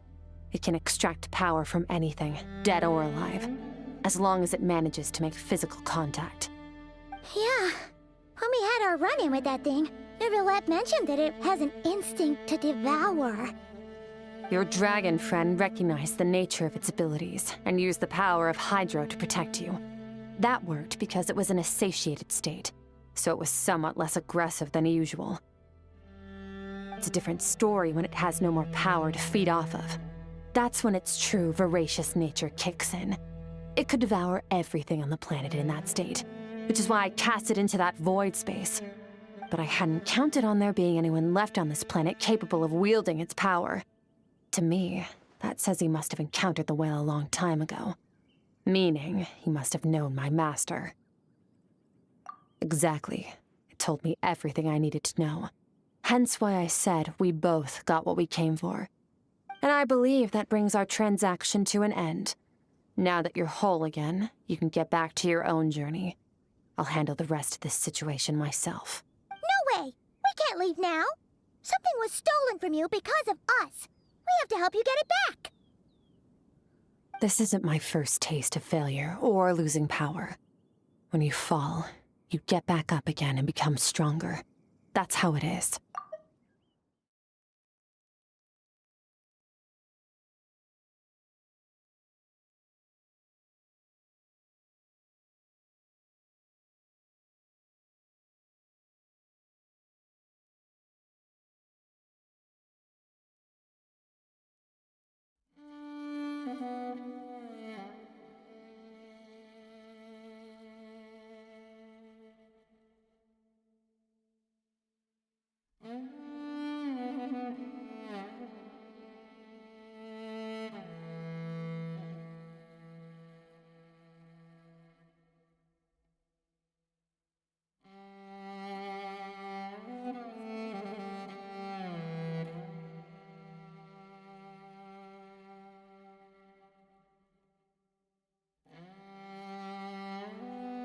But what if that monster finds you before you're all better? Plus, how are you gonna get home? There's no way you can just go swoosh and open a door to the abyss again. Not without your full strength. So, sticking with us for the time being doesn't sound so bad, does it? Fair enough. Then take this. What is it? The bag of Mora. Nothing in this world is free. I know that much. I'll leave the planning to you. Hurry up and decide where to go. We shouldn't linger. We should take Skirk somewhere she can rest. But where? He'll know something about Master. I'm sure of it. Next time, I need to be ready. Fine. It was just a scratch. It'll take time to recover my strength, of course. But adapting to situations like this is nothing new for me. Oh, this. It's a star crystal suit. Abyssal energy is scarce in Teyvat. Wearing this helps me access it more freely. It stores concentrated abyssal energy that I can draw from on the go. When the energy runs out, it reverts back to its original form. Found somewhere to rest. Well, lead the way then.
This bag from Skirk has a ton of Mora in it.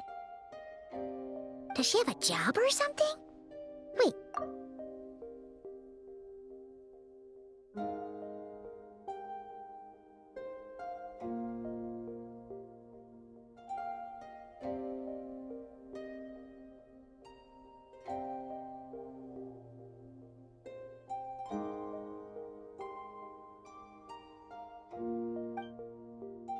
collecting my paycheck now, boss.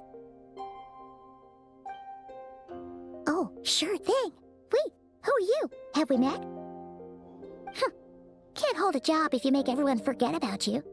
So, what did you do to get all this Mora?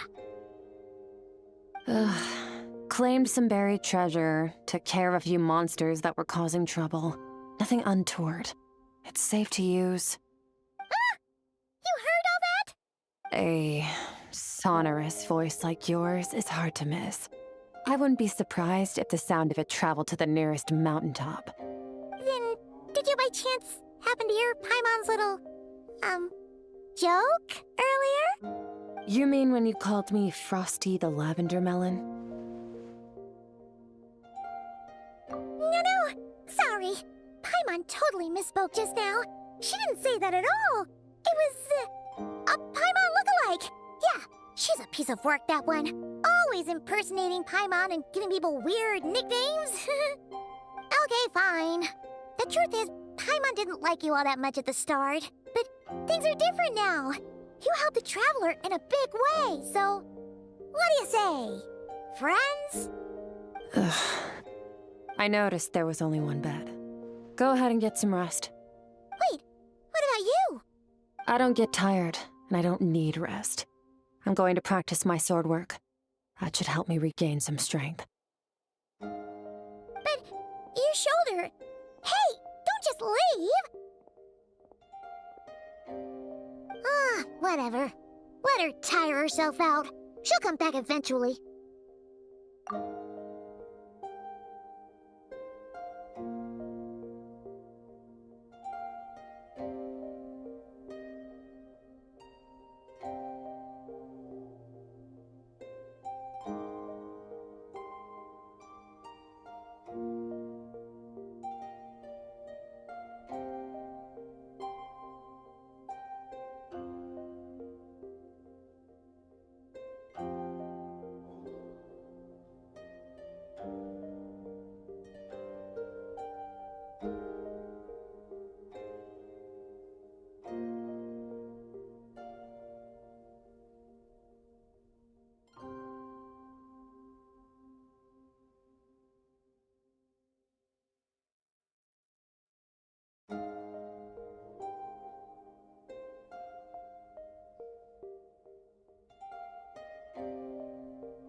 Let's get some sleep, Traveler. That comfy bed is calling, Paimon.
Quiet.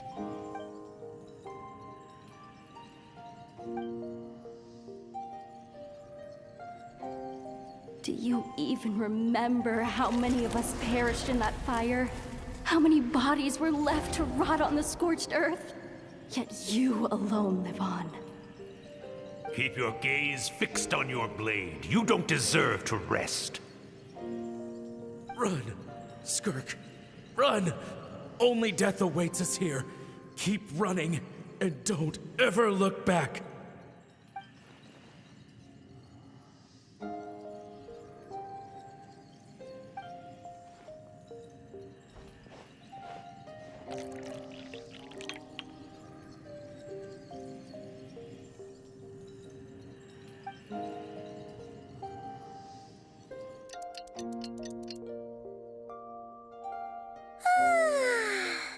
Getting an early night's sleep is the best.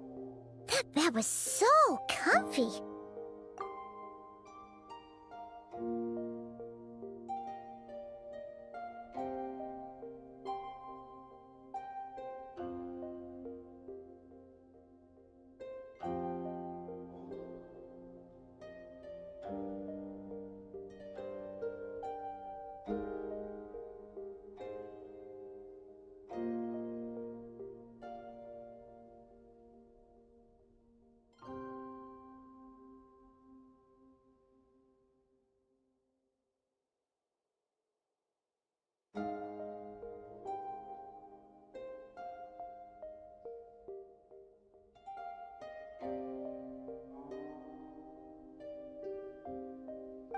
Wait, Skirk?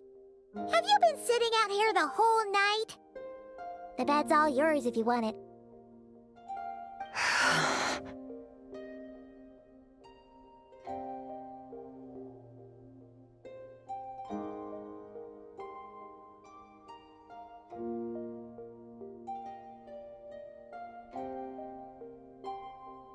About 60%, maybe 70. Whew!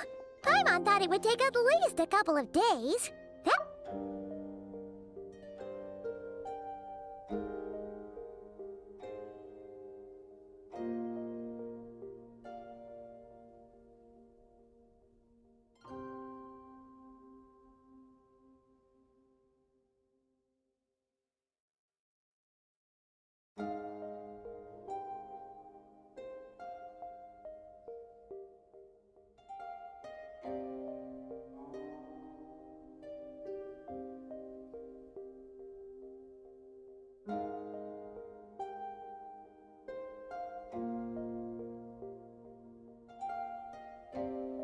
No, not fast enough.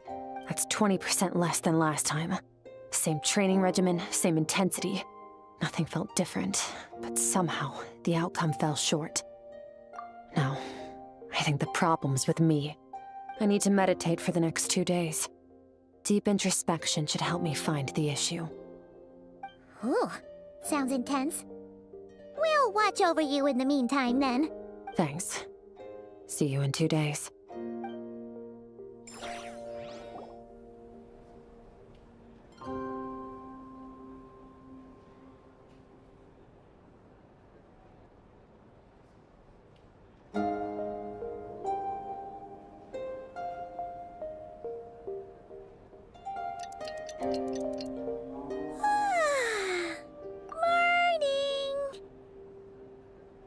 Skirk is still meditating, huh? Alrighty. Shouldn't she be awake by now?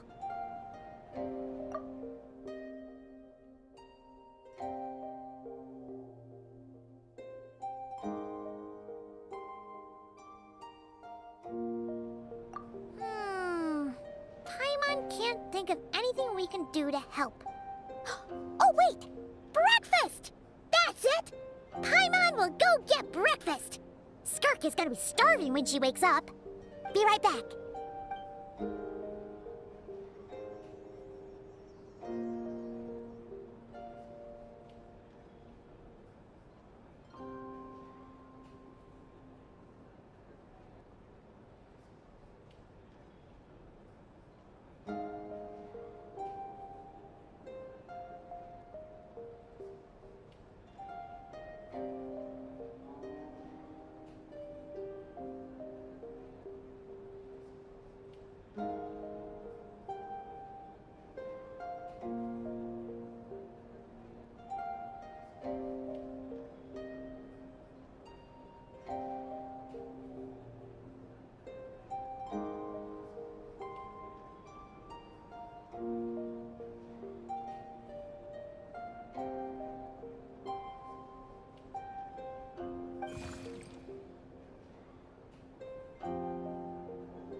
That's right.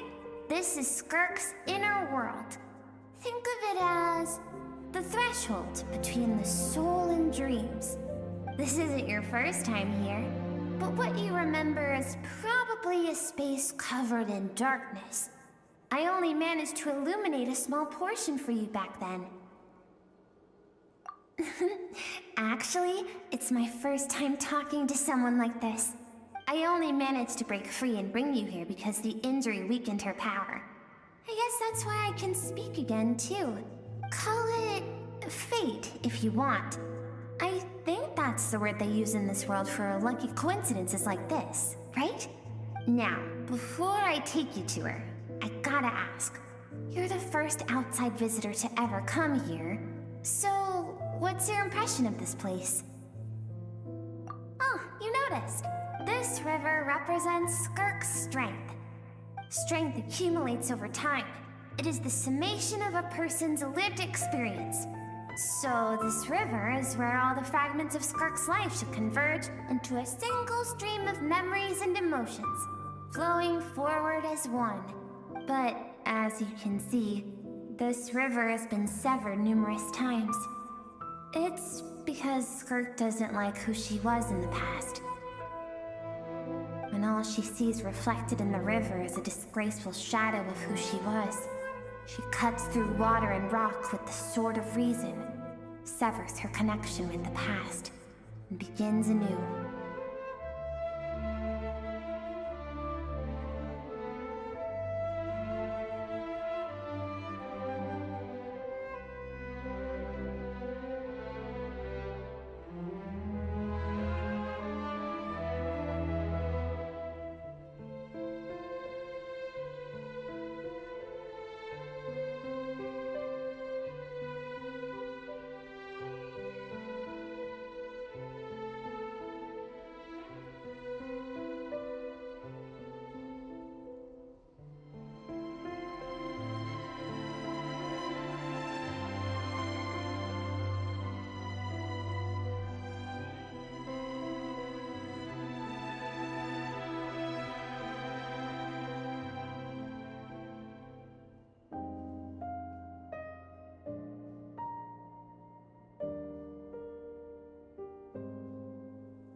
You must learn to shut out all the pointless emotion, crush the self that makes you weak, and become master over your physical form.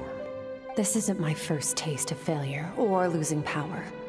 When you fall, you get back up again and become stronger. That's how it is.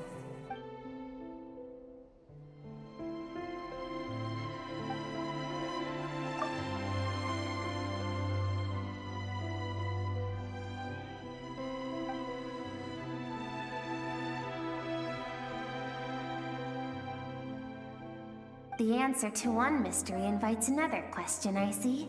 Let's follow the river upstream.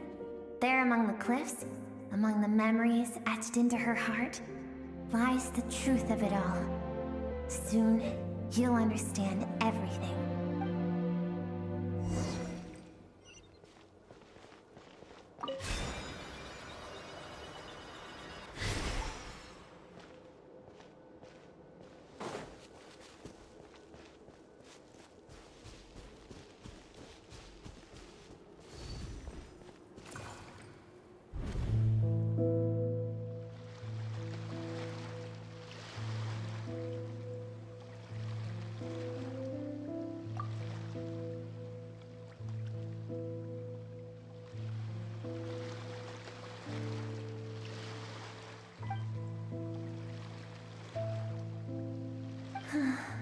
I've always thought that, even when falling leaves don't come from the same tree, they can still form bonds of kinship when they meet.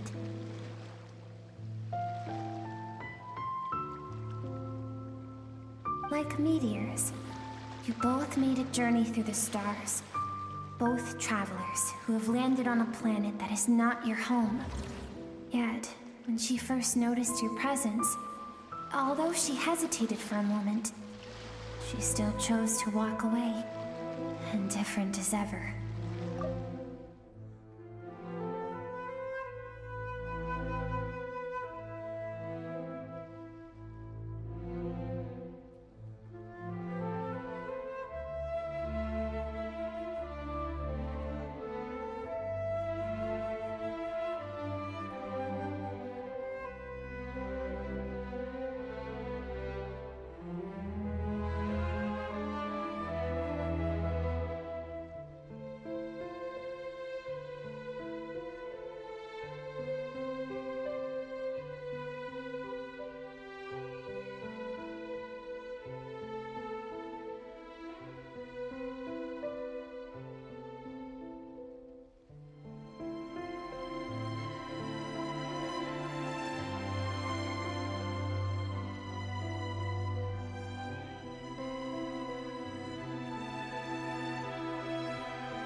Seems like you've answered your own question.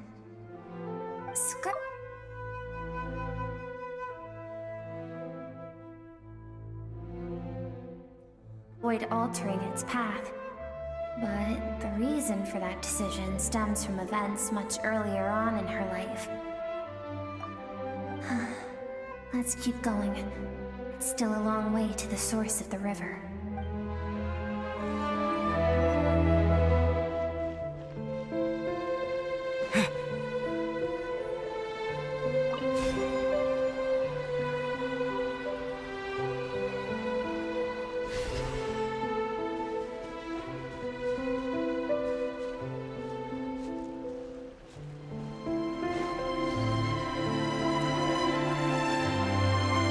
Now have what it takes to wield immense power. From this day forth, I shall teach you no more. No one can become a worthy warrior through imitation alone. I have given you fangs and claws. Now, you must learn to hunt. You wish me to travel the world beyond on my own, Master? Indeed. Make new friends.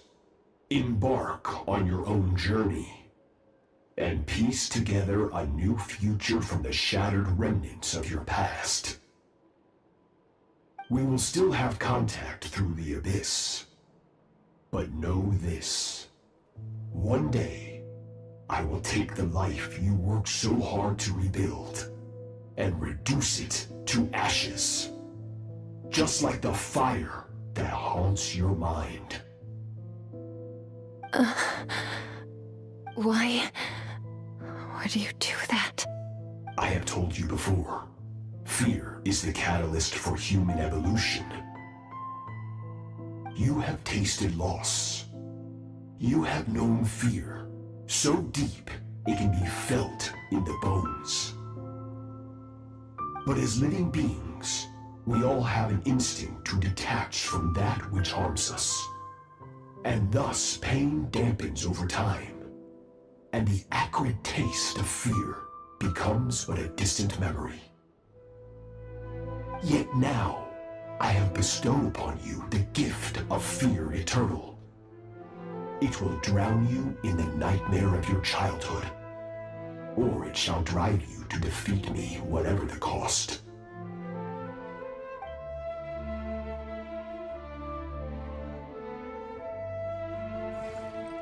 That is what Skirk's master, the foul Sertology, looked like at one point in time. Of course, as a higher being, physical form is a triviality to him. He could appear as a beast, a human, or even a monster that defies description. The form you see him in here, clad in abyssal armor, is the one he usually wears when traveling through the stars.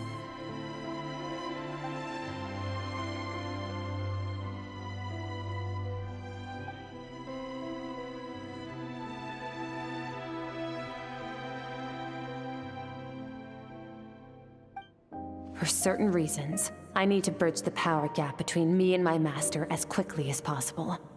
But first, I need to understand the source of his strength.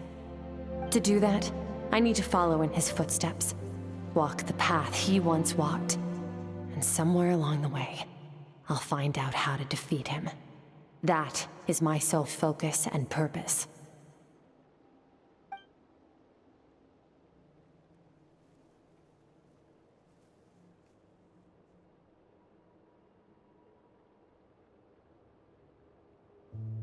I'll let you in on a little secret. The real Sertology is terrifying. The scope of his power is impossible to understand until you experience it firsthand. It is absolute, the power to crush all things. Shall we keep going? Let's see. We're about halfway there.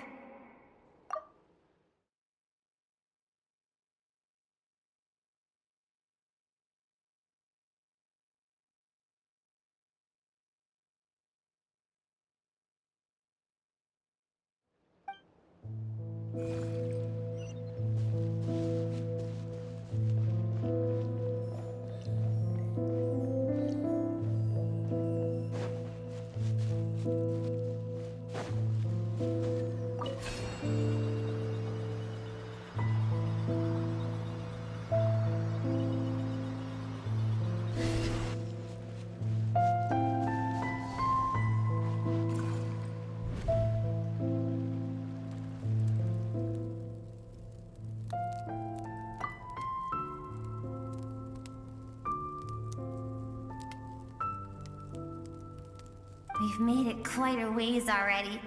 This is Skirk, when she first began training under Sertology. I have set your broken wrist.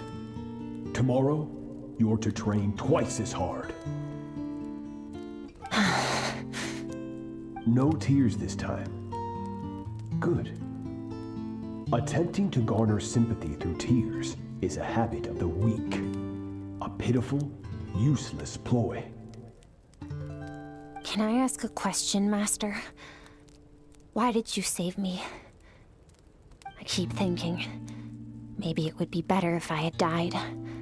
I wouldn't be haunted by that fire all the time. I wouldn't have to go on like this. I saved you because I have a plan for you. It has been too long since I fought a battle that demanded my full strength, and I hunger for it. Every so-called genius and prodigy I have faced has crumbled like sand underfoot. Before me, even fate bends the knee. So, I will teach you everything I know. Train you by whatever means necessary, in the hope that one day, you might surprise me. But I don't want to draw my sword against you, Master. What you want matters little. Among the boundless sea of stars, the cries of the weak are but faint murmurs that disappear into the void. You of all people know that well. Yes, Master. From that day forward, all she knew was grueling training, emptiness, and fatigue. After some time, her talent bloomed, and she gained control over her emotions, like her master. How should I put it? It was not that human emotion disappeared from her heart, but that reason came to dictate all she was allowed to feel. I suppose it was at this point that she became the Skirk you know today.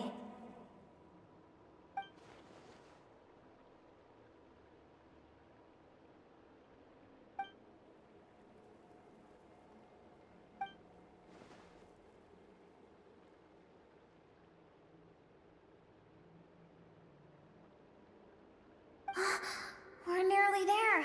I almost don't want to reach the end. Well, shall we? This is the final stretch.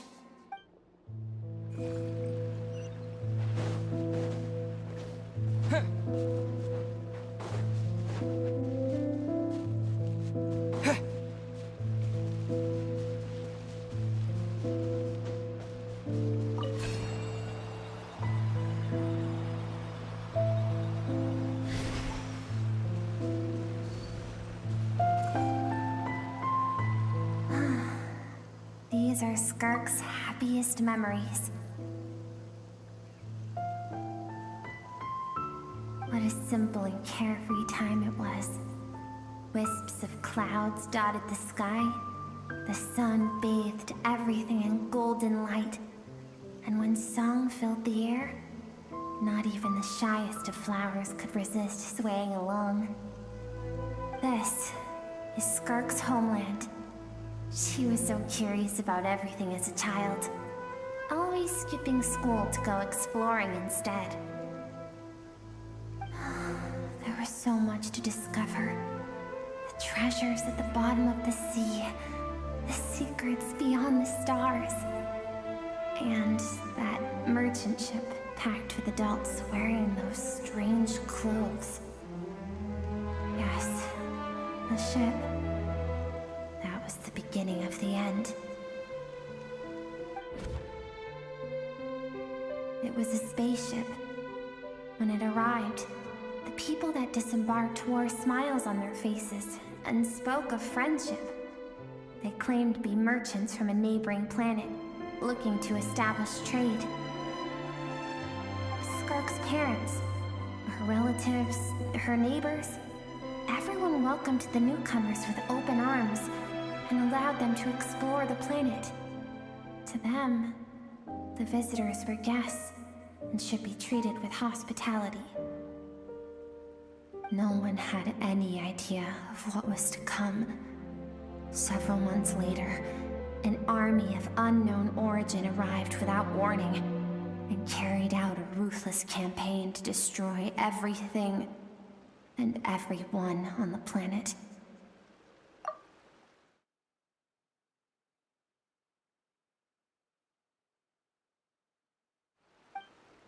Skirk had skipped school that day, like so many times before, so she was not caught in the immediate wave of destruction. But when she came home that day, only fire and ruin awaited her. Countless people cried out to her for help. People she knew and loved. Friends and relatives. The little girl who lived next door. The shop owner with the bad leg. The bad-tempered teacher she had made fun of just that morning. Their lives were discarded like worthless trash, as the fire consumed one life after another. Skirk was helpless. All she could do was run. And so she did. She kept running, until an unexpected figure crossed her path. If Sertology hadn't been there in that moment, the fire would have claimed her life too. And there she would have remained, left to rot in the scorched earth, with no answer as to why any of this was happening. Because she and her people were seen as a threat. As the initial merchant ship explored the planet, they discovered that it hadn't always had the condition to support life. Yet there was evidence of human activity, even during the periods of extreme heat or cold in the past. Further research revealed that, over time, the people of this planet had evolved the ability to adapt to any type of environment or energy source. For that reason, the outsiders viewed them as a potential threat, and decided to eliminate them before the threat could rear its head. And so, the army was called, and the so-called danger was wiped from the face of the planet.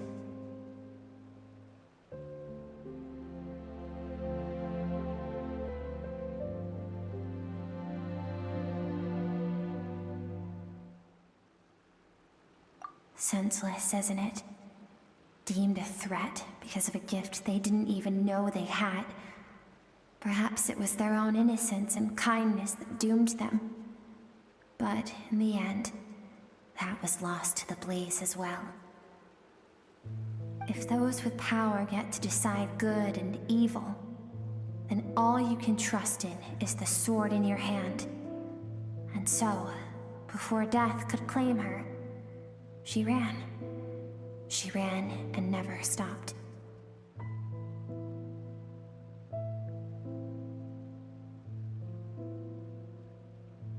No one wants to relive their most painful moments.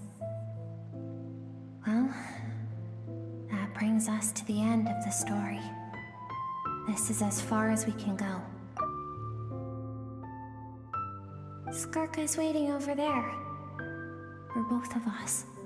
Let's go to her. It's time to fulfill my purpose. And my greatest wish over all these years.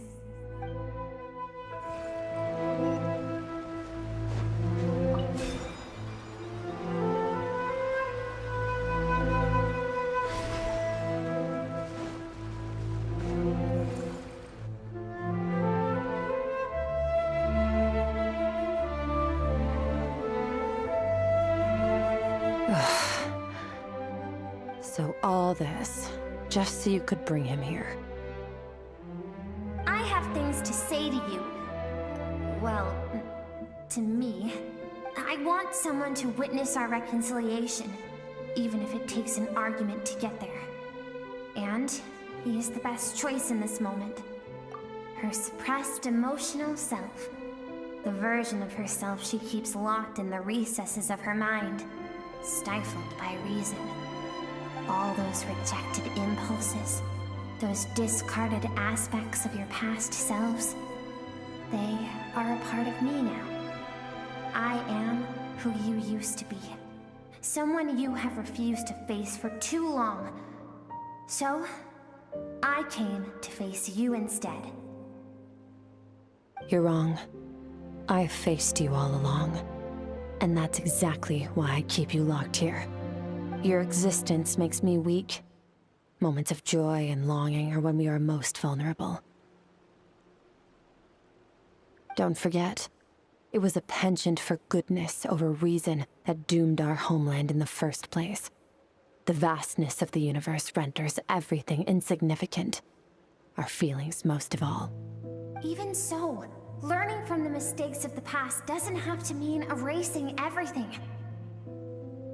Strip yourself of your so-called weaknesses, emotions like kindness and empathy, and what makes you any different from the ruthless soldiers who slaughtered our people? The difference is that I'm doing what is right, what is necessary. I allow you to exist, but with limited freedom. That is the greatest kindness I can offer. I have shouldered everything you couldn't carry. I rose above the numbness and emptiness, and it was cold, unfeeling reason that brought me this far. It made me who I am. It made me strong. That is the problem. I want to shoulder those things together. On the grand scale of the entire universe, maybe our feelings are vanishingly small, but why should that mean they don't matter? Emotion gives warmth to the cold expanse of space. It gives meaning to the world around us. Think back to those nights of gazing at the stars, those afternoons of exploring the unknown. Think back, and let them grant you peace. A brief respite from the pressure you put on yourself.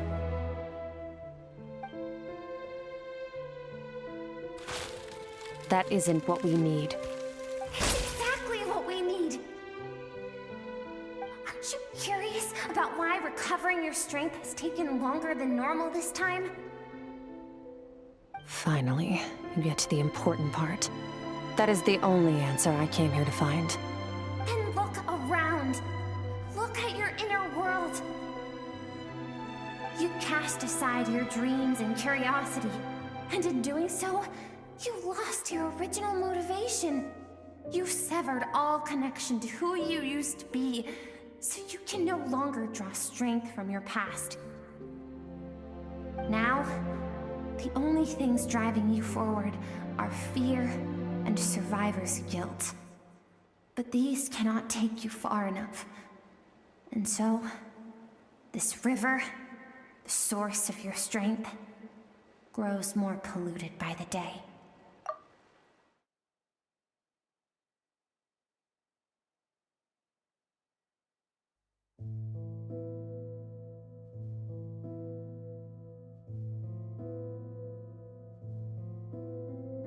And do you think that means I should seek help from a weak little thing like you? Your emotional self isn't weak. The fact that she transcended time and broke free from her constraints to come and face you, that proves it. Thank you for saying that. I knew bringing you here would be the right choice.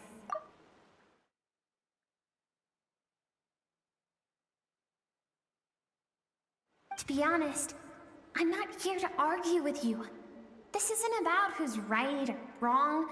And in fact, I agree that in order to make it through the wake of that tragedy, we had to distance ourselves from the pain through reason over emotion. But what is right at one point in time isn't always right forever. I know you will never forget that fire. I know the fact that you were the sole survivor fills you with guilt. And I know that among the voices that haunt you, mine is there too. Because deep down, you know that you didn't turn out to be the person you wanted to be. All those unfulfilled hopes are like knives to the heart. And I don't want you to hurt anymore. So even if you can't accept me, I hope, at least, that you can let go.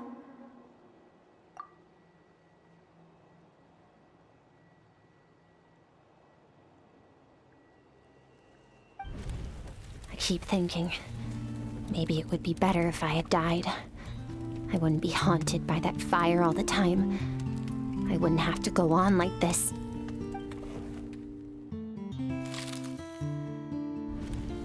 Your dad and I, we're not afraid to stare death in the face, but we need you to survive.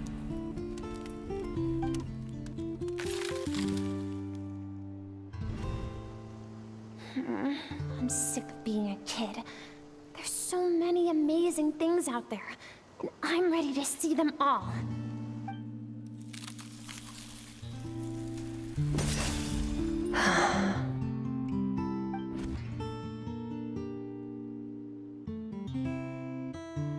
I remember. There was a song Mom and Dad always sang when we went out to fetch water. Dancing water. The sand along your path is begging for your song and movement. Will you carry this burden with you on your journey?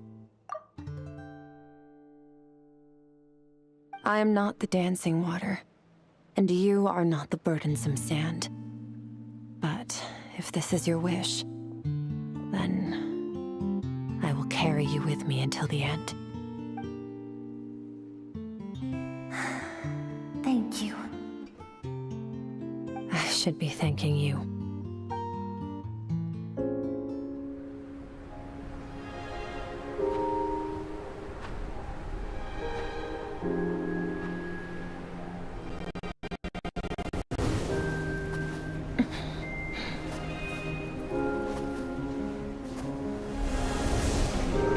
Run, Skirk, run! Remember, leave no one alive! Heed my words, Skirk. Let fear take root in your soul. Did you survive? Why was it only you? Skirk, did you become a positive light in this world?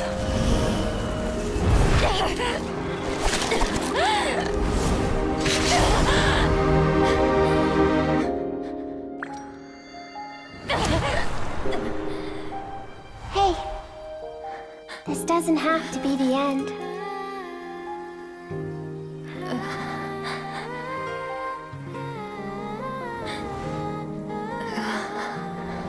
Life is a gift. Don't let darkness claim it.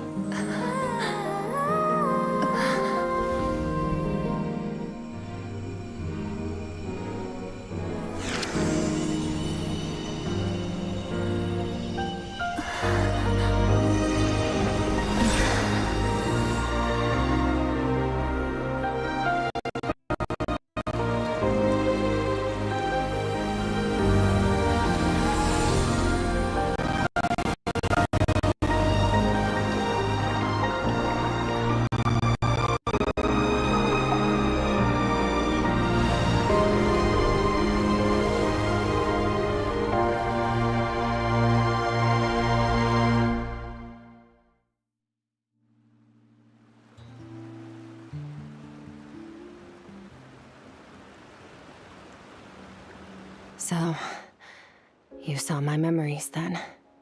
I once asked my master if survival of the strongest was the law of the universe. He said no. But in a world without order, those with no moral boundaries tend to be the ones who survive.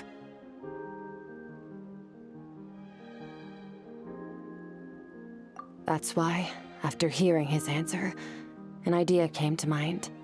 An idea that, one day, I would create a new world order. One in which there would never be another tragedy like that fire. One in which power was not the law of the land. But that means I must defeat him. Because my master, Sertologi, is, at the core, a defier of all rules and order. Yes, and not just because of the gap in our abilities, but also because I have no reason to see him as an enemy. Although his decision to train me was not made out of kindness, he did everything a master should. He saved my life, taught me the sword and the principles of strength. And for that, I respect him. I know, and it's not something I want.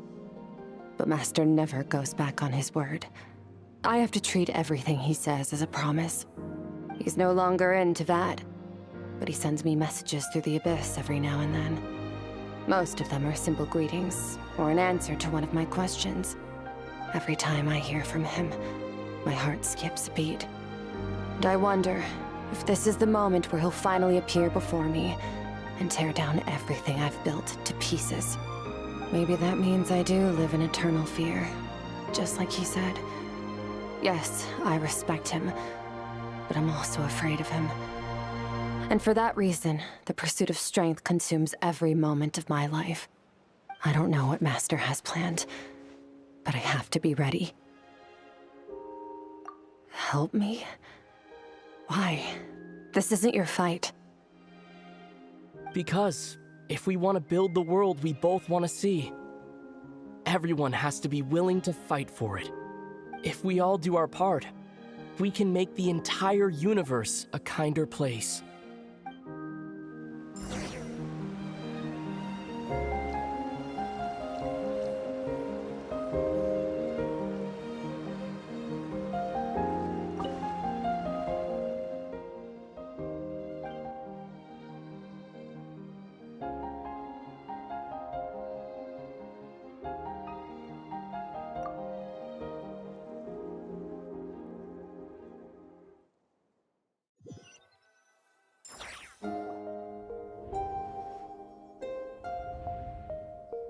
Oh, you're finally awake! Honestly, Paimon was gone for like 2 seconds and then she comes back and finds you both unconscious? Oh, you scared Paimon half to death! You're both okay, right? What does it look like? Only water from the source can cleanse the rot and filth that flows from the past into the future. I taught you to incorporate the experiences from your journey into how you fight. I suppose what happened today will become an inseparable part of who I am. Okay, so Paimon feels like she's missing some important context. But whatever. Paimon brought back tons of delicious snacks. Let's dig in. All right. It's about time we finished what we started. We're gonna deal with this thief for good, right? This time, I'm not going to tell you to hold back. But having digested even more power in the meantime, he's going to be tougher than before. The good news is, we have no reason to pull our punches this time. So, let's go. Same place as last time.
Wait, isn't that the form the all-devouring narwhal changed into? How come he... Really? So, you're telling Paimon that giant whale and this guy can both turn into the fowl? How does that work? It's a subconscious instinct. Any intelligent being who longs for his level of strength is bound to mimic his appearance. It's a natural response after encountering someone as powerful as Master. To them, he represents ultimate power. We know the person before us has encountered Master, and we know he stole a portion of my power. So it's not surprising that he would assume this form. Okay. Oh, the closer Paimon looks, the more intimidating it gets. Nervalette isn't here this time, so it's up to us. He won't have the nerve to steal again after we're done with him. Let's teach this guy a lesson.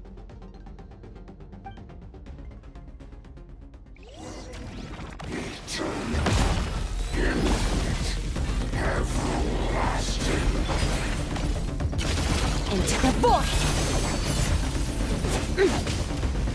Ha! Yeah! Haven't forgotten your training, I hope.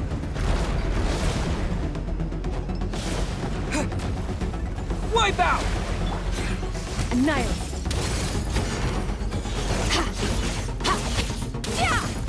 Power!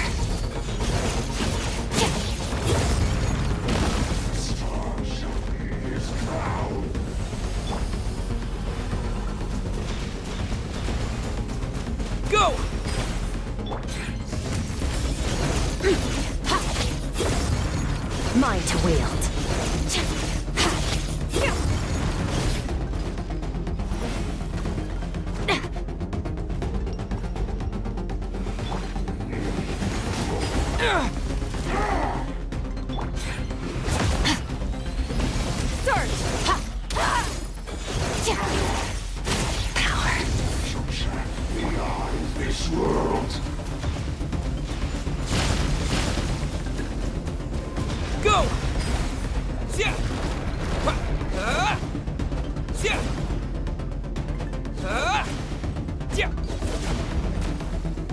Water jet! Annihilate.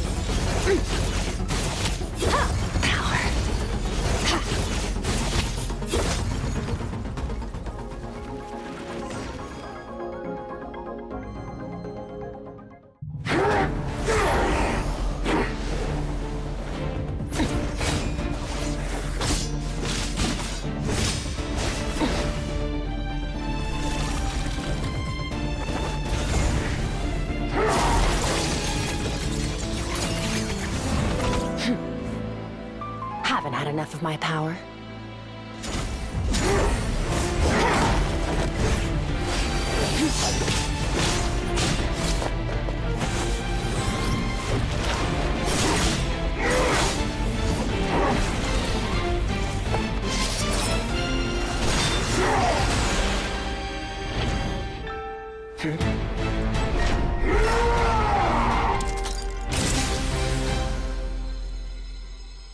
Well then, let's see how much more of this power you can handle.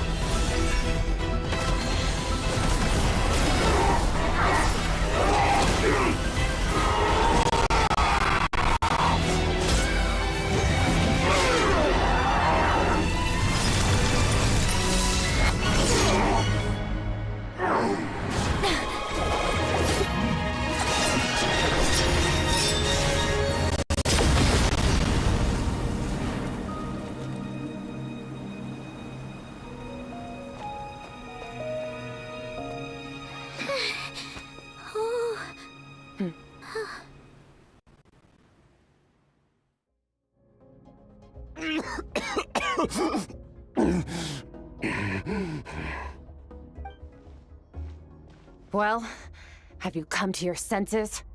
You saw that my body was at its limit. So, you deliberately channeled your power into me, knowing that it would destroy my shell from within. Such power. Such keen battle instincts. So you must be... Skirk, Sertologi's disciple.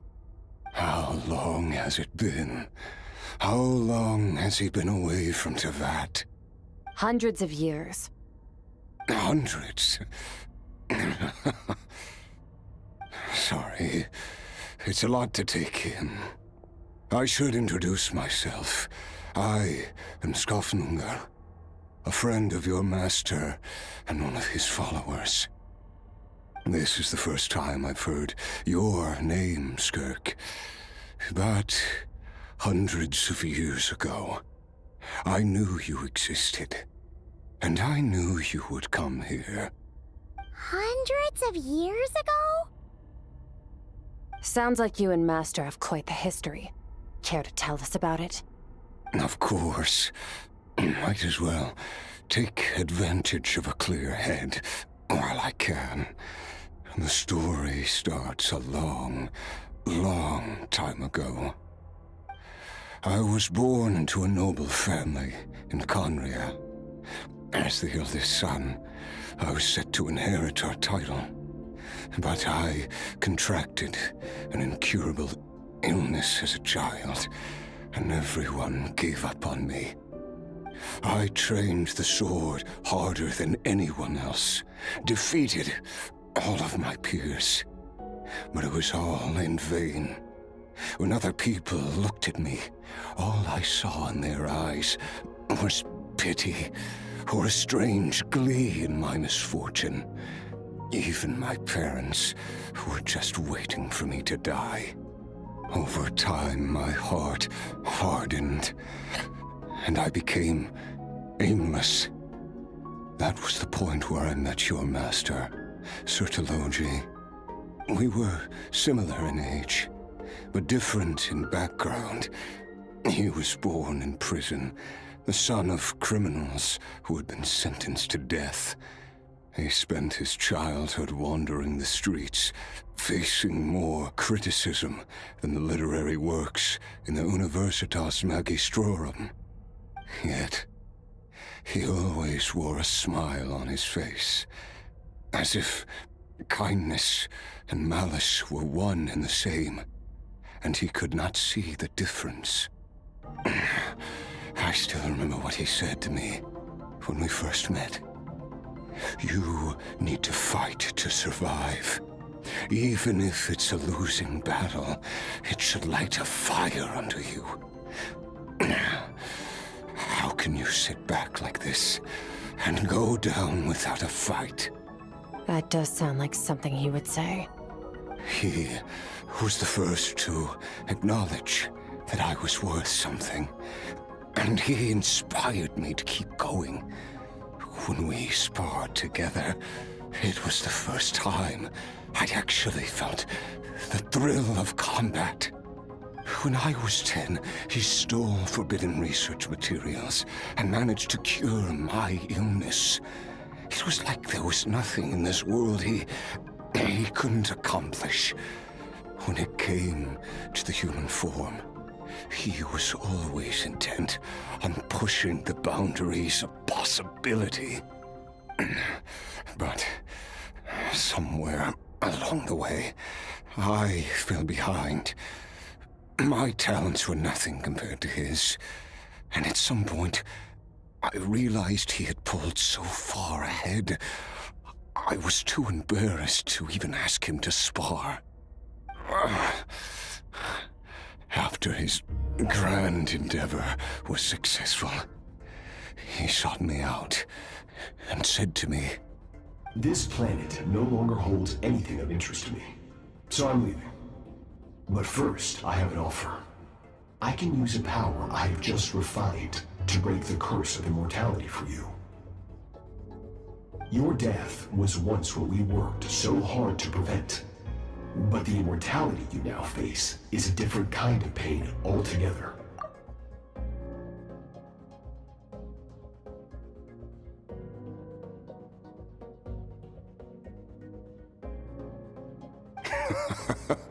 I'll pass.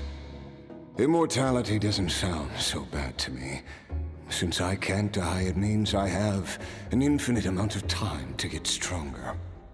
Maybe I'll finally catch up to you one day, and we can spar like we used to. Are you sure? I cannot say when I will return. Your body, or rather, your soul, might not be able to withstand this curse. All I can do is try. After all, a wise man once told me, people need to fight for their own survival. Wise indeed. Nevertheless, if you grow weary of the pain of immortality, and wish to experience a good sparring match before you wither away, seek out my disciple. Disciple? Never thought I'd hear that word coming from you. Nor I. But Vedifenir said I was destined to find a disciple out there in the universe, and bring her to Tibet. You know as well as I, Vedifenir's prophecies are never wrong. Well, now I'm curious about who this disciple of yours will be. All Vedifenir said was that one day, the stars shall bow in her honor. Sounds pretty impressive. Of course. Only the most outstanding people would have the right to become my disciple. Still self-assured as ever, I see. But you're not wrong. I'll be leaving then. Oh, and if you are serious about getting stronger, I left you a little gift in the primordial sea. As I've said before, walk whatever path you want. Freedom means even the wicked get to make their own choices.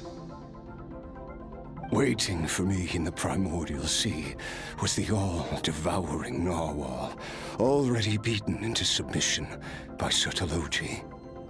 In its weakened state, I was able to cut off part of its flesh and sew it into my own heart. Your heart? That sounds like torture. How did you even survive that? Because, of course, I bear the curse of immortality. So, you used the curse to turn yourself into a vessel for power. Even with that whale's ability, devouring power like that is not something the human body can withstand. With your body and soul constantly at the breaking point, it was the curse of immortality that sustained you. But that is not the path to strength. You have to pour your heart into it, work for it, dream of it. Instead, you stole something that didn't belong to you, and it backfired. You're right. I should have known better, but I had already pushed myself to my limits, and he was still miles ahead of me. So I had to take a leap of faith. I miss your master. I miss the days when we were all together, troublemakers without a home. I don't regret the choice I made. But if you'll allow it, I do want to apologize. To both of you. After the beating we just gave you, I think we can call it even. You're an interesting one as well. Sertologi's disciple. That's a lot to live up to. It can't have been an easy experience. I know what he's like.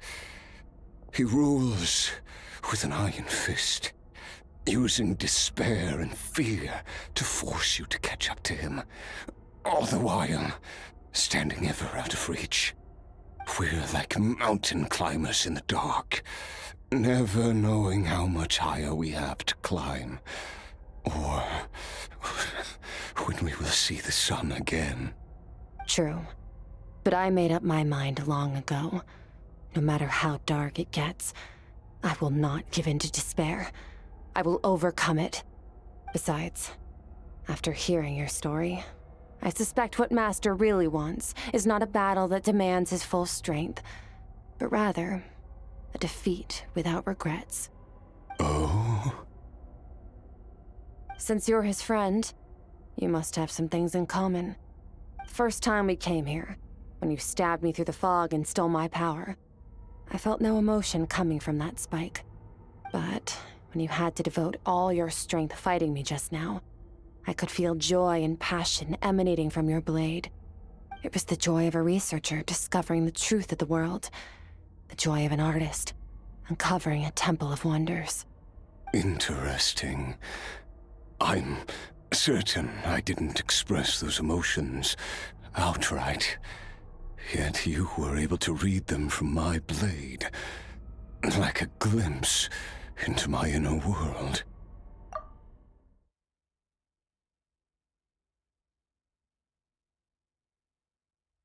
You're right.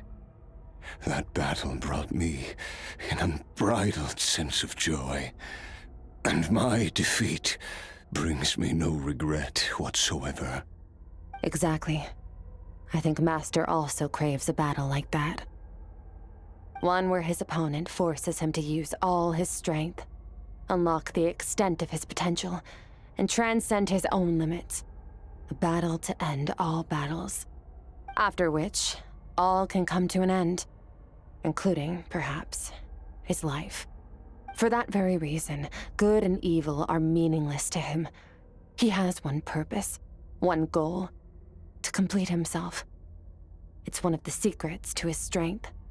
Perhaps you're right. Perhaps that is his goal.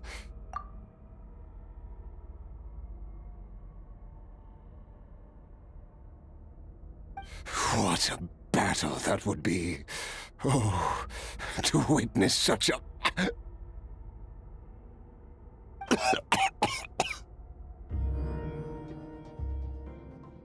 Are you okay?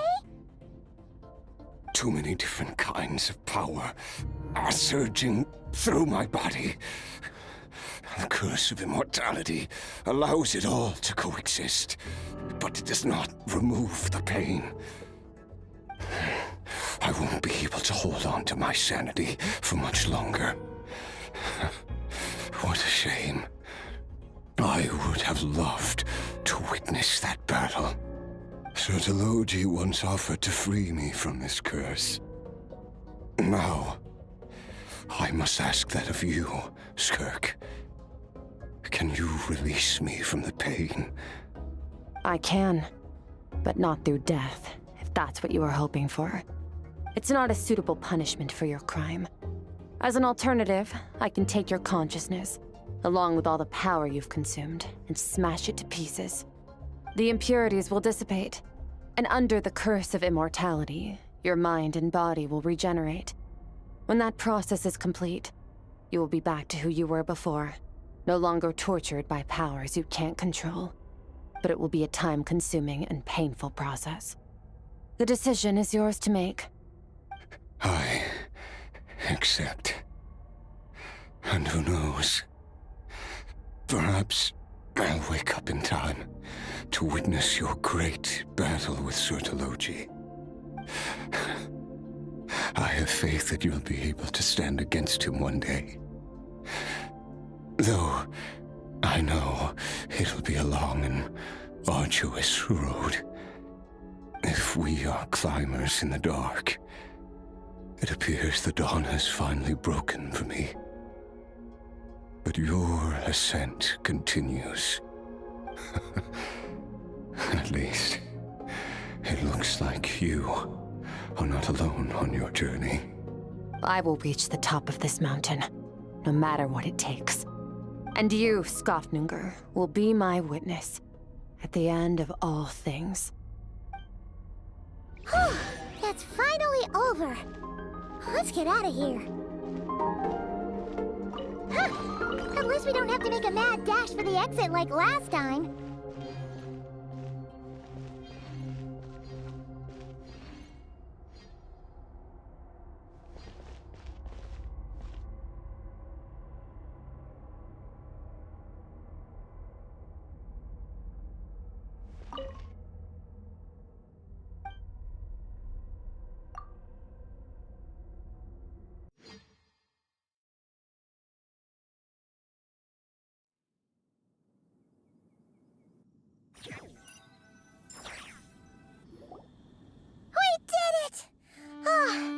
It's only been a few days, but it feels like forever. Once again, we've proved there's nothing we can't overcome. We're just that awesome. Wow, you sound even more confident than usual. Guess you really have become stronger. Today sure went by fast. It's night already. Oh wait, that reminds Paimon. The stars you mentioned, the ones that died out, are they back now? Yes. The power Skofnungur stole has been returned. So, the stars have regained their light. Great! Huh, it's crazy that you even noticed their light was gone. There are so many stars in the sky. If a few disappeared, Paimon definitely wouldn't be able to tell. I suppose it's because I have gazed upon this sky for centuries. The false stars, hanging in the meticulously planned sky, glittering with rotten light. It's not real. And yet, it is for that very reason that I can look upon it and enjoy the momentary peace it brings. Even the most beautiful of bubbles has to burst. We will return to the real universe one day, whether of our own volition or not. Time marches ever forward. Even the innocent and naive will taste life's bitterness. Yet through hardship, we grow until we learn to seize the sands of time for ourselves and uncover our true strength. Though we gaze upon a false sky, its vastness and majesty is palpable. One can only wonder, what is it going to take for kindness to reign supreme in the vast expanse of the universe? Oh, This is all going over Paimon's head. But if she knows one thing, it's that the Traveler always finds a way. Ever since we met, he has filled Paimon's days with happiness. No matter how tough things get, he always finds a way to make it better. If it's too big a job for one person, then they'll do it with two. And if two's still not enough, then three. We've met so many amazing friends and accomplished so many amazing things. As long as we don't give up, we can make any wish come true. I suppose when it comes to you, anything is possible. Well, I should be going. Now that my power is no longer isolated from my emotions, I need more practice to get used to it.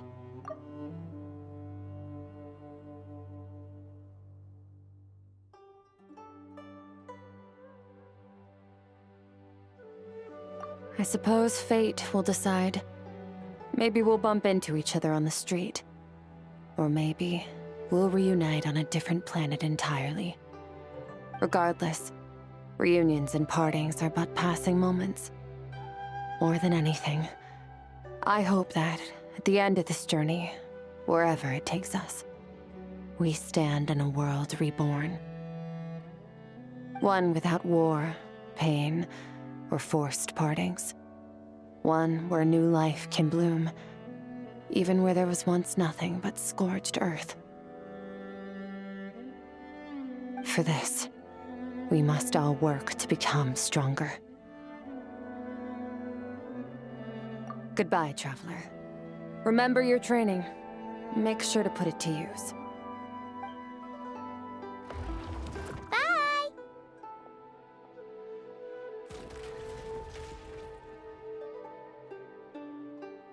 Is it just Paimon, or is she being nicer than before? We definitely count as friends after all that, don't you think? Hey, what do you think about camping here tonight? There's nothing quite like sleeping under the stars.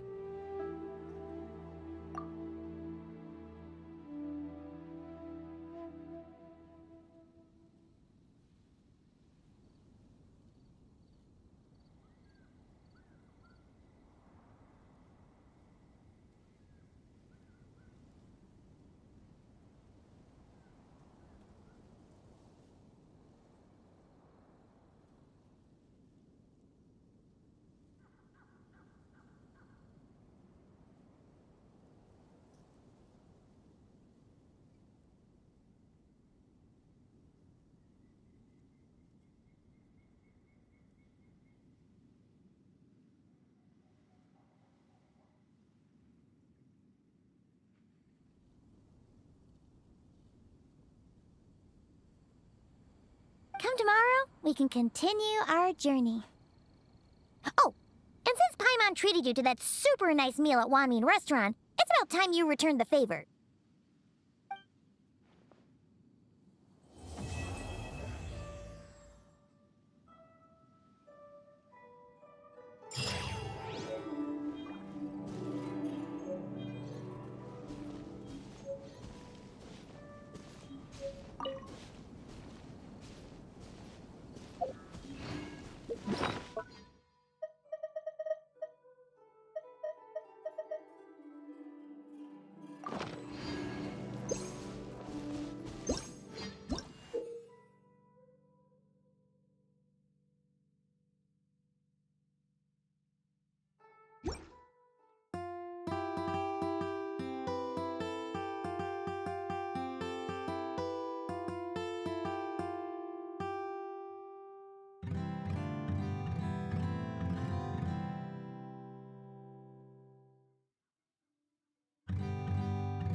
ever want to trade tactics, I'm always ready.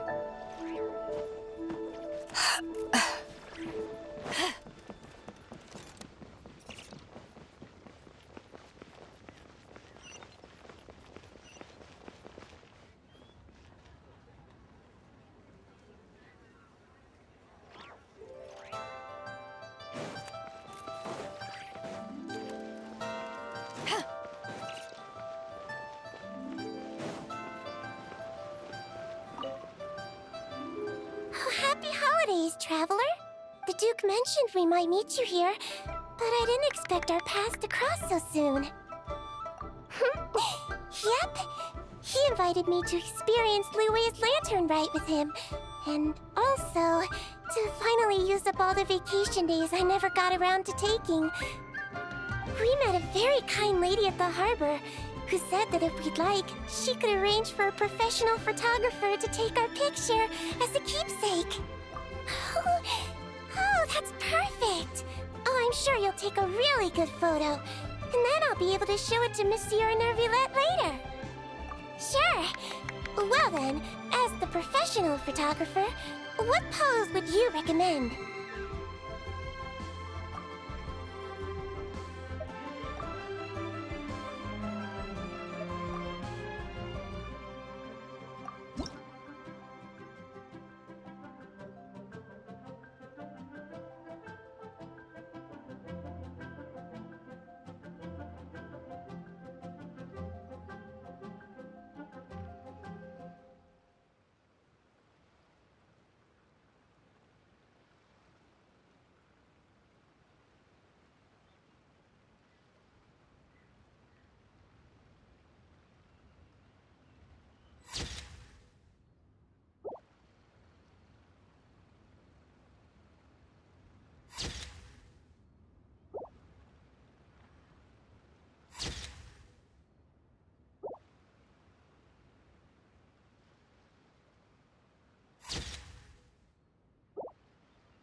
All done?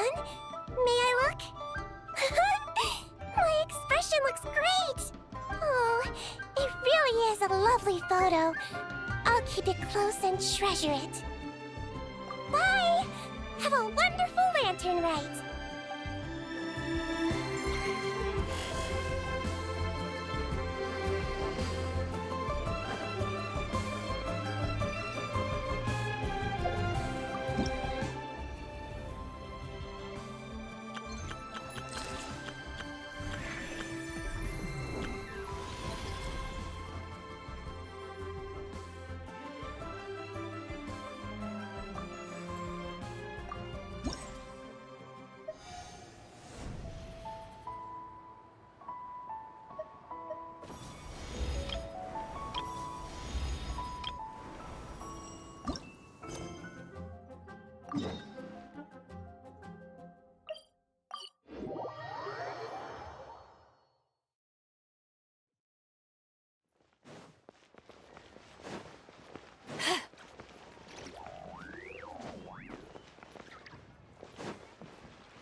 Add Astro. Thank you for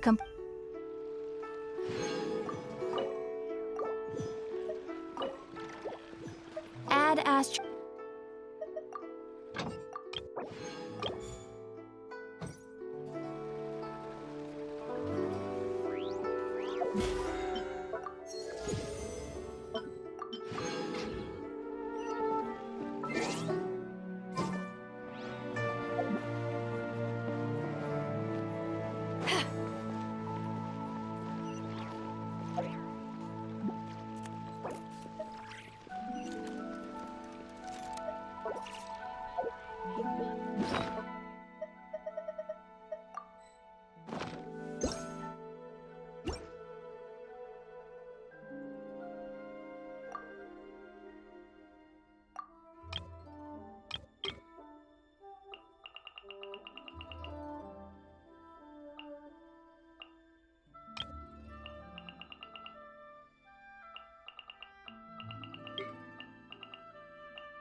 gaze out upon the sea.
Yoo-hoo! Let the world come alive! Off to the freezer! Bow your head.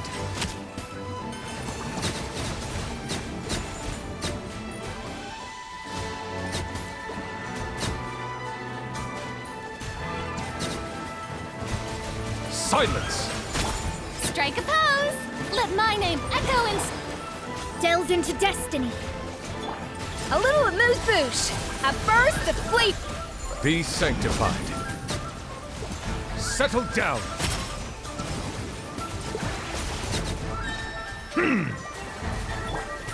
Time to shine. A dash of frosting. Goose on the loose.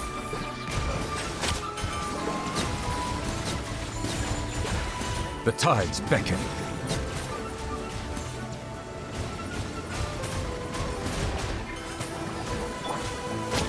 Let the world come alive! Off to the freezer! The pinnacle of excellence!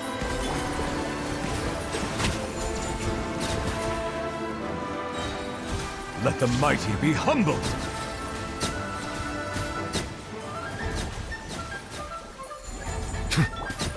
Let my name echo in song! Strike. Goose on the loose!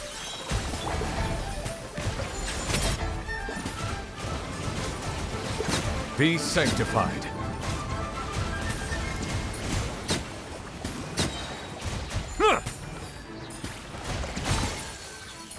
Silence!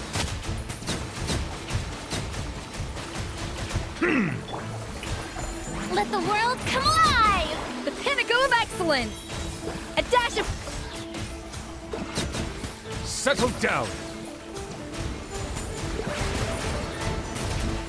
The tides beckon.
Whoa! 3 moons converge.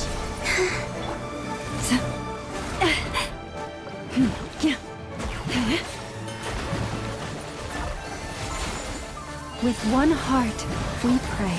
Ready, go! The deception ends here. No more lies. Time to come clean. Can't hide the truth.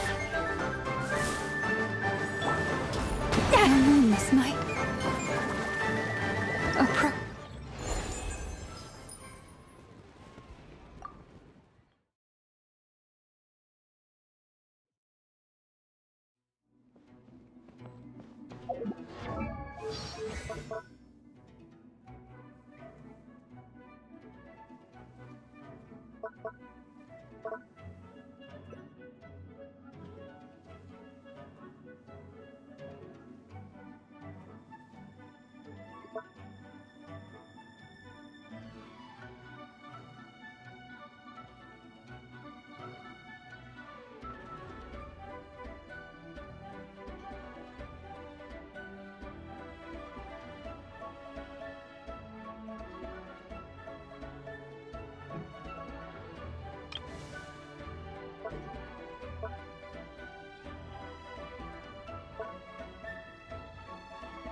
Surge.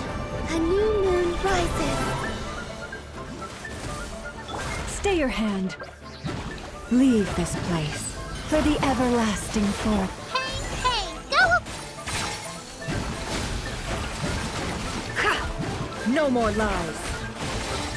Time to come clean. Seek within. Wayne. Why?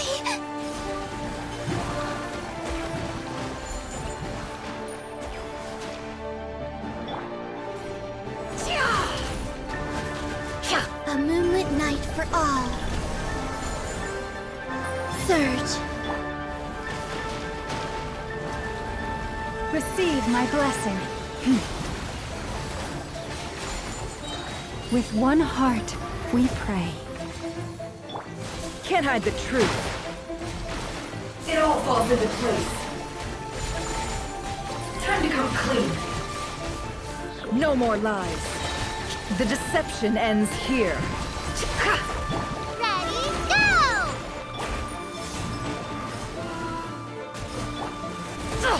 Absurd.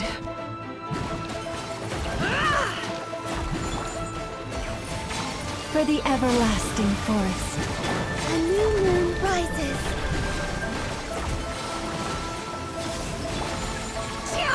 Can't hide the truth.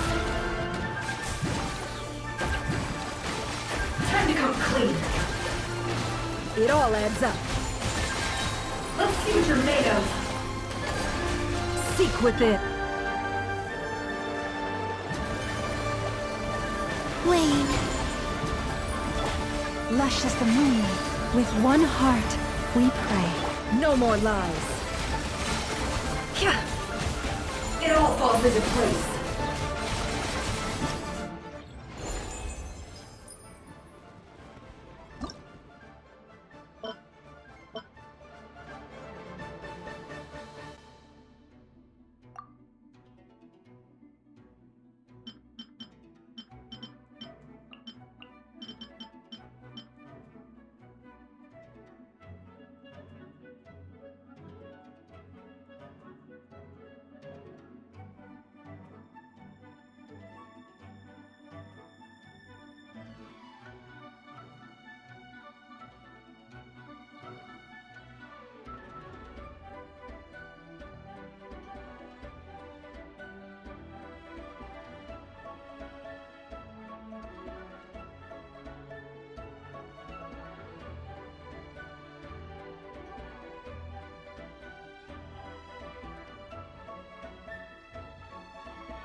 Leave it to me! The story has only just... By royal decree! I'm going in! Wings of darkness! Think you can get away? Yeah. I summon thee!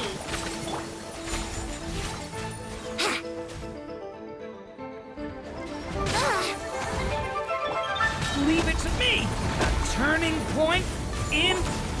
Everybody stand back! Time for takeoff. Odds revealed! Yeah. Here we go. Yeah. Leave it to me! The story has only just... Let's light it up! Teamwork is dreamwork! Shadow Ray! Think you can get away? Yeah. Brace yourselves. Yeah. Stay back! The story has only... Everybody stand back! By royal Time for takeoff. Yeah.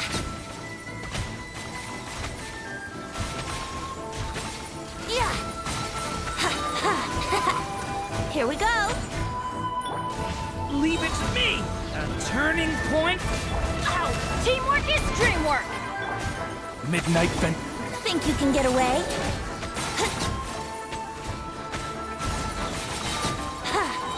Yeah. Yahoo! Yeah. The story has only just... I'm going in! Wings of darkness! Time for takeoff. Yeah. Yeah.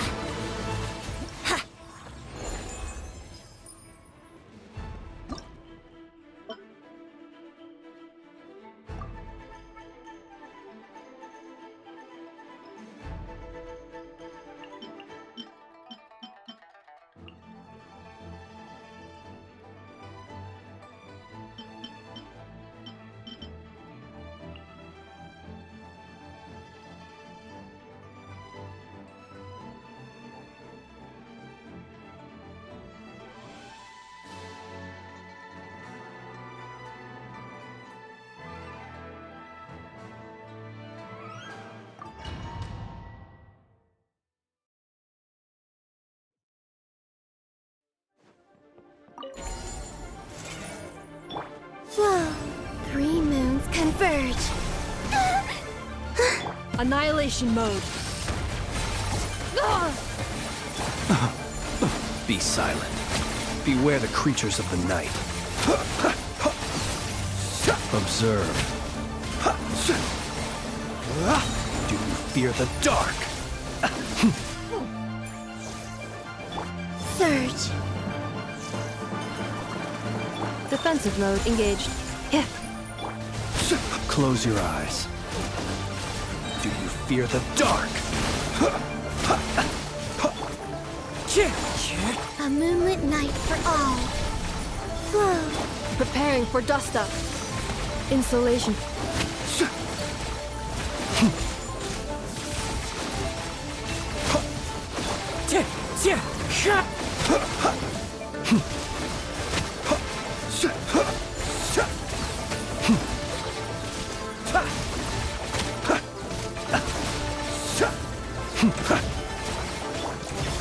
A new moon rises. Yeah. Be silent. Observe. Night falls. Wind strider.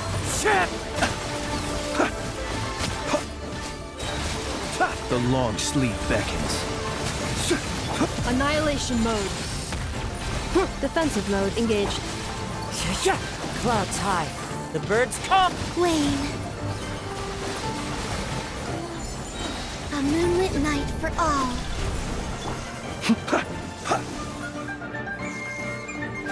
Close your eyes. Be silent. Do you fear the dark? To to dust.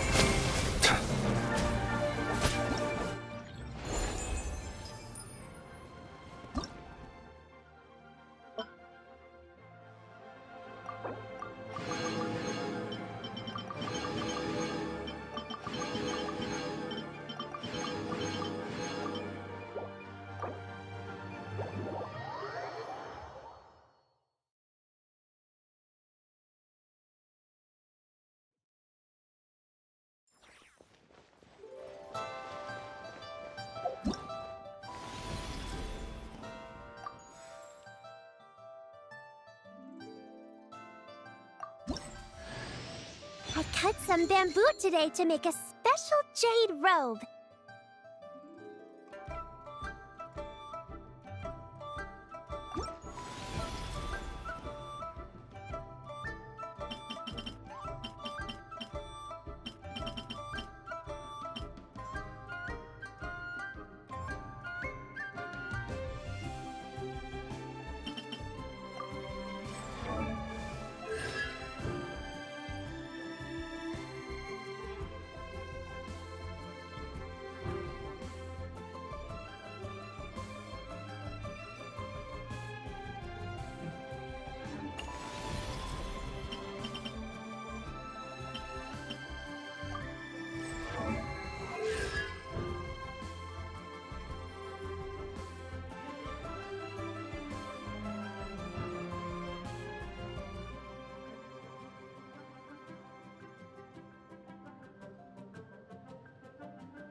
I feel as free as Uruguay.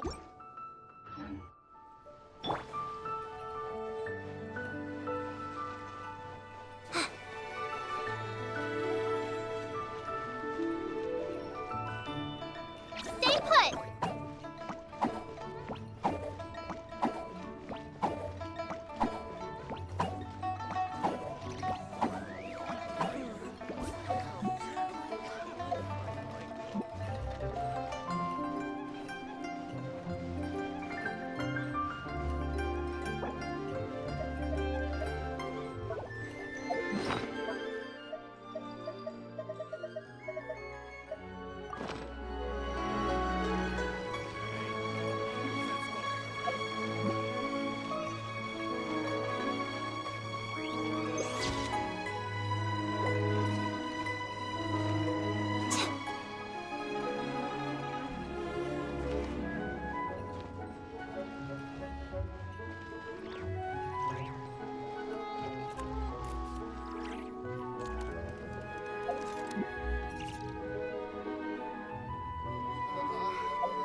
Whatever.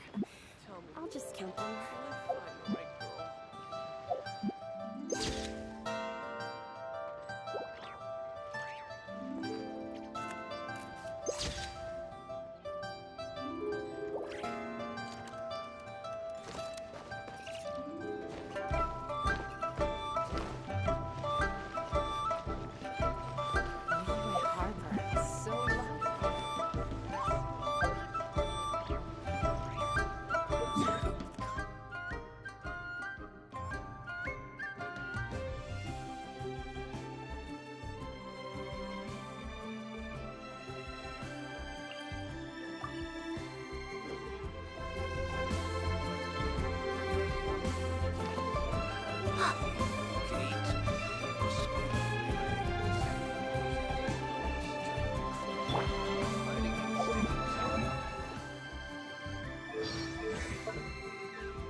Eyes on me!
with nature.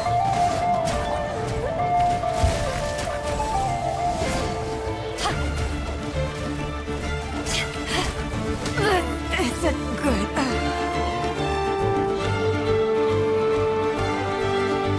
Time to go.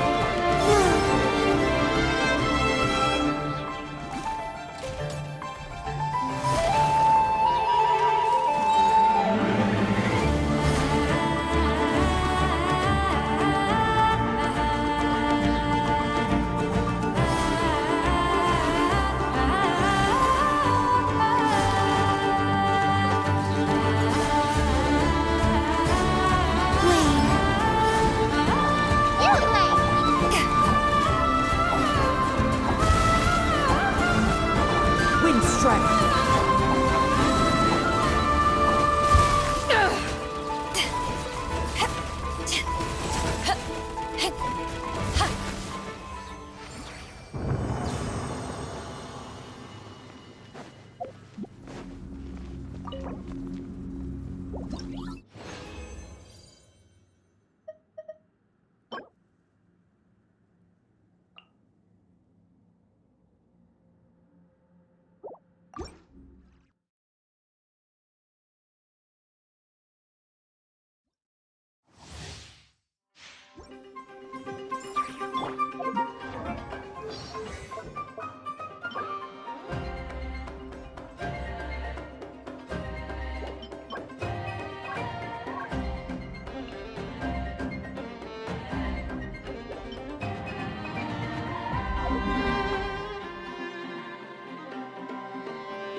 three moons in my hand, behold the false moons fall!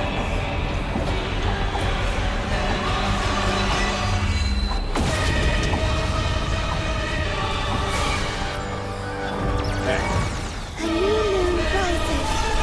Surge. Ready, go! You cannot face me. But did you honestly think that would hit me?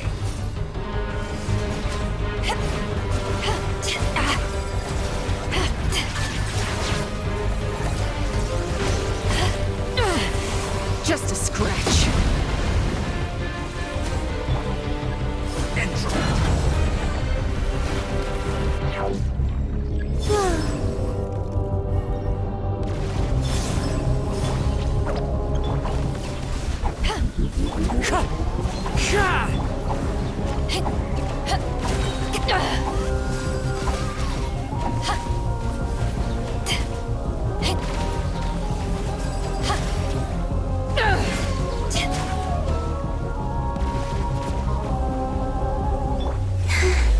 Surge. Stay put.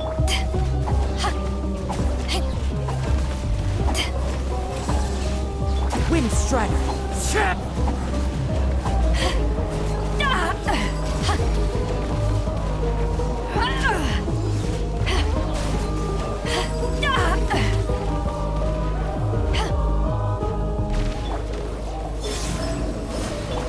You blade.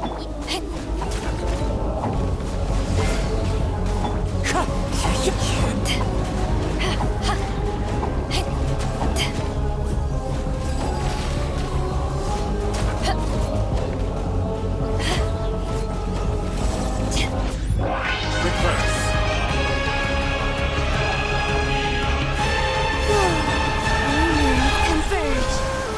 Hey, go away. Don't be scared. To ashes! Arrow of the three moons in my hand, behold the false moons fall!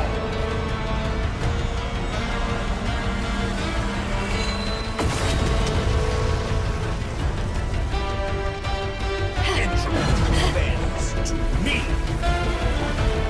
Wayne, a new moon rises. Ready, go!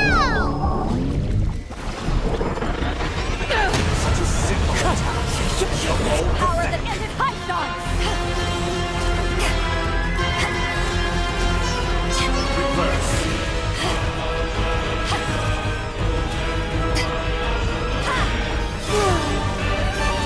A moonlit night for all. Hey, go away! Wind Strider. Stay put. To ashes! Did you honestly think that would hit me?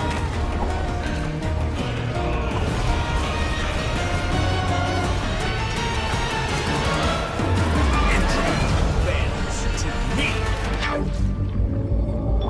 Surge.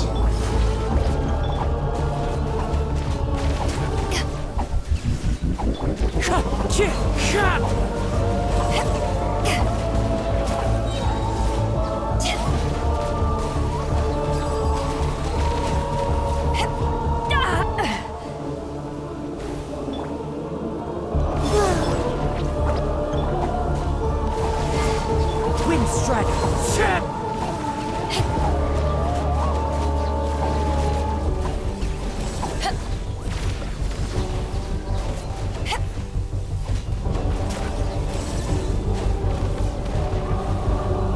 Wayne. You blade.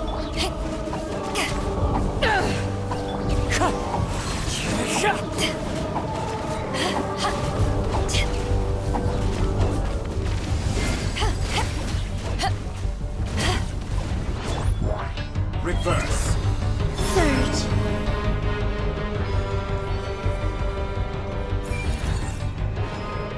With the marrow of the three moons in my hand, behold the false moons fall!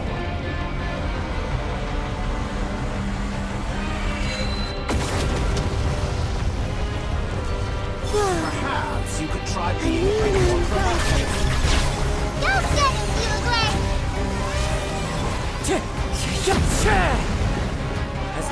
Wind and cloud! Eyes on me!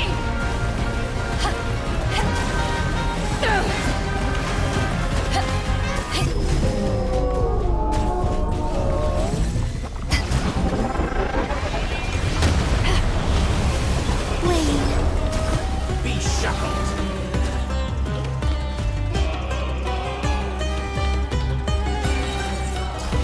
Moonlit night for all. Hey, go away!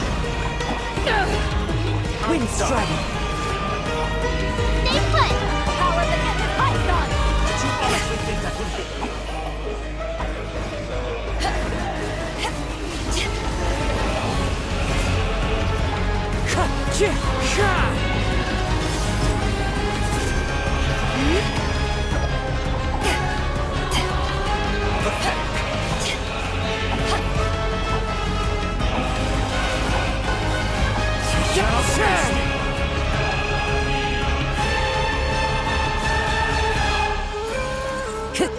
Entropy bends. Surge. A new moon rises. Ready, go!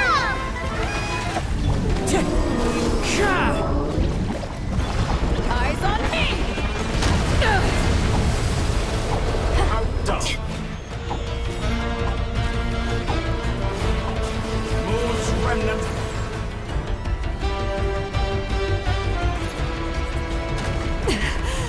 It's not over. Never again.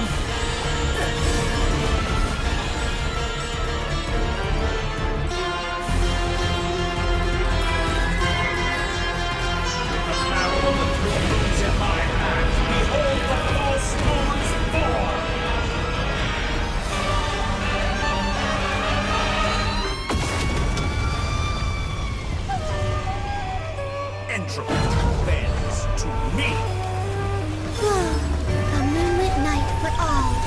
Go get it, Uruguay!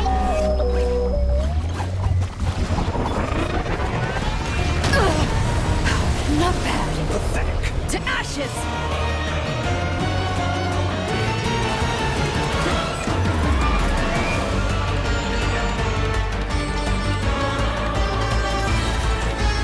Moon's remnants fall.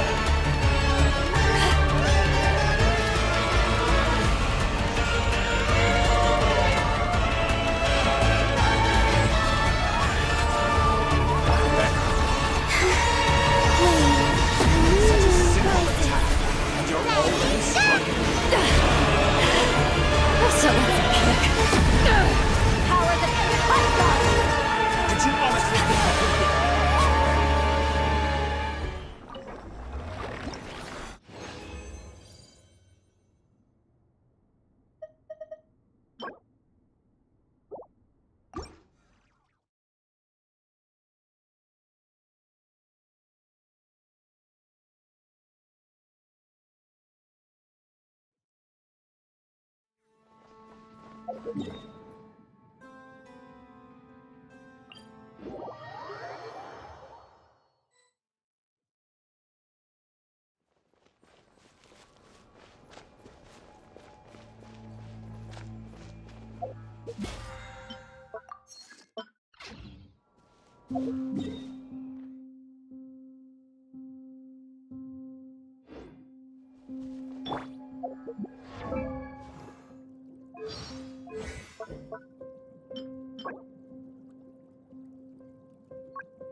Surge.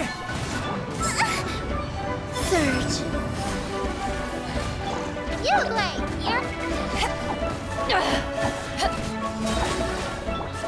The wind knows me.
Don't be scared.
Into the wind.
Surge. Wind Strider.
One with nature.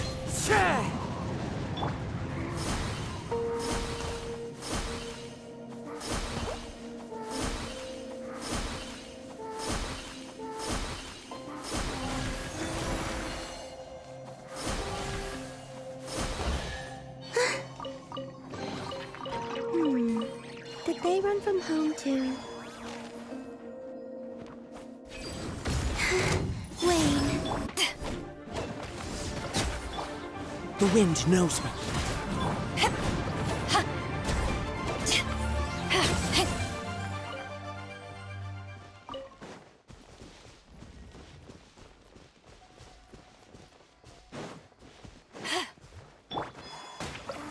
Surge.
One with nature.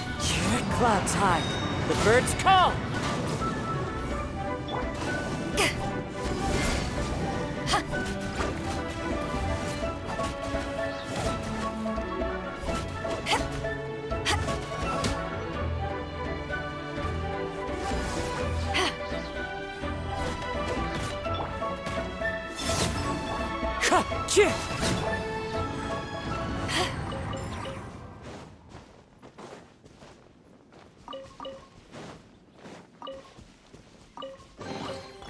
The more the merrier. First round's on me.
Wind Strider.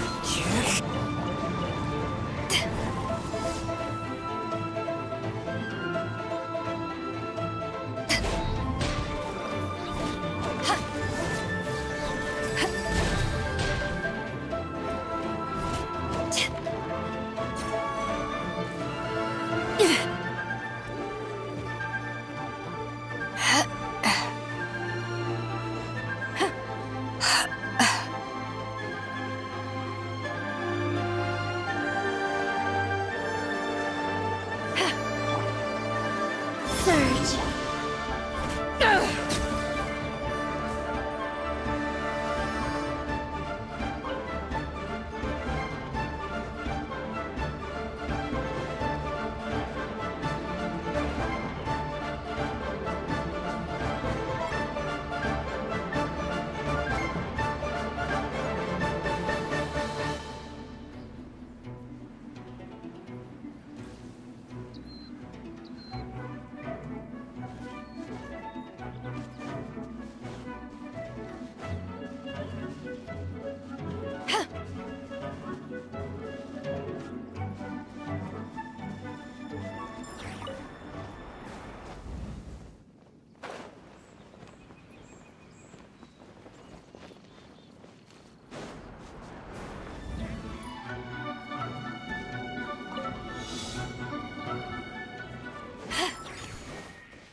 I've still got some kick.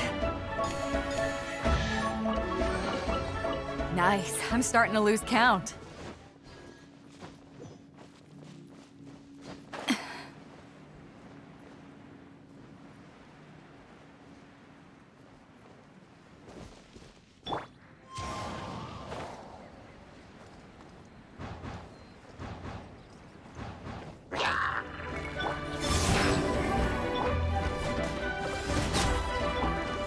The wind knows me.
One with nature.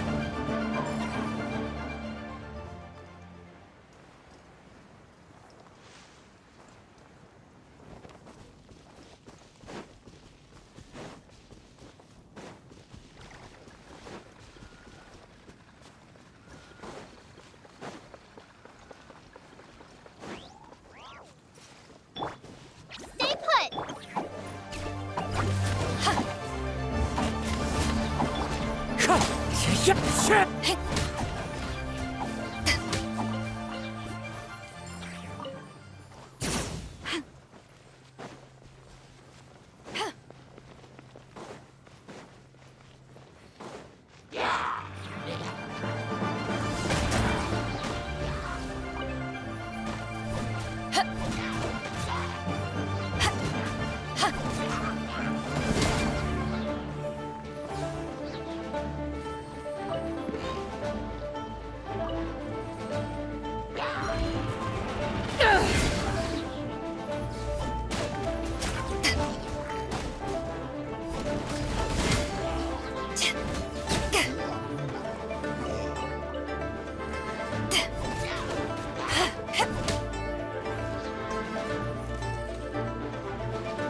Time to go.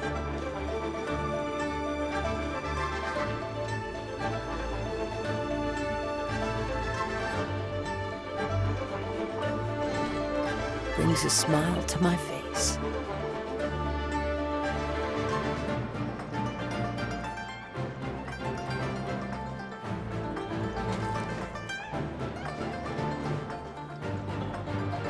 Yeah.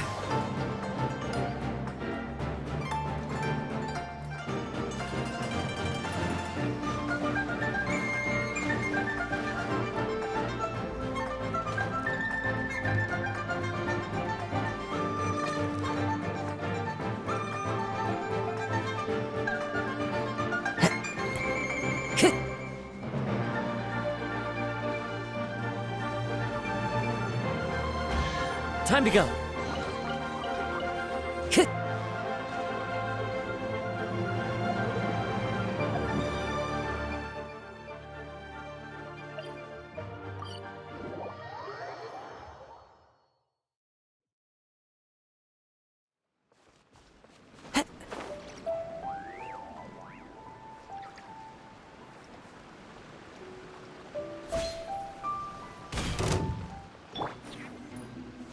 Wayne.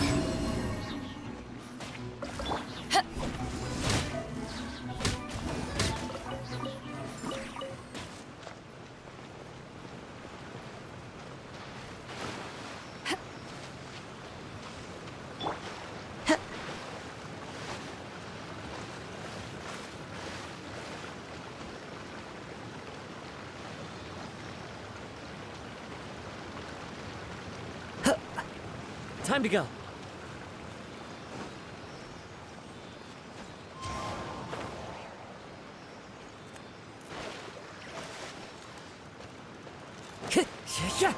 I follow the wind.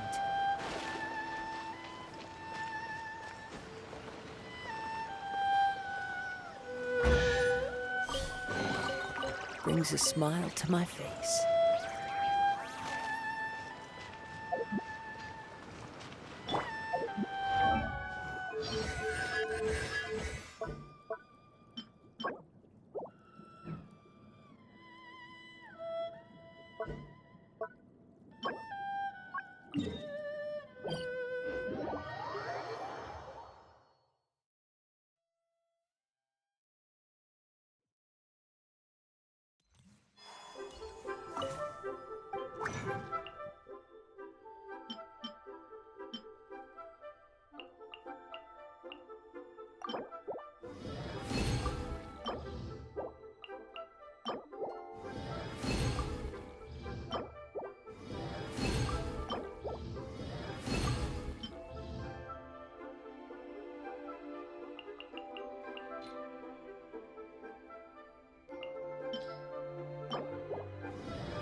This realm is...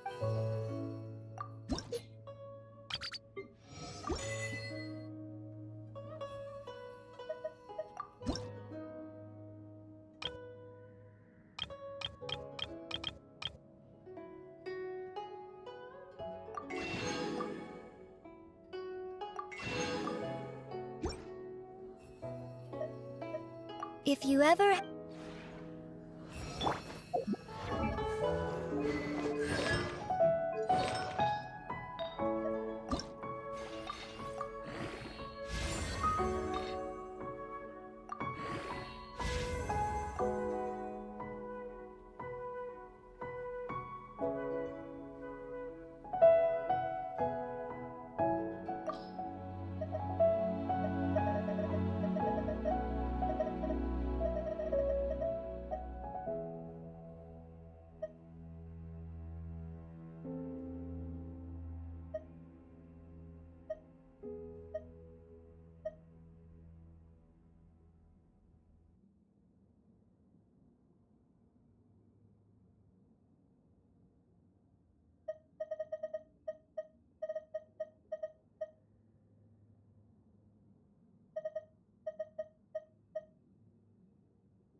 Would you like to go moon gazing? You can sit in my rocking chair and admire the view. Or we could go to the moon and gaze down at Tefat. Whatever you prefer.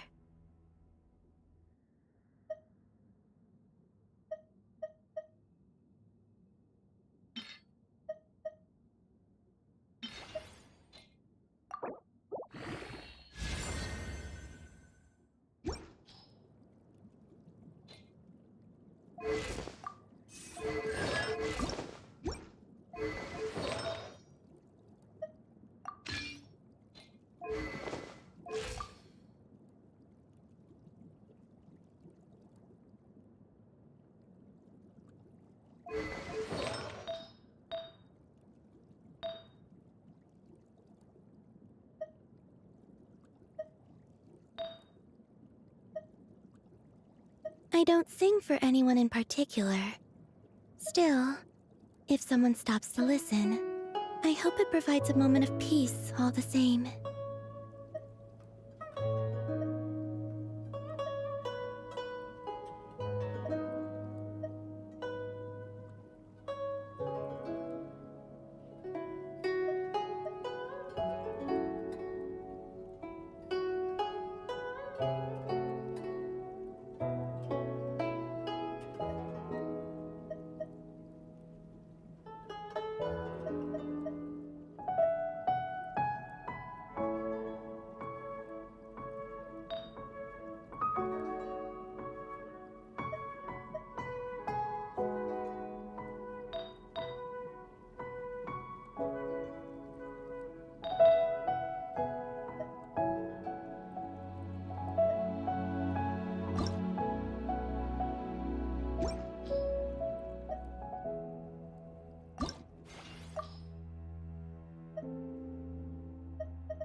used to take long walks in Silver Moon Hall every day. So don't worry about me. I can keep up.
Wayne. Stay put!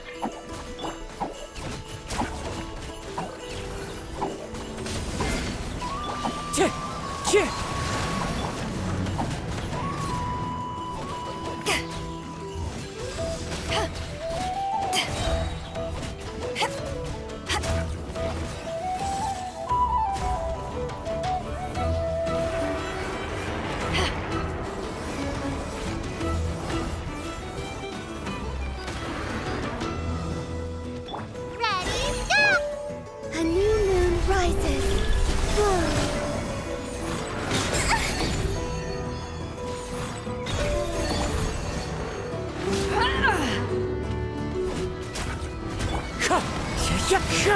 Power that ended high shot!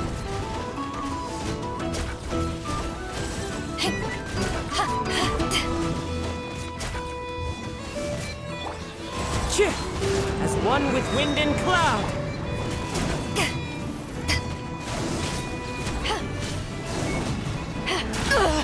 Crew, set sail for home.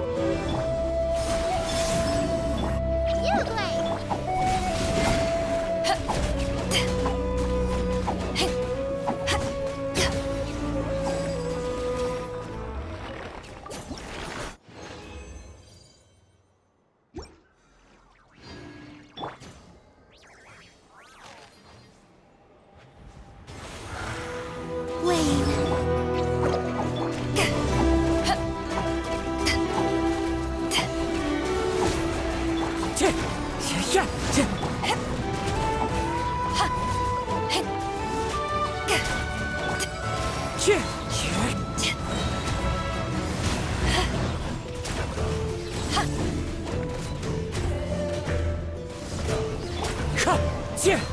Fallen leaves, adorn my night!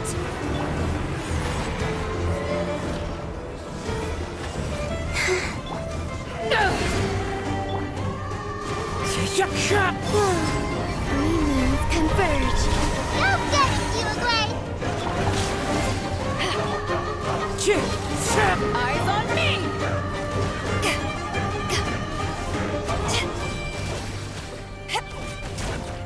Wind Strider!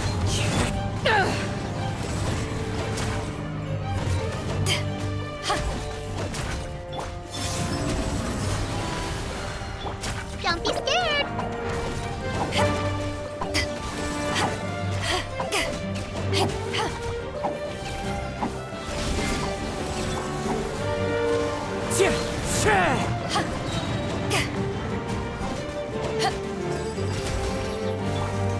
Stay put!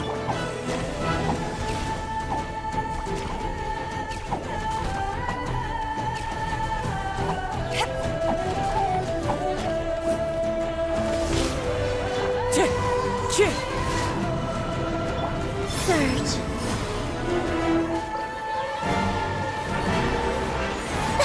Getting dizzy.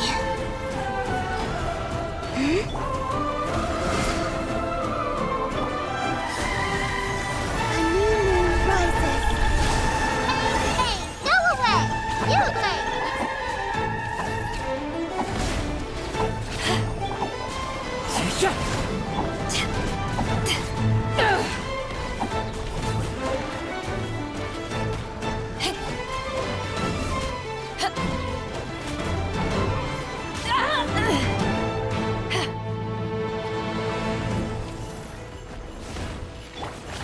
Wind Strider! Clouds high, the birds call!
Dreamings converge.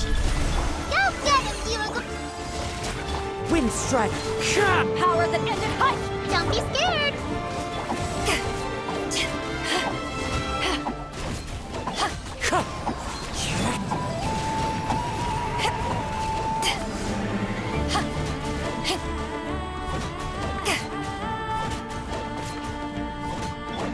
Surge.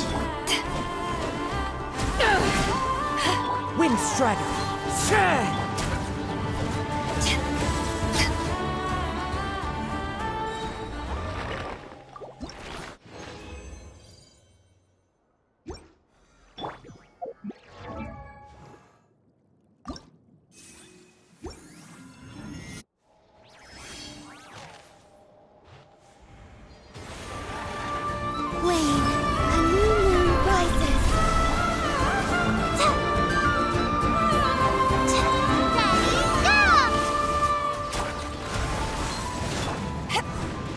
inches! Uglay!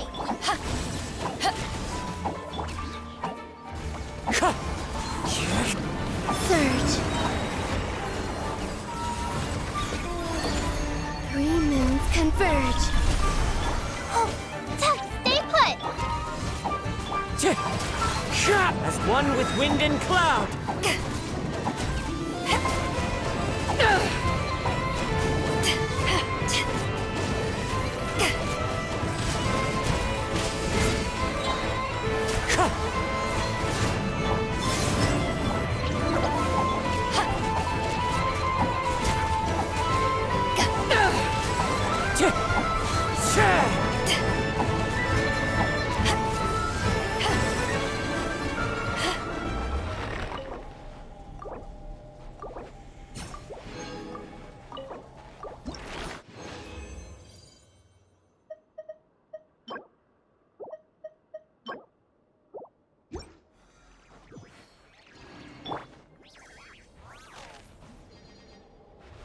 Wayne, a moonlit night for all. Go get it, you! Wind Strider! Eyes on me!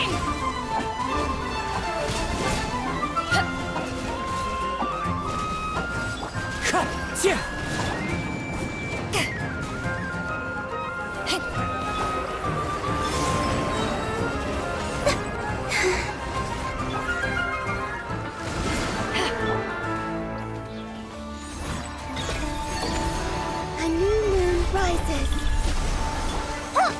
Uglay! Wind Strider! Clouds high. The birds come!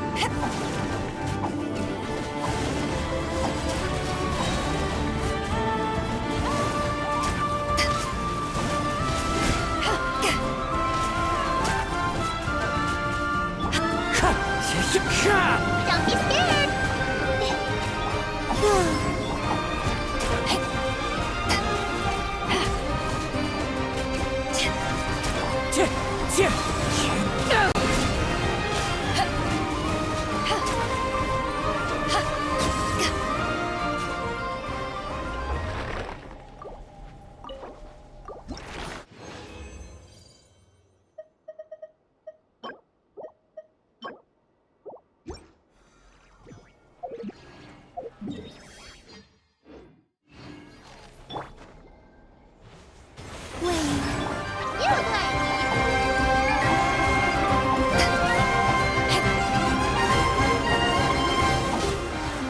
Wind Strider!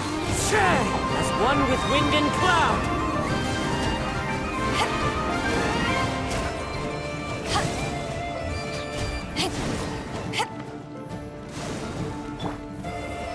Surge.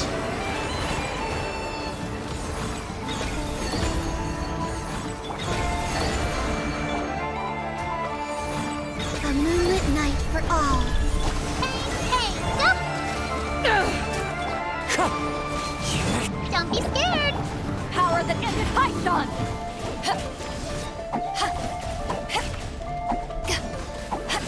Wind Strider!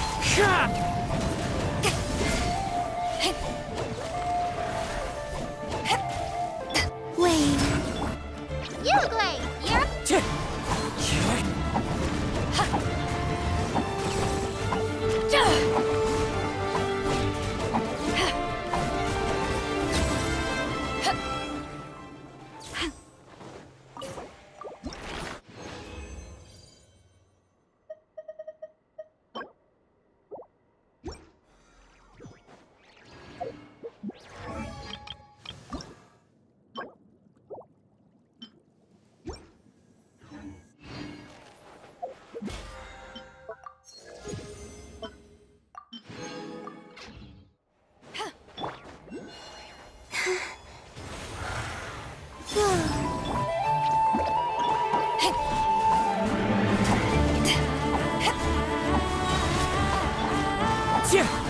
Clouds high.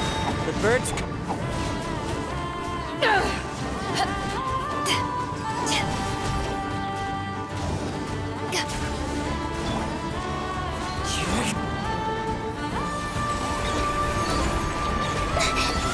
Moons converge.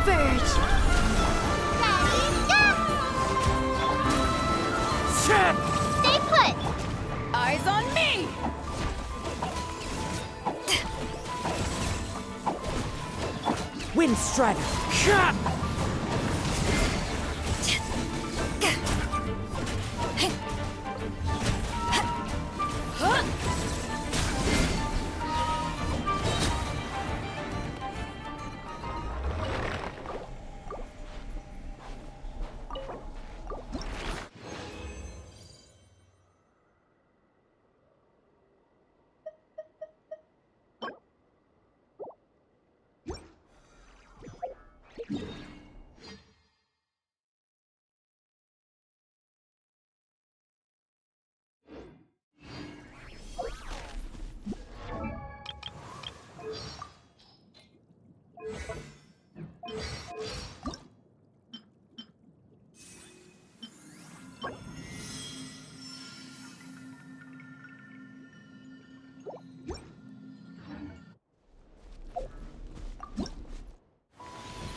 call this a pleasant surprise, right?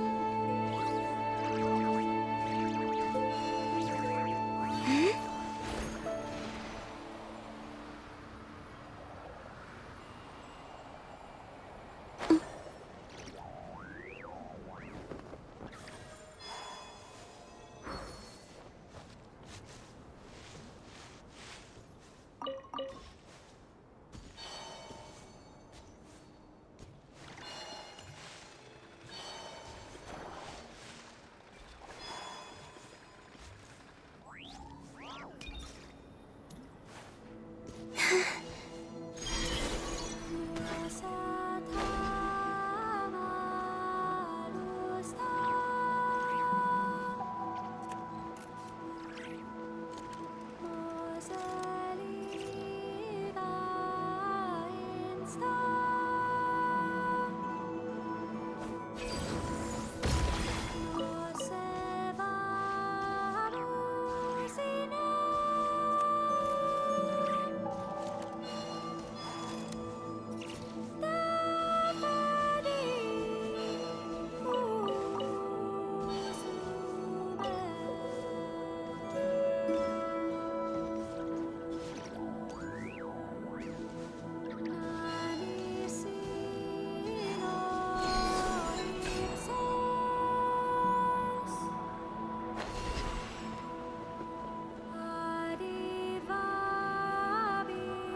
Just a scratch.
If you ever want to trade tactics, I'm always ready.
to the wind.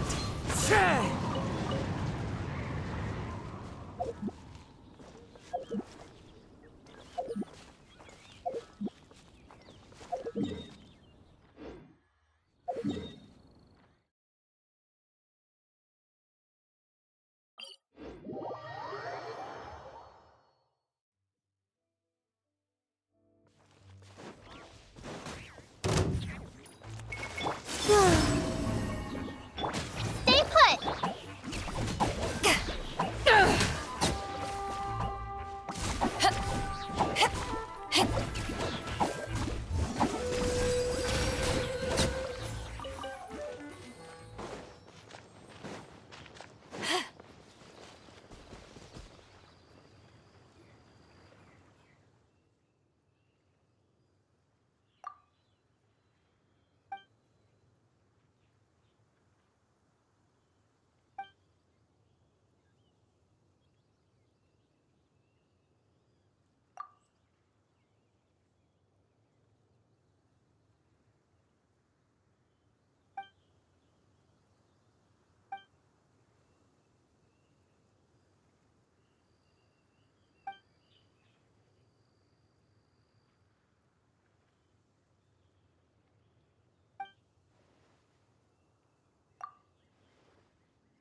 The wind knows me.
charge.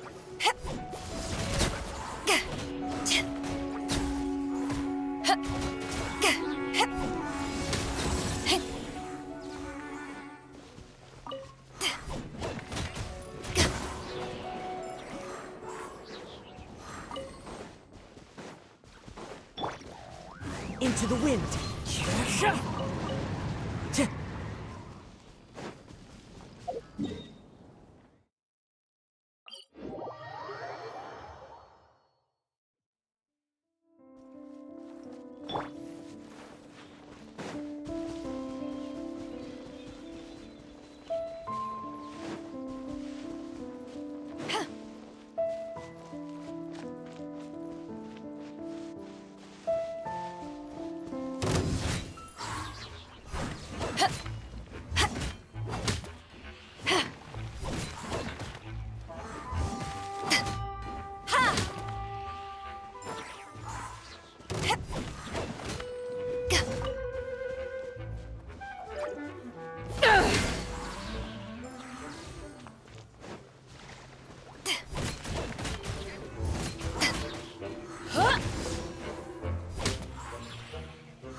The wind knows me.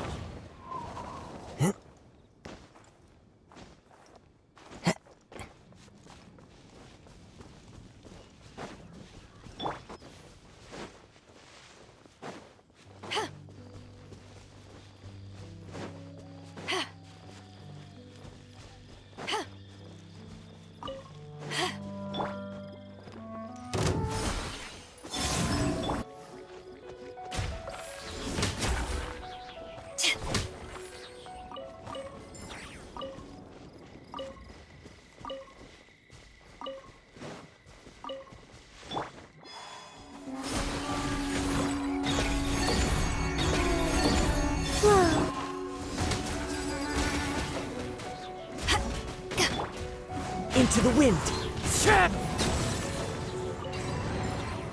Nice. I'm starting to lose count.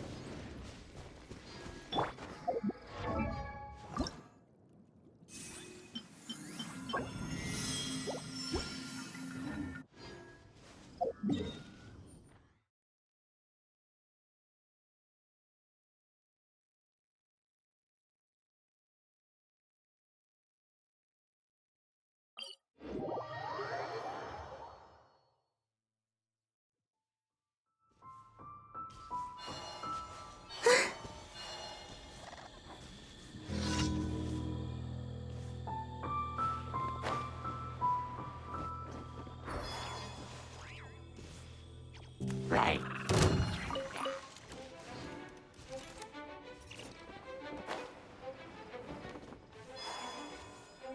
Wayne.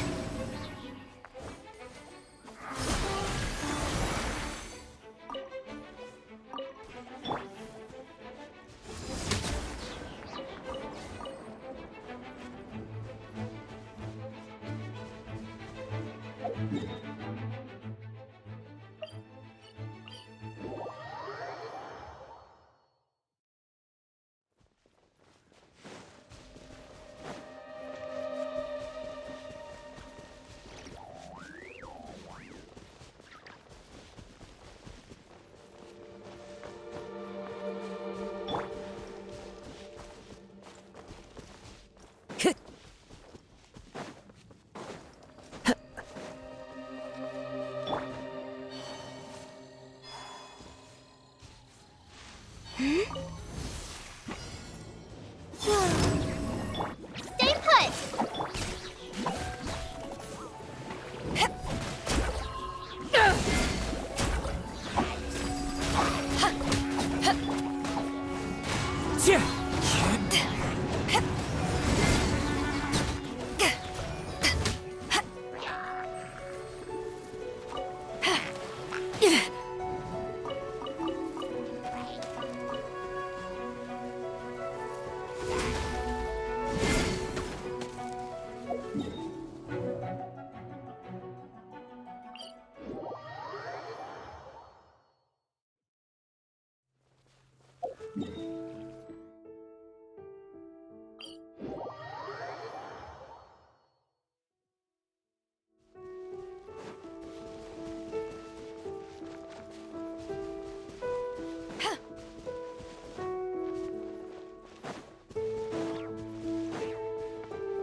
Don't be scared!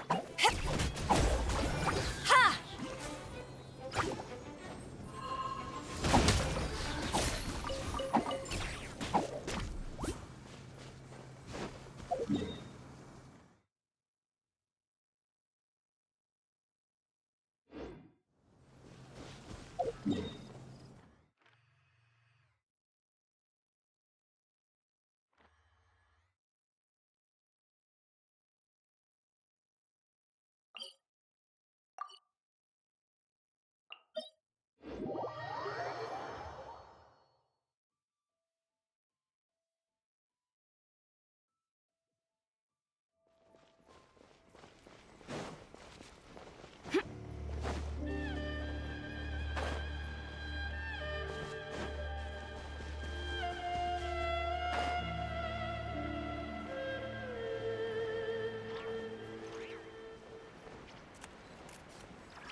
One with nature.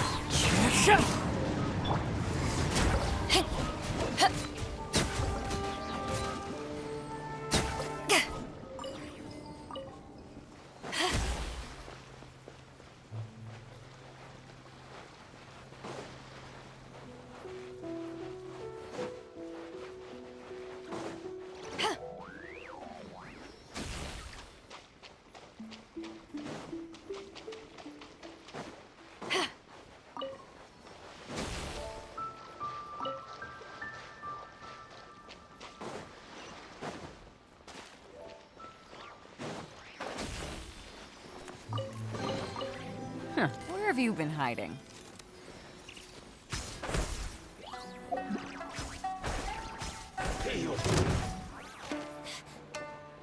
Where are you?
The more the merrier.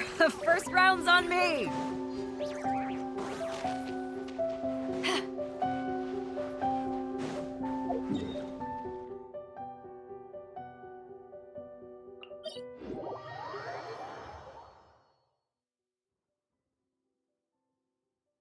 When stuck on a deserted island, rain is a precious source of drinking water. There's no need for it now, though.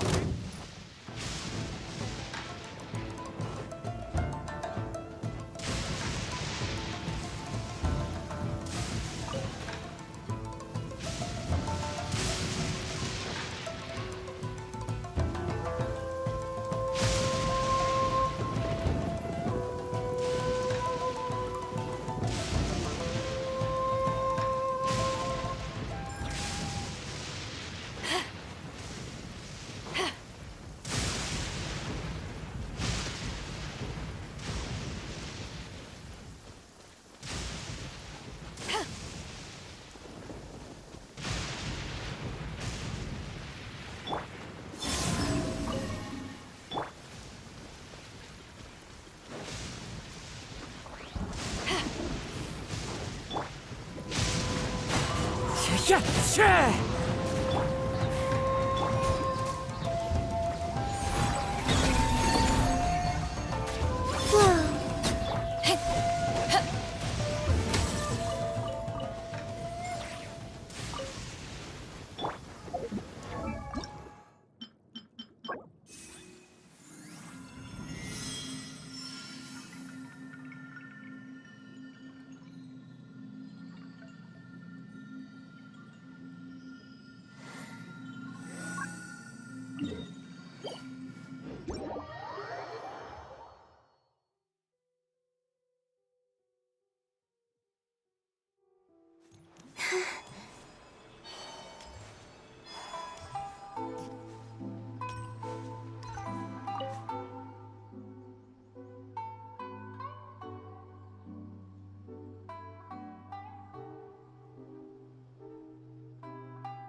The wind knows me.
Surge. You play.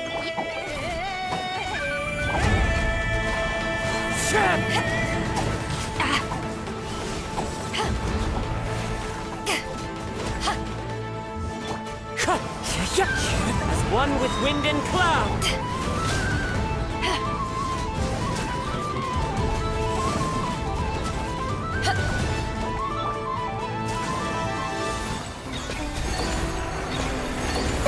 Wayne, a new moon rises. Go get him, Hewagler! Wind Strider. Stay put! Power that ended High Shot!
Time to go.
boxes piled up everywhere, some of them opened up, loose items strewn all over the floor? Huh. Isn't this supposed to be a library? Look! Llama's over there talking to a weasel thief! What are they plotting this time? Let's go see! Be that as it may, we don't have any urgent excavation work for you at the moment, so please, stop digging holes all over the place, all right? That's a good child. Here, this Mora is for you. That's the weasel thief from last time, right? What was Llama saying? Have they found another relic? Hello there, traveler, Paimon. Welcome to the library. Is there anything I can help you with? No. I was just giving the little one a bit of a stern warning. It's been getting a little overexcited lately, and it's starting to bother the community. Its passion for treasure hunting has only grown since we retrieved the lunar semblance. It comes to me all the time, asking when the next treasure hunt will be. I keep repeating that we now have more than enough documents and relics in our library to occupy our research. But alas... Yes, but it doesn't quite understand what constitutes a relic, so it simply digs up anything that seems valuable and drops it off here. It has at least promised me that it won't go digging around again, but there's already a big backlog of items from previous digs. There's no way around it. I'll just have to go through and sort them, one by one. Sorry, you two. I'm afraid I won't be able to accompany you on your sightseeing today. Now then, what's in this box again?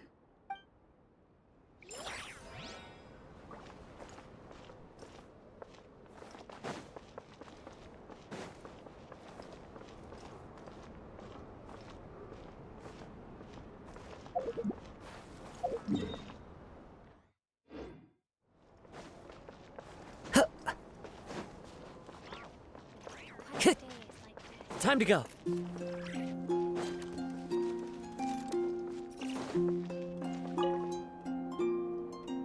Miss? Are those antlers on your head? Wow, they look just like deer antlers. I bet they are. Just like us Frost Moon Scions. Yeah, Our Lady Moonchanter, Miss Lauma, also has a pair of really pretty antlers.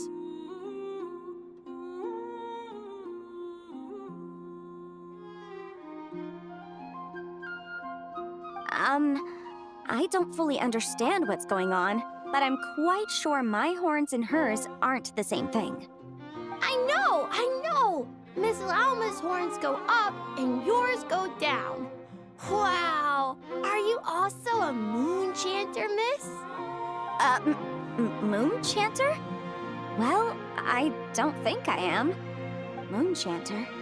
That's a foreign term to me. I think Granny once mentioned an Adeptus who is related to the moon, but I don't think they were a Moonchanter, were they? Oh, no, wait! Granny told me not to tell outsiders about Adepti. So, what should I say to these kids? But your horns are just as pretty as hers. Miss, can you talk to animals like Miss Lauma can? Oh, hey! My savior's here! Hey, traveler! Over here! Let's skip that first. I need you to save me right now. If these kids keep asking me questions, I won't be able to hide my identity as an Adeptus for much longer. Ina, Kari, it's good to be welcoming to our guests, but if you ask too many questions, you may come off as impolite. Miss Lauma!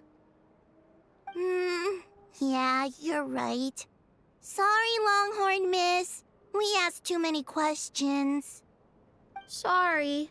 It's just that we've never seen someone from outside the Scions with horns, so...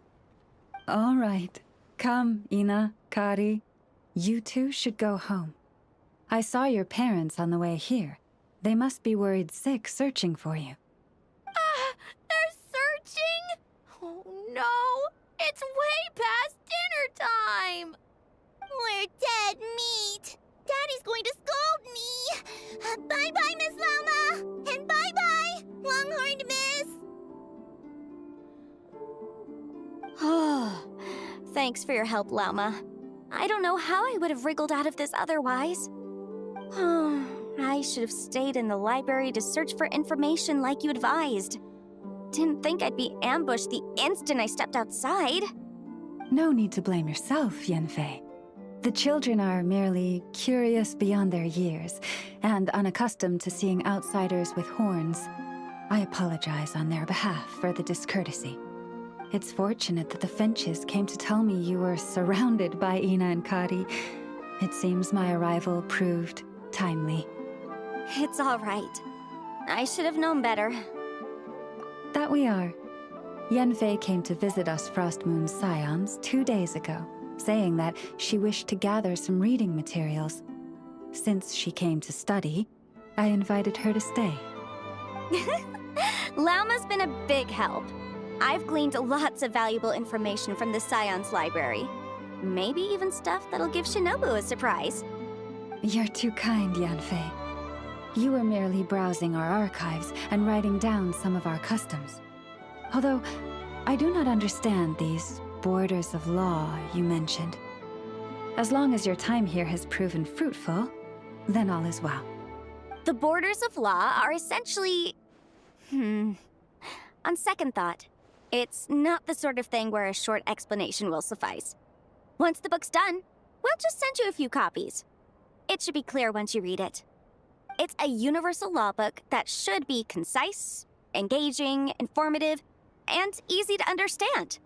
We'll cover legal concepts, as well as the regulations present in many nations. Is that so? Well, then I look forward to reading your work, Yanfei. I believe the children will be interested too.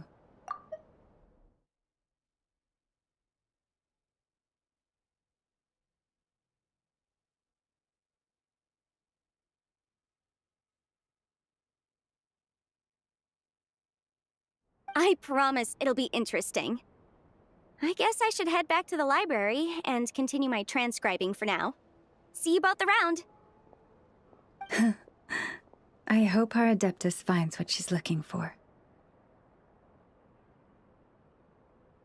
She told me everything on her first visit.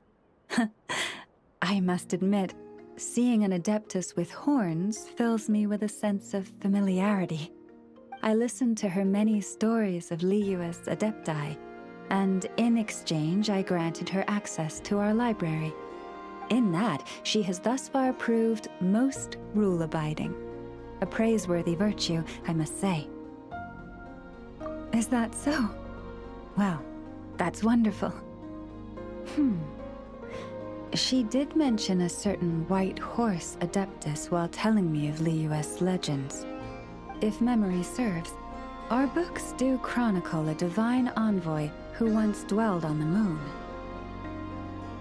Now, do not concern yourself overly with a mere flight of fancy on my part. But now that we have broached the subject, far apart though Liyue and Nodcry might be, both have always bathed in the moonlight. I pray that the people of Liyue may also be blessed by the moon and lead lives of peace and prosperity.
Into the wind.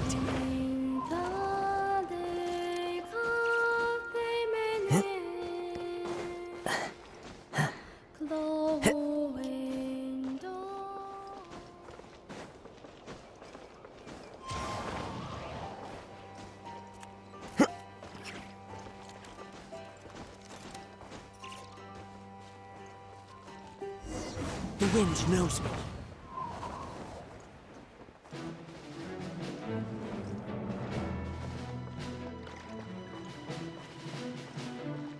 Into the wind.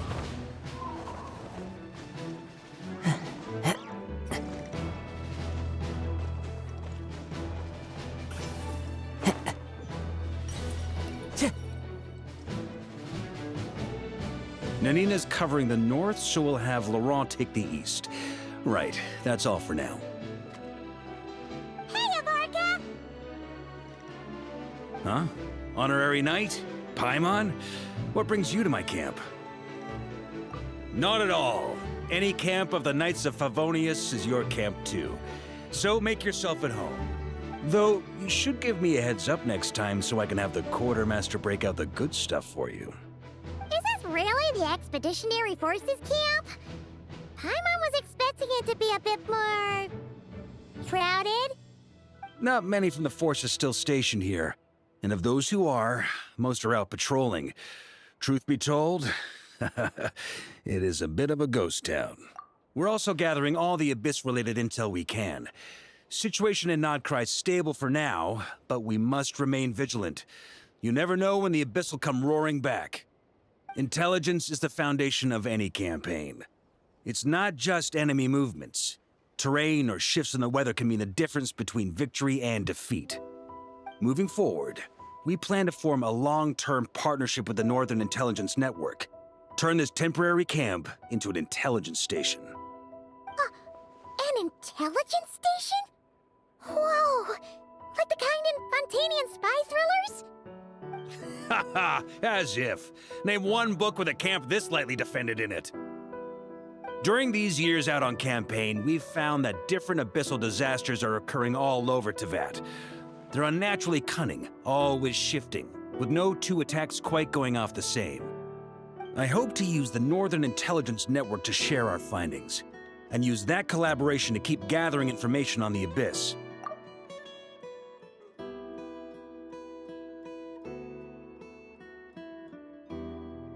This isn't any one nation's burden. Every day, countless winds blow through Nodcry. I'd say that makes it the perfect place to set up an outpost.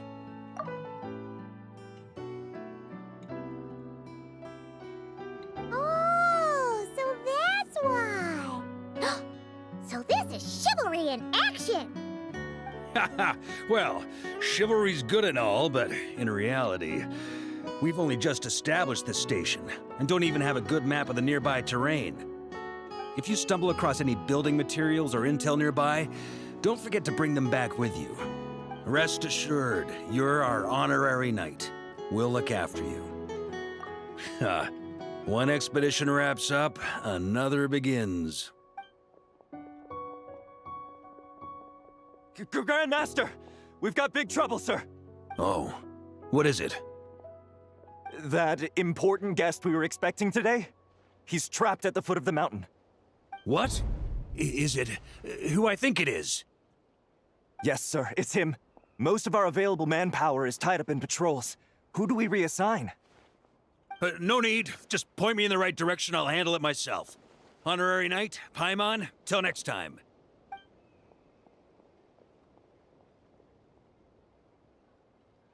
Oh! Paimon's never seen Varka so nervous. Now she's curious who that guest is.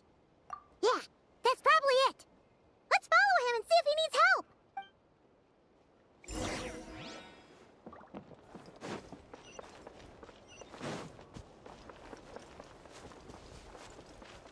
Time to go.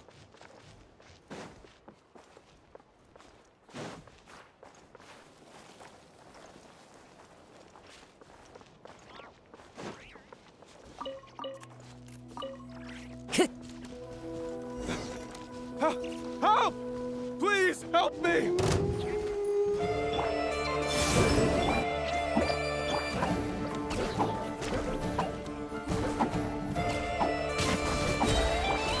The wind knows me.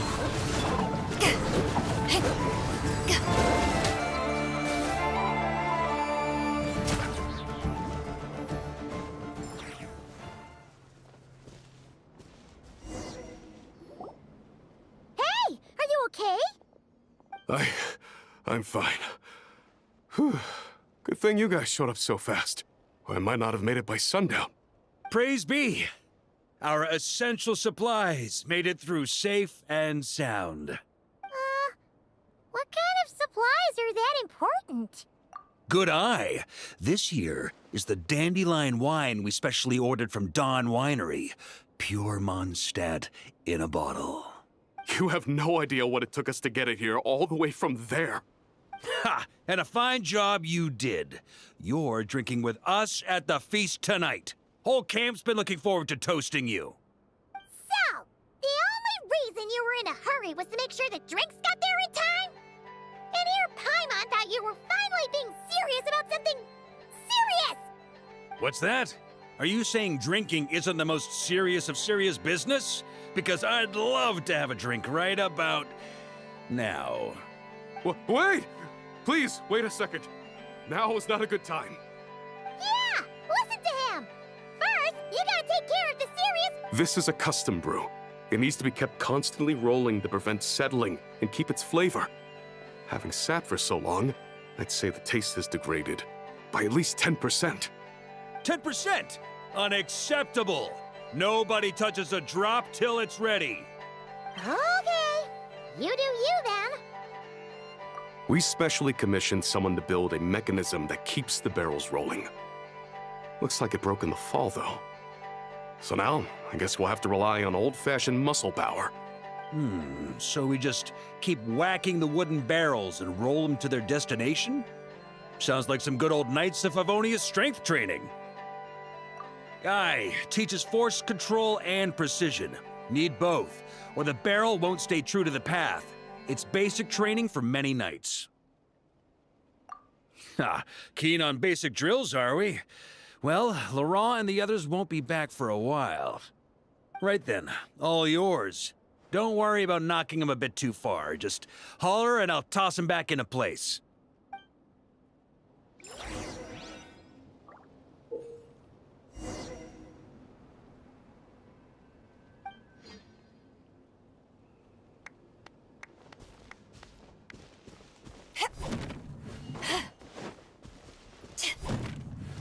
Back when I was training Noelle, she'd blast the barrels to splinters the second she got nervous.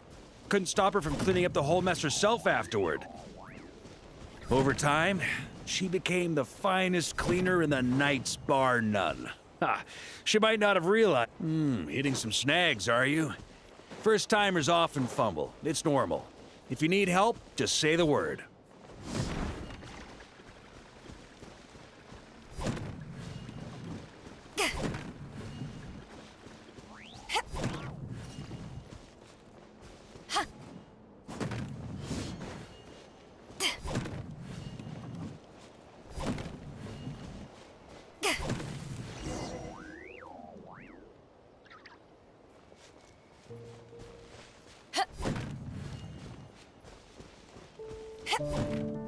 First time I did this training with Razor, it took us an entire day to finish.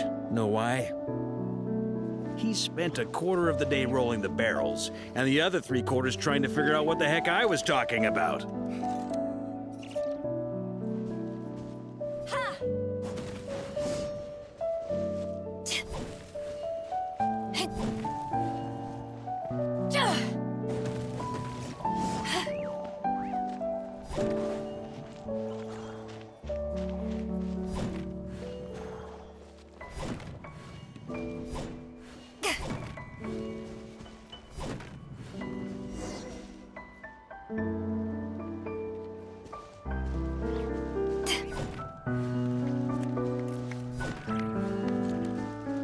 Jean and Albedo once sat me down to have a serious discussion about whether or not the Spark Knight needed to take part in basic training like this. A knight's basic training helps build character, but since the Spark Knight's still so young, I decided to get her opinion. She happily brought her bombs to the training grounds, and so we reached a consensus. We won't discuss the matter again until she's a bit older.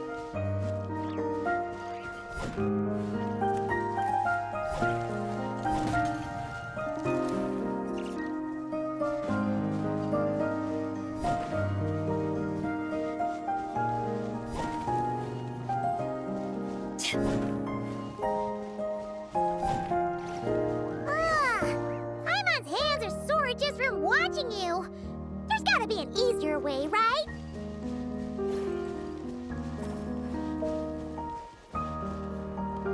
Come to think of it, you haven't met Rowan yet, have you? Kid's so used to doing things his way, he didn't even show up when it was time for the training. Asked him about it later. He said he went to poke a hornet's nest full of monsters, and as for barrel drills, he didn't think targets that wouldn't hit back were worth his time.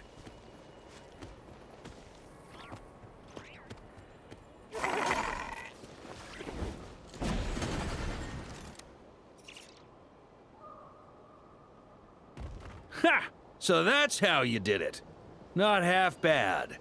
Wisdom's another kind of strength, after all.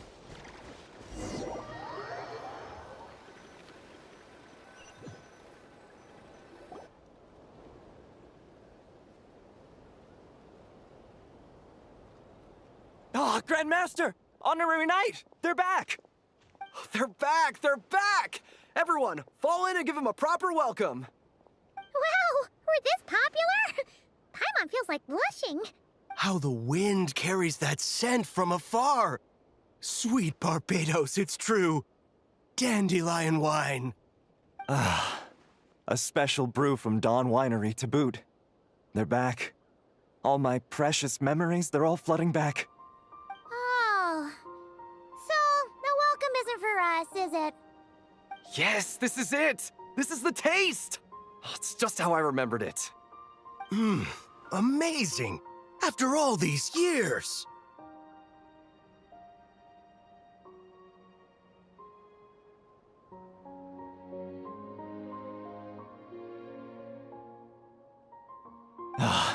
I was starting to think I'd already forgotten the taste of a good Dawn Winery vintage. If the taste hasn't changed, then my home back in Springvale probably hasn't changed either. Right?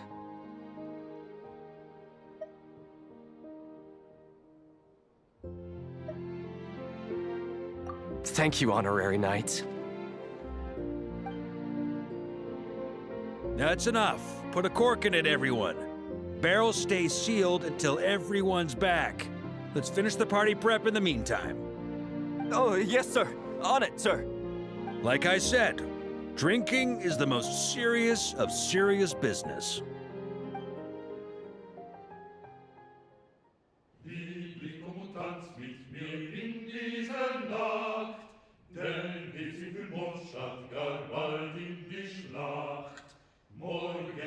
Schwert mich vor morgen braucht's Mut, doch ist Freiheit ein heiliges Gut.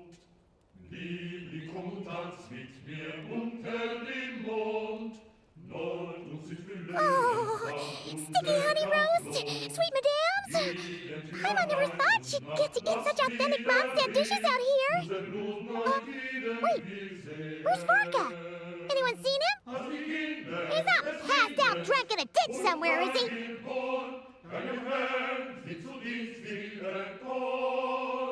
Okay, Paimon will catch up when she finishes.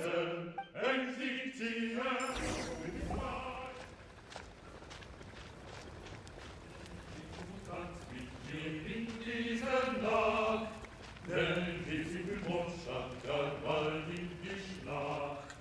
Morgen das Schwert nicht vor morgen braucht's Mut, doch ist Freiheit ein heiliges Gut. Liebling, komm und tanz mit mir unter dem Mond, Nord und Süd für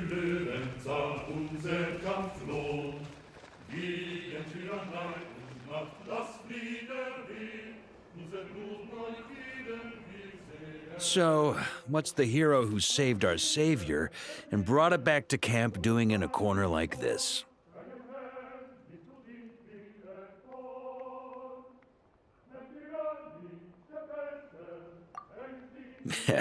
Truth is, what I've got in my cup is the most special of special brews. It can only be drunk alone. But since you've caught me, nothing for it. Here, have a cup.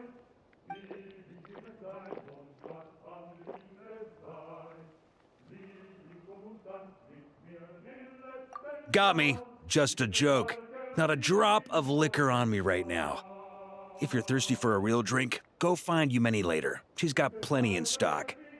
A camp always needs to have one sober soul to guard their drunk comrades from things that go bump in the night. Those have been my standing orders since this expedition started. Rotten luck, eh? Just so happens that tonight, it's my turn to be that sober soul.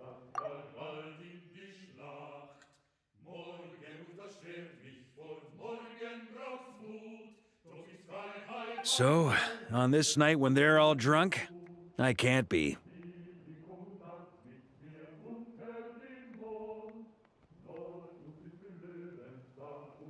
Who knows?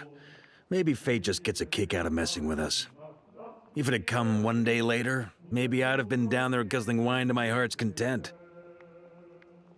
But if it had come but one day later, maybe you'd have passed the camp by, missed the feast, never even had this chance to talk. Nobody can say what choices lead to what outcomes until the time comes. Just like when I decided to lead this expedition out of Mondstadt. Never imagined I'd make it this far. That's how it turned out, aye. But when we marched, all I knew was this. An abyssal storm was brewing up north, one that threatened to scour all of Tevat.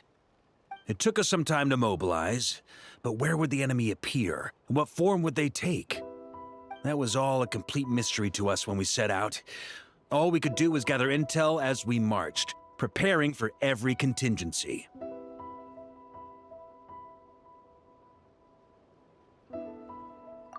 Ha! Quick study, aren't you? Alas, the enemy won't sit around twiddling their thumbs while we finish preparing. Every hour we hesitated, the abyss was devouring the lives of countless people. The sooner we marched, the sooner we could change their fates. That was all the intel we needed to launch this expedition.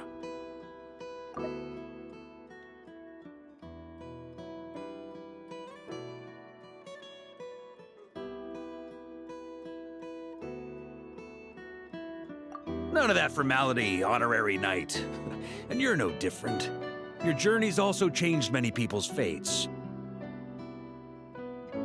Be it Mondstadt back then, Dvalin, or Nodcry now, the expeditionary force, even my fate too. The fact that we can sing around the bonfire, drinking and thinking about the future, none of that could have happened without your arrival, traveler. Ha! Who's to say? Fate's fickle and hard to fathom after all. But as long as you're alive, there's hope. The wine we didn't drink tonight, we can have tomorrow. The lads will save my share. As long as we're still breathing, tomorrow will bring more wine and laughter. So cheers to tomorrow, to hope.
Wind Strider!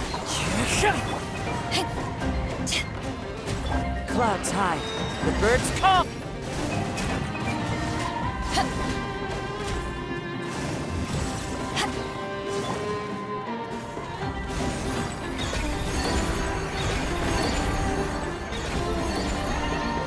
A moonlit night for all. Ready, go! Stay put! Eyes on me!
Power that isn't high, Sean!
Kids come over again today. Better to just let the youngins choose their own path in life, huh?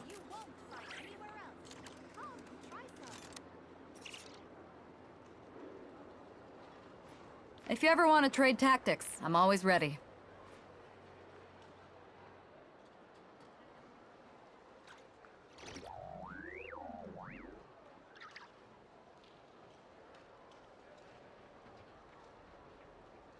If the kids come over again today, I think I'll give them these toys. Better to just let the youngins choose their own path in life.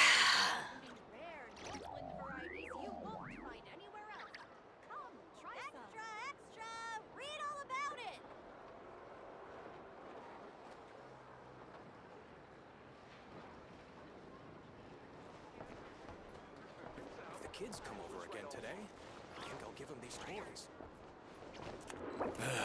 Better to just let the youngins choose their own path in life, huh?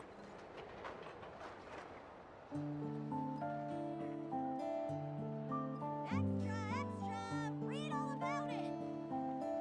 Fruits from every corner of Tibet, including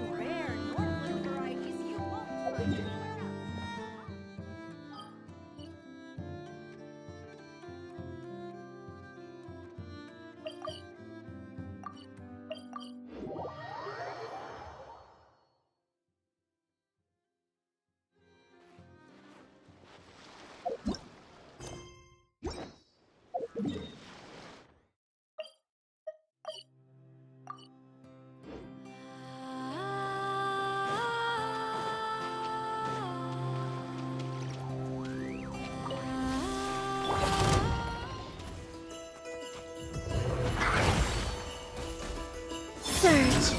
3 moons converge. Go get him, you!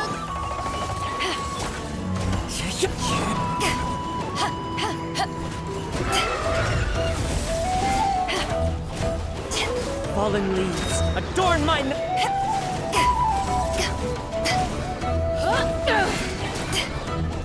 Wind Strider!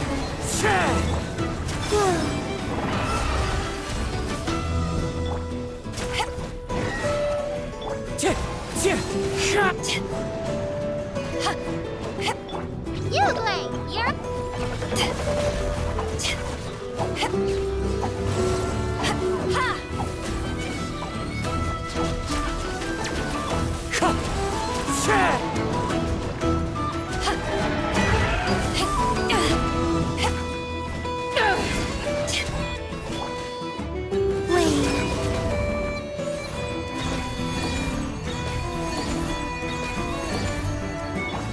Stay put!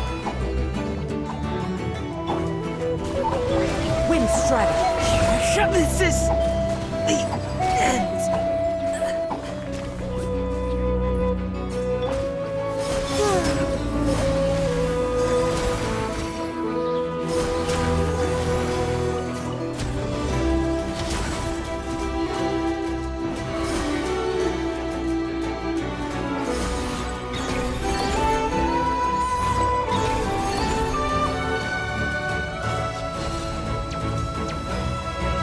Surge.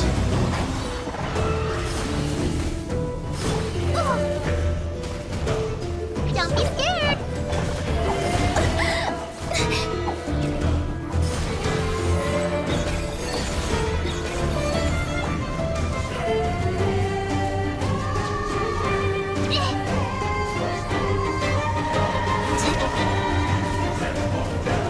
You Blade,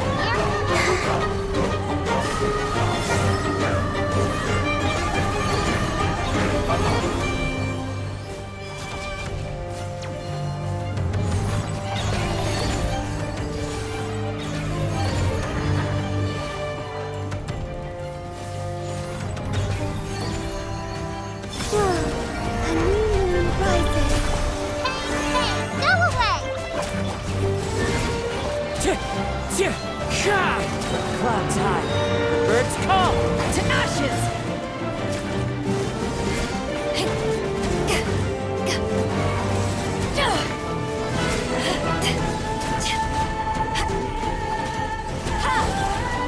Surge. Don't be scared!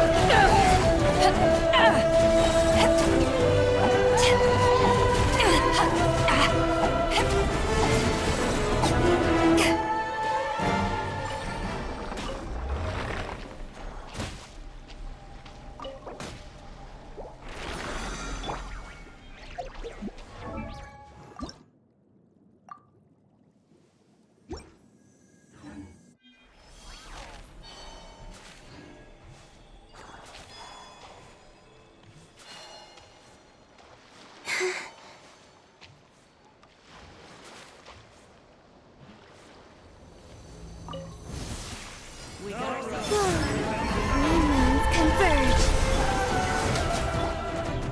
One with nature!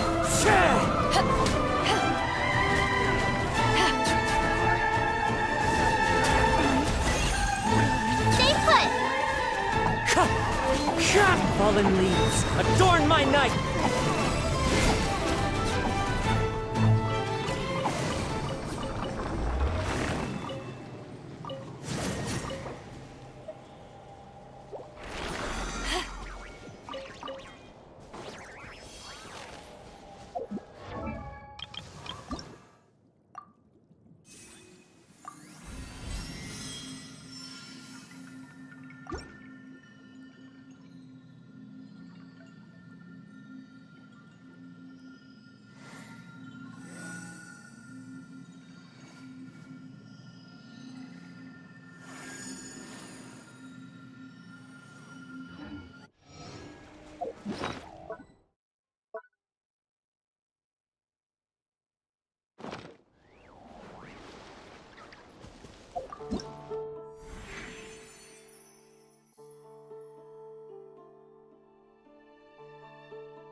You act! The new moon rises.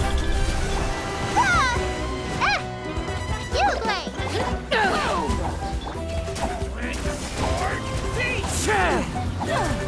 Eyes on me! This was new.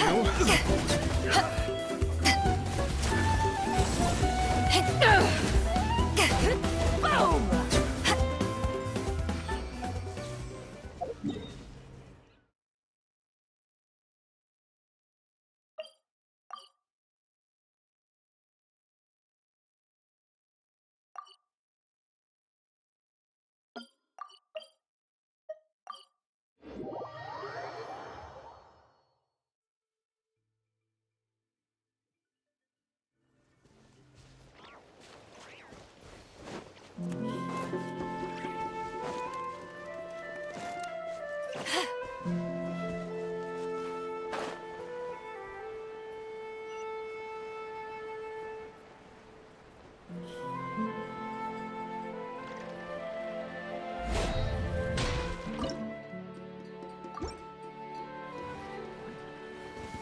Take a deep breath and clench your teeth. Moons converge.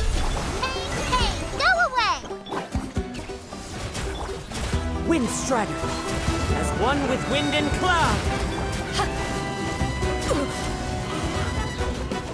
To ashes!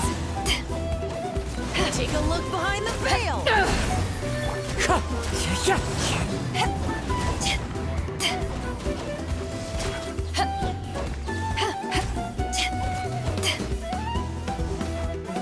My wait was not in vain.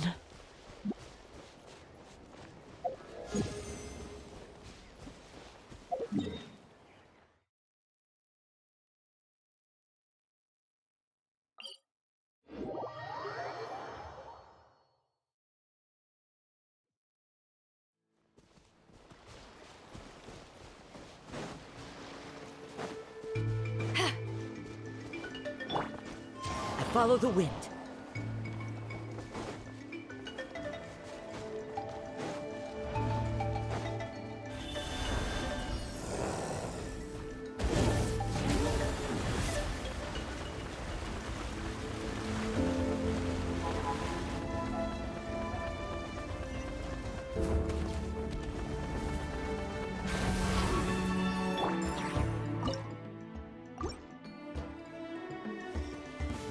Let's hope you put up a good fight. The moon rises.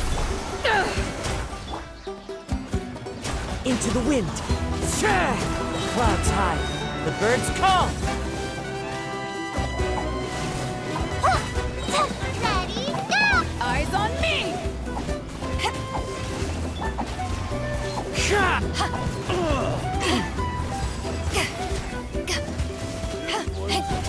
In the morning! Stay put!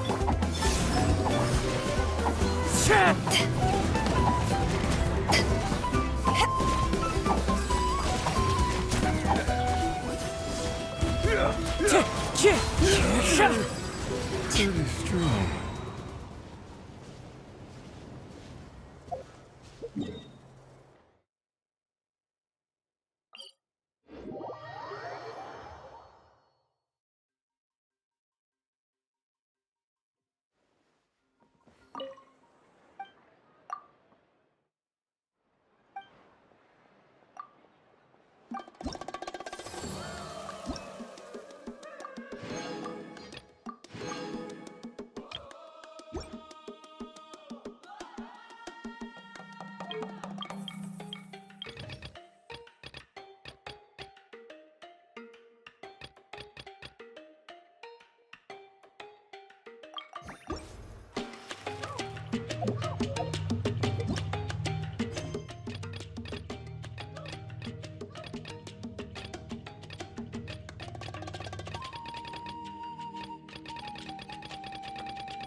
Nice. I'm starting to lose count.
Hi, I'm Huni.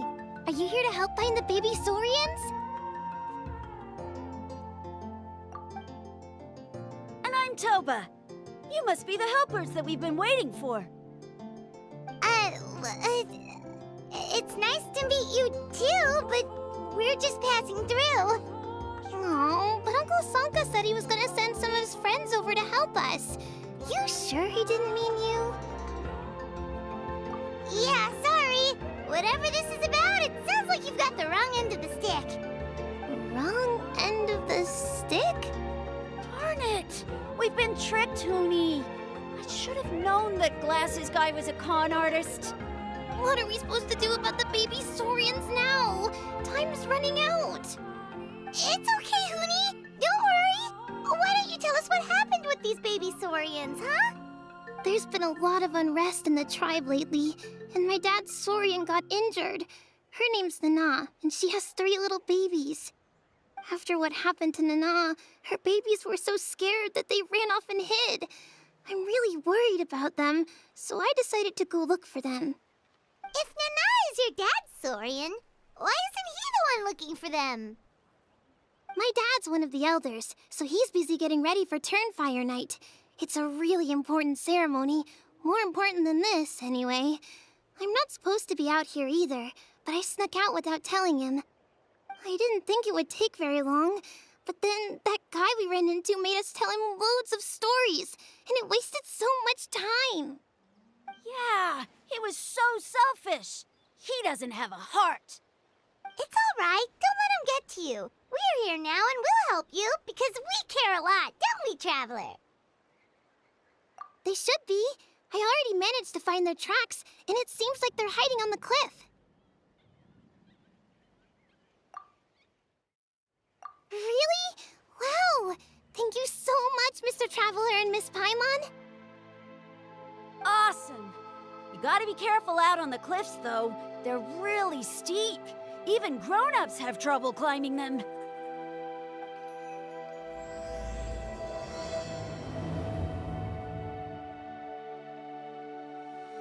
Goonie said the baby Saurians are on the cliff, so let's find a way up.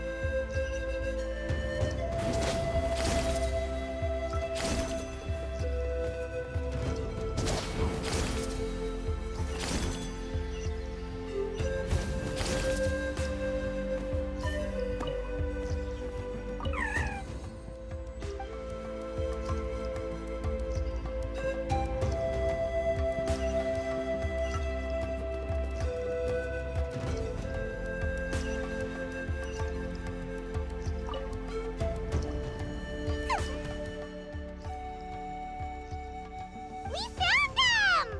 Wait, but what's that other... A how? Well, if it isn't the gruesome twosome who wormed their way into our servant circle of friends. Still awestruck from the last time we met? Would that be why you hastily scrambled up here to pay your respects the moment you saw us? I suppose we can't blame you. Such is the spell that our majesty casts on our minions. Very well. You heathens leave us no choice. The almighty Dragon Lord, Kahula shall grant you the audience that you seek. Come, pucker up. You may now kiss our feet.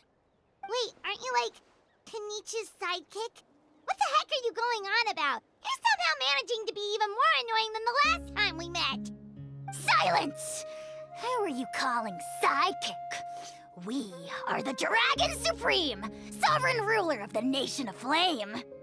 We shall have you know that last time, were it not for Kenichi's earnest pleading on your behalf, you would have received not a single word of mercy.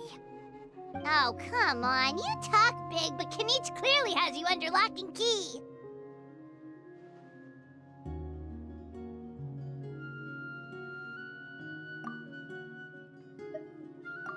It's great sovereign to you. You dare invite the wrath of the almighty Dragon Lord, Kahula How. You will burn in Turnfire for 1,000 years for your blasphemy. If you must know, our humble servant begged us to investigate an abyss incident near Hoytsidland, and we chose to grant his request. Abyss incident?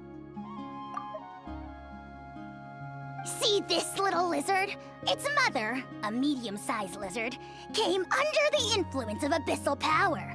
In her confusion, she attacked my servant's tribe, then assailed her own offspring.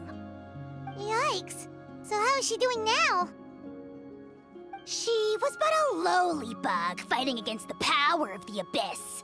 Naturally, she has departed for the Night Kingdom. Such a fragile creature. Apparently, she ended her struggle by leaping from a cliff. Leaping from a cliff? My dear anemic flying ant, as addled with questions as your head may be, please keep them to yourself and wipe that absurd expression off your face.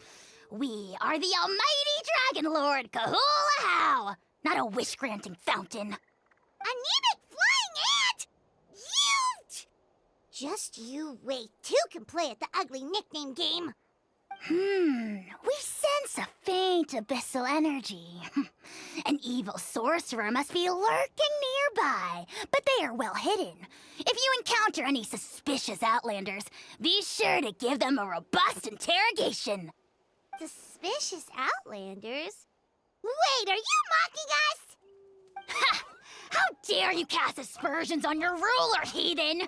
You're just lucky that our servant has such vile taste in friends. Otherwise, we would beat you black and blue, and then purple, then black again! If you're not here to kiss my feet, then get out of my sight. Do not impede the work of the almighty Dragon Lord, Kahula-How! The potty mouth on that guy? Paimon is furious! Still, good to know about the abyss threat, huh? Wasn't expecting that. Let's not get sidetracked. We should take care of Hoonie's request first.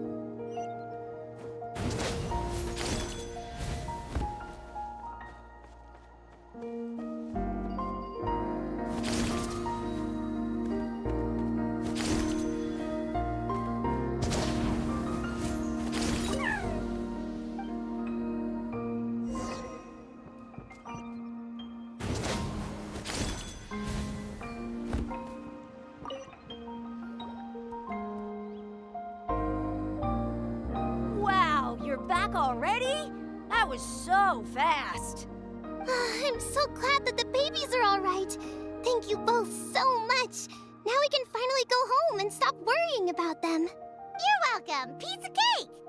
You're not from Natlan, right? Because your clothes look different than ours. Hey, you must be tired after all that climbing. You should come take a rest at my house. Yeah, please come. I promise you'll get a big Scions of the Canopy welcome.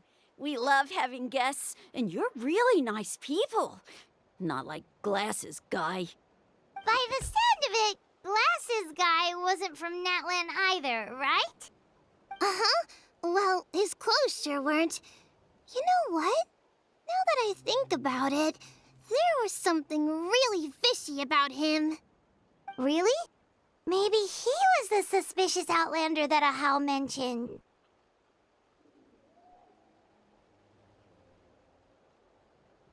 Sure, if you're interested.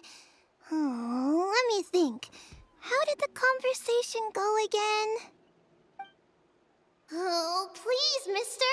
I've told you so many stories already. When are you gonna help me find the baby Saurians? Just one more story. One more, I swear. Why don't you tell me more about that ball of fire? I heard that there was a huge transparent ball of fire that used to burn 500 years ago, 1,000 years ago, maybe even further back than that. Oh, you mean Turnfire. That's where the ancient name Mollypo comes from. Oh, wow. So it was the origin of an ancient name. That's impressive. Uh-huh. There's a story behind every ancient name. The legend goes that the Turnfire first appeared in the era of the Grand Alliance.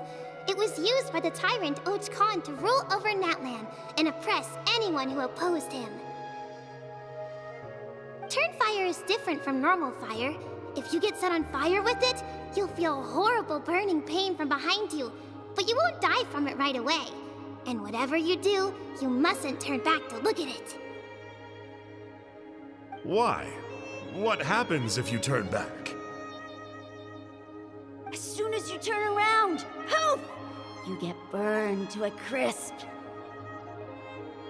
Well, good golly gee. I mean, it's one thing to singe someone's clothes, but burning people alive? That is a big no-no in my book. Right? How nasty is it to burn someone from behind and not even let them turn around to look? Och Khan really was an evil tyrant. Yes, shocking behavior. Now, let me guess. Eventually, a valiant hero came to save the day? That's usually how these stories go. Good guess, Uncle Glasses. Seems like you really know your stuff. The hero was called Yupanqui. He's the ancestor of our tribe. Yupanqui was friends with Ochkon the Tyrant, and also Shibalanke, the first Pyro Archon. He was working as an ordnance officer for the Grand Alliance at the time.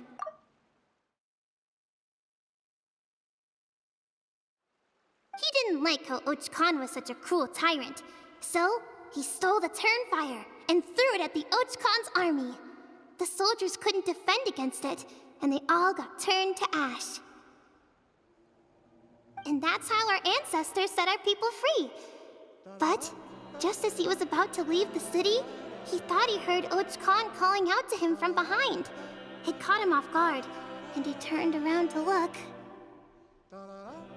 But Ochkon wasn't there. All he saw was a city burned black, an army in ruins, and giant flames reaching up into the sky.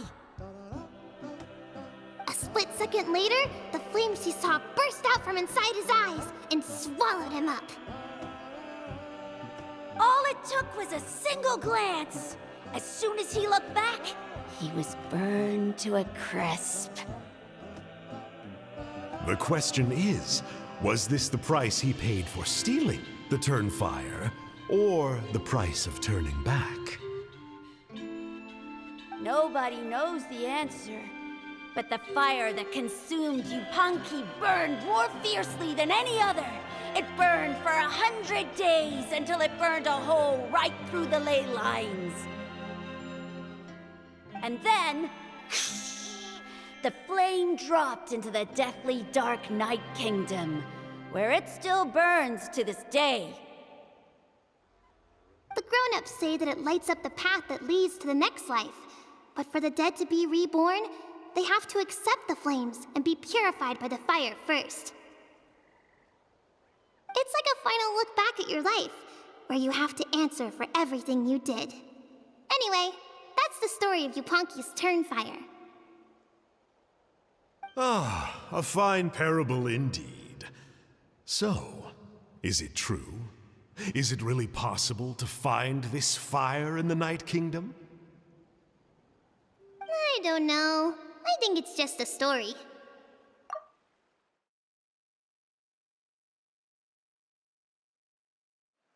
Either way, I assume this name has been passed down in your tribe ever since? Sure has. It went to Burkina, the hero that we celebrate on Turnfire Night. But that was 500 years ago. Yeah, and now it belongs to Kinich. So we often call him Malipo Kinich. Kinich, huh? All right, Uncle Glasses, that's enough stories. Now, can you please go find the baby Saurians for us like you promised? I would, but doesn't the legend of the Turnfire teach us not to look back? Let's not go dredging up the past. Tell me more about this Kinich guy. One more story, I swear. Starting now. No? Careful, Toba. You look dangerously close to cursing me out right now. Tut tut, we can't have that. Cursing is for grown-ups only. Uncle, you'd better not be trying to trick us, or the Turnfire will get you when you die. How would it get me if I'm outside of Natland? Uncle Glasses isn't from here, you know. Unlike you. Huh? Wait, is that?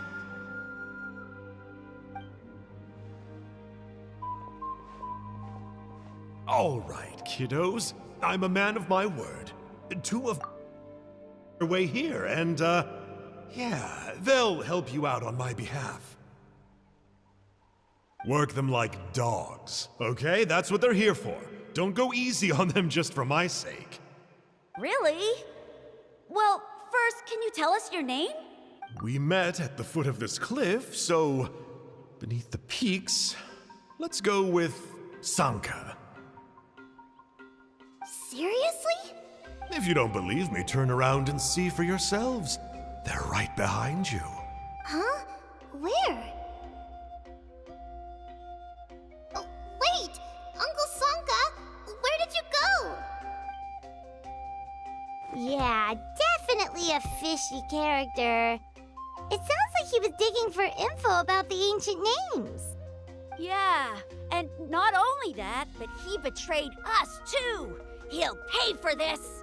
All he got out of us was some stories, though. What's the worst that could happen?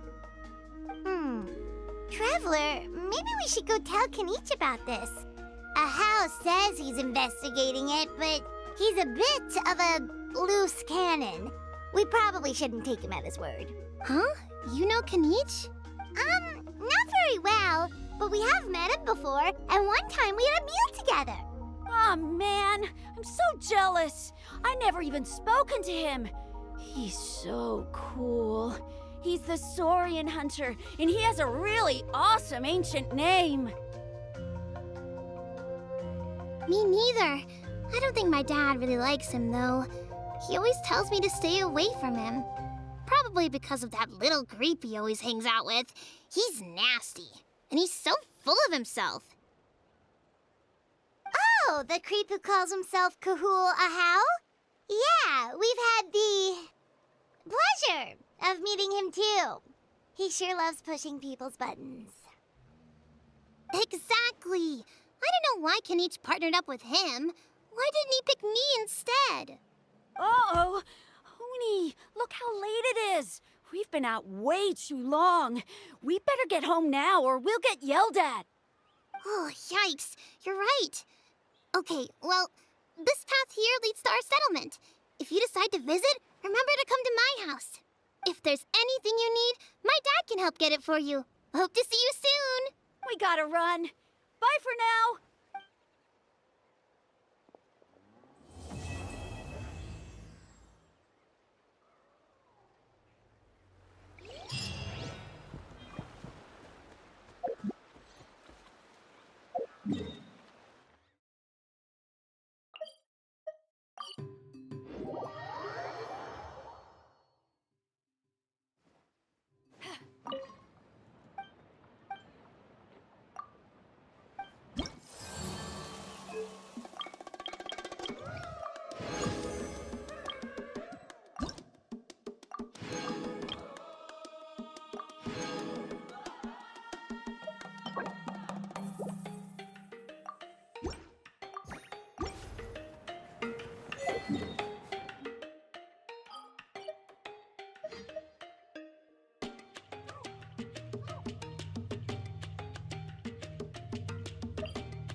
This world is...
All right, let's head off.